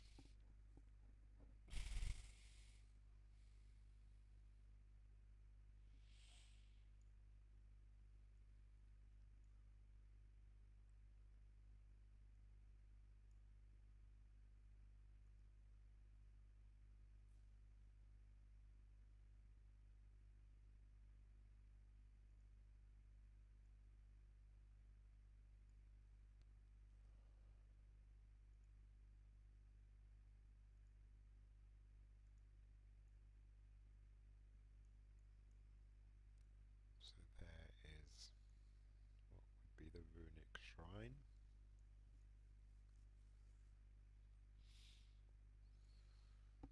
Maybe it's better to have that over here so it doesn't get in the way of the queen moving about trying to fire on characters.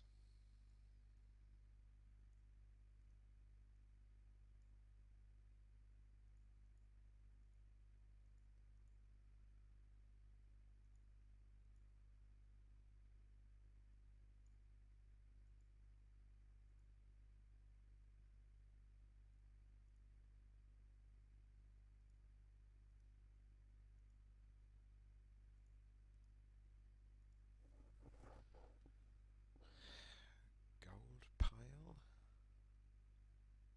Can't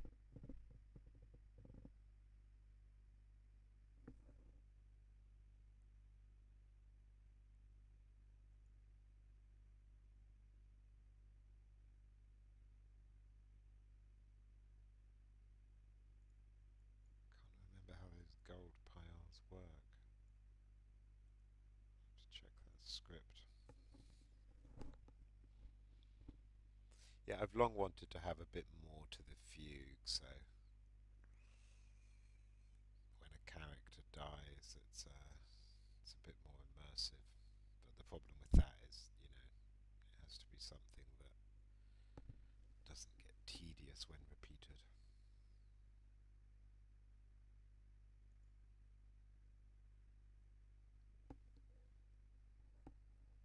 Okay.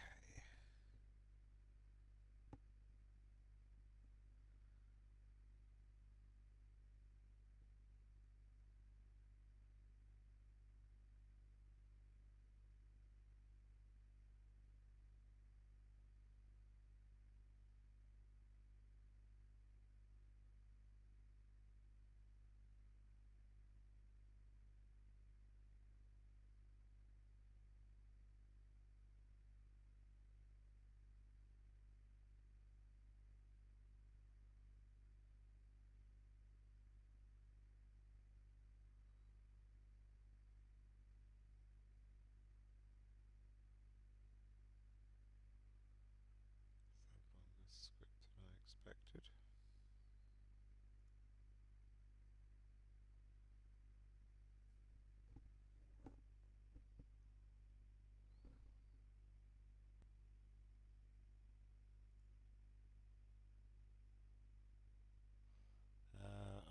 Irongron, Lord Irongron from Ephemerok, raised odd resurrection. You're confusing with reincarnation. Yeah, I realised I was, which was a druid spell. Raised dead, you need a body. Resurrection would work with the smallest piece of a body. Reincarnation would return the soul in a random body. Yeah, that's true.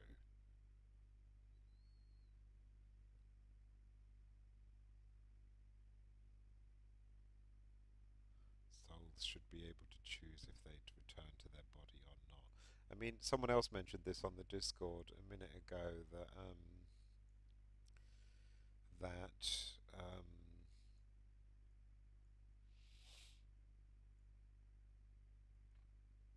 sorry, I'm just looking at this.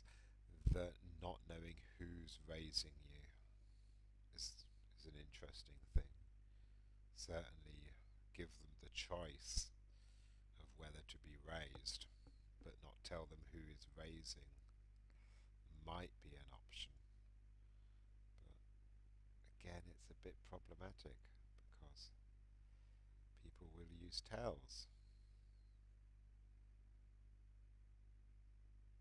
I don't really like tells being part of the game at all.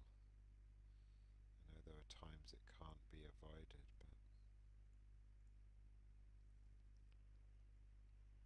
it's nice when everything can stay in character. I will sometimes use no tells, mainly because I can't handle lying. And people try to, you role play with people, and they start trying to be friendly in tells, asking you to join Discord groups, or just making conversation, which I understand, but in that situation, it's hard for me to maintain like anim- anonymity. I don't like being in a position where I have to lie.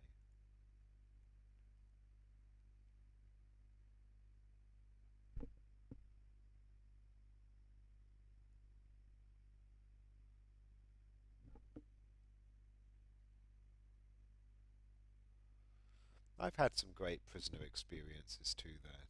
And sometimes, it's gone on for hours, just being in a cell with some other people. It used to be a lot more common on the server. But, there were complaints about people being stuck in a room for 5 real life hours, which I understand, but I also had a lot of fun in those moments.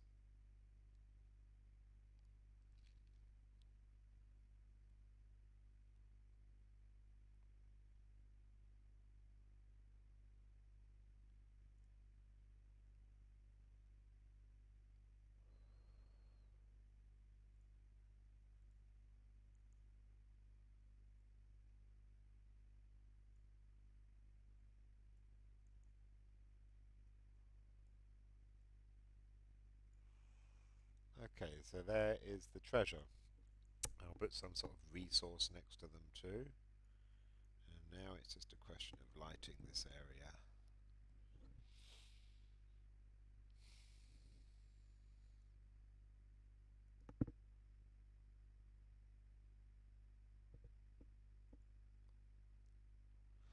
Might be better if there's things in the cell to play with. I mean, I enjoyed it when I was there with other people.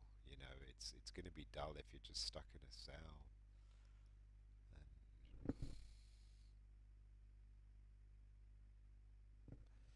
And, people really can't be stuck somewhere for too long, because if they haven't got time to play and they have to log out, what do they do? I don't know. For me, it all has to come down to consequences.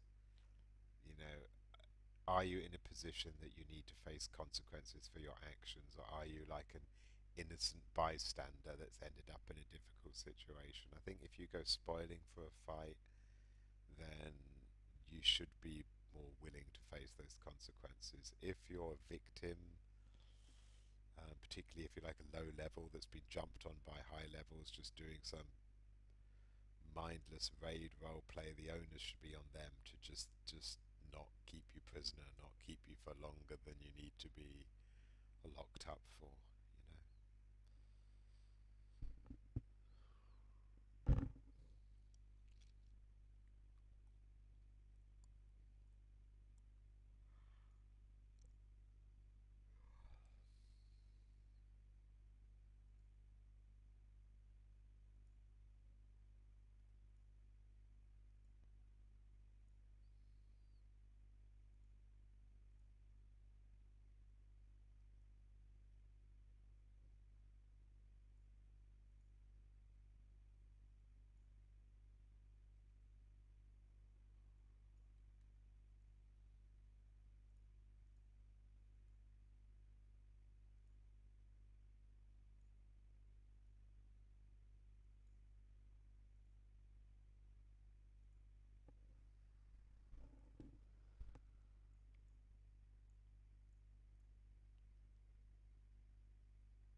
lighting.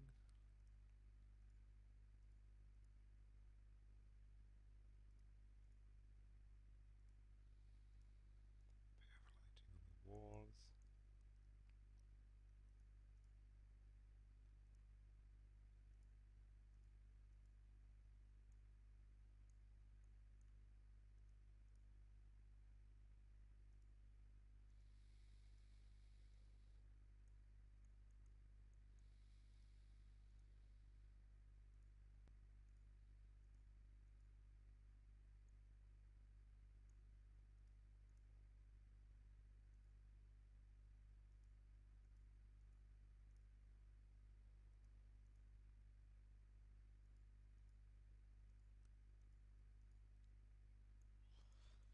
You know, I should add on these streams, if anyone is watching later or still listening now, I've often given my opinions about all kinds of things, from how to play and alignments and things with death. Don't mistake the opinions I give here for server policy. This is something that is often decided on in group discussion, sometimes with feedback from players. But I am a player like anyone else, and so I will have opinions. Don't take anything that I say here to necessarily be like some rule on the server or expected of the players. Rules are pretty clearly documented, and yeah, just keep in mind I'm not really speaking in the same way I would if I was on the forums making considered posts about these topics.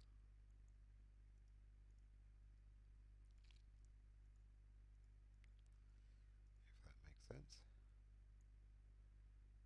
which I hope it does.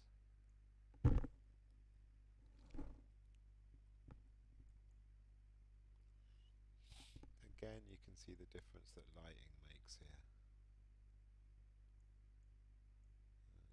And as normal, I am lighting up doors quite heavily.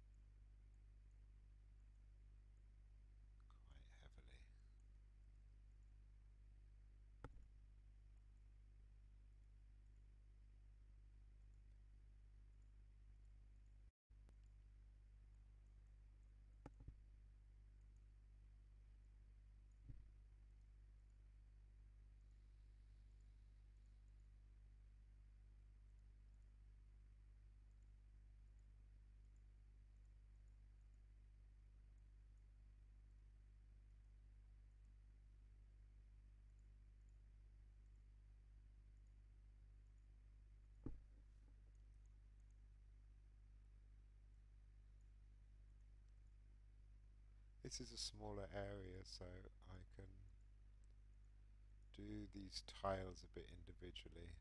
I'm just adding lighting on a few of them. Just gives an area a greater feeling of shape.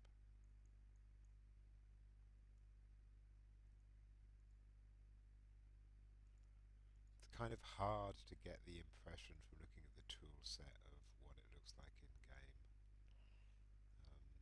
Actually, this is where this flame is, so I'm going to change that to be an orange light. I think that will look a bit better.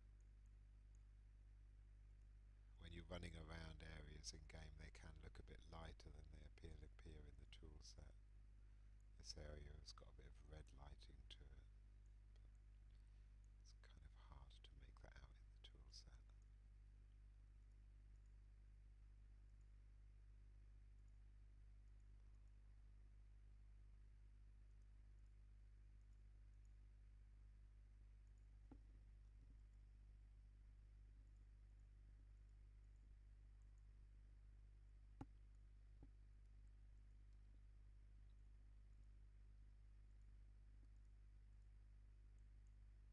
It's entirely possible after I finish this dungeon that the gameplay, that it just, some aspect of it won't work.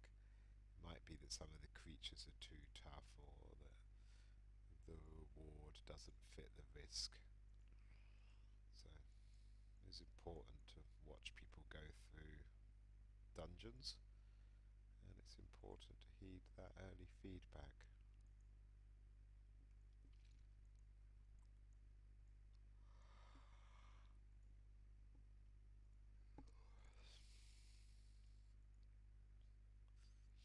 But I am looking forward to finishing this now. I shouldn't have stayed up this late. I have to be up so early. But I do want to at least get to the point.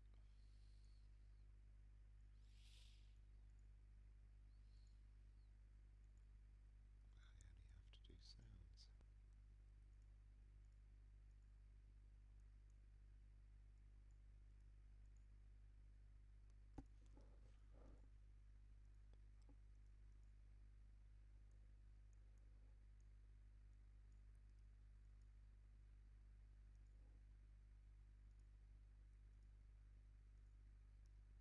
use yellow light there because the portal is yellow.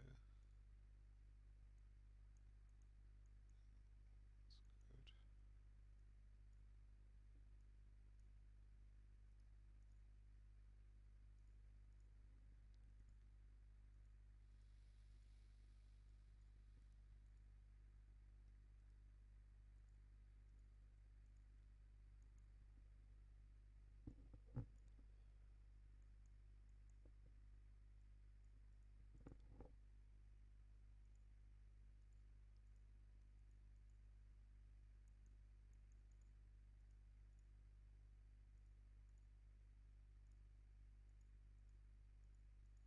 This tile set, by the way, that you can see here, I also used it in Soul Haven. It's one of the best hack tile sets there is out there. It's called Dungeons and Catacombs. It has these great catacomb tiles, these great dungeon tiles, which I've used here, and the sewers. The sewers that you see under Galderan with those curved tunnels. They're all in this one tile set. So you can have them join onto each other, which I find really nice. Often it can be a bit jarring when you go through one tile set to another when travelling between areas because they don't match. The place that you're loading into doesn't match the place you're loading from. But with this it can. You could put a door here and then on the other side of the door have it go into some sewers without characters loading into another area, and so it all seems just sort of more organic and realistic. And the textures on this tile set are wonderful. I've really not seen any other hack tile set for interiors that compares to this.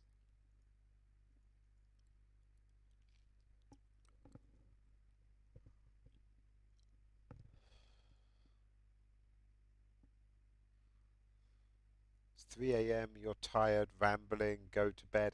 Yeah, I really would, but I want to reach a point where I am done with this particular part of it.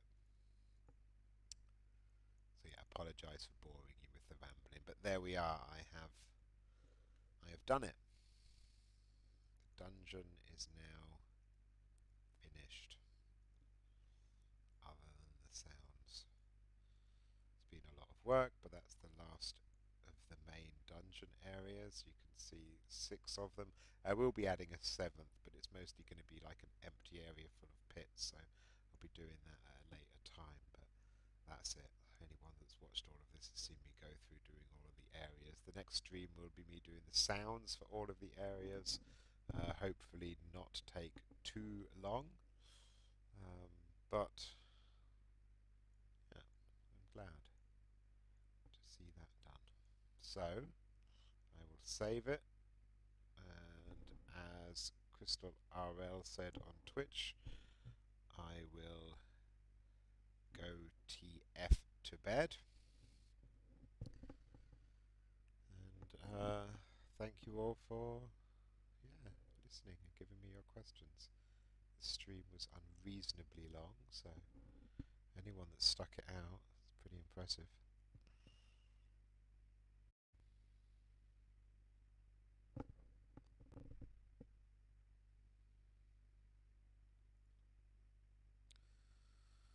So good night. I'll be doing another one, possibly even as soon as tomorrow, because I really want to get this dungeon finished and released. And I will answer any questions that might come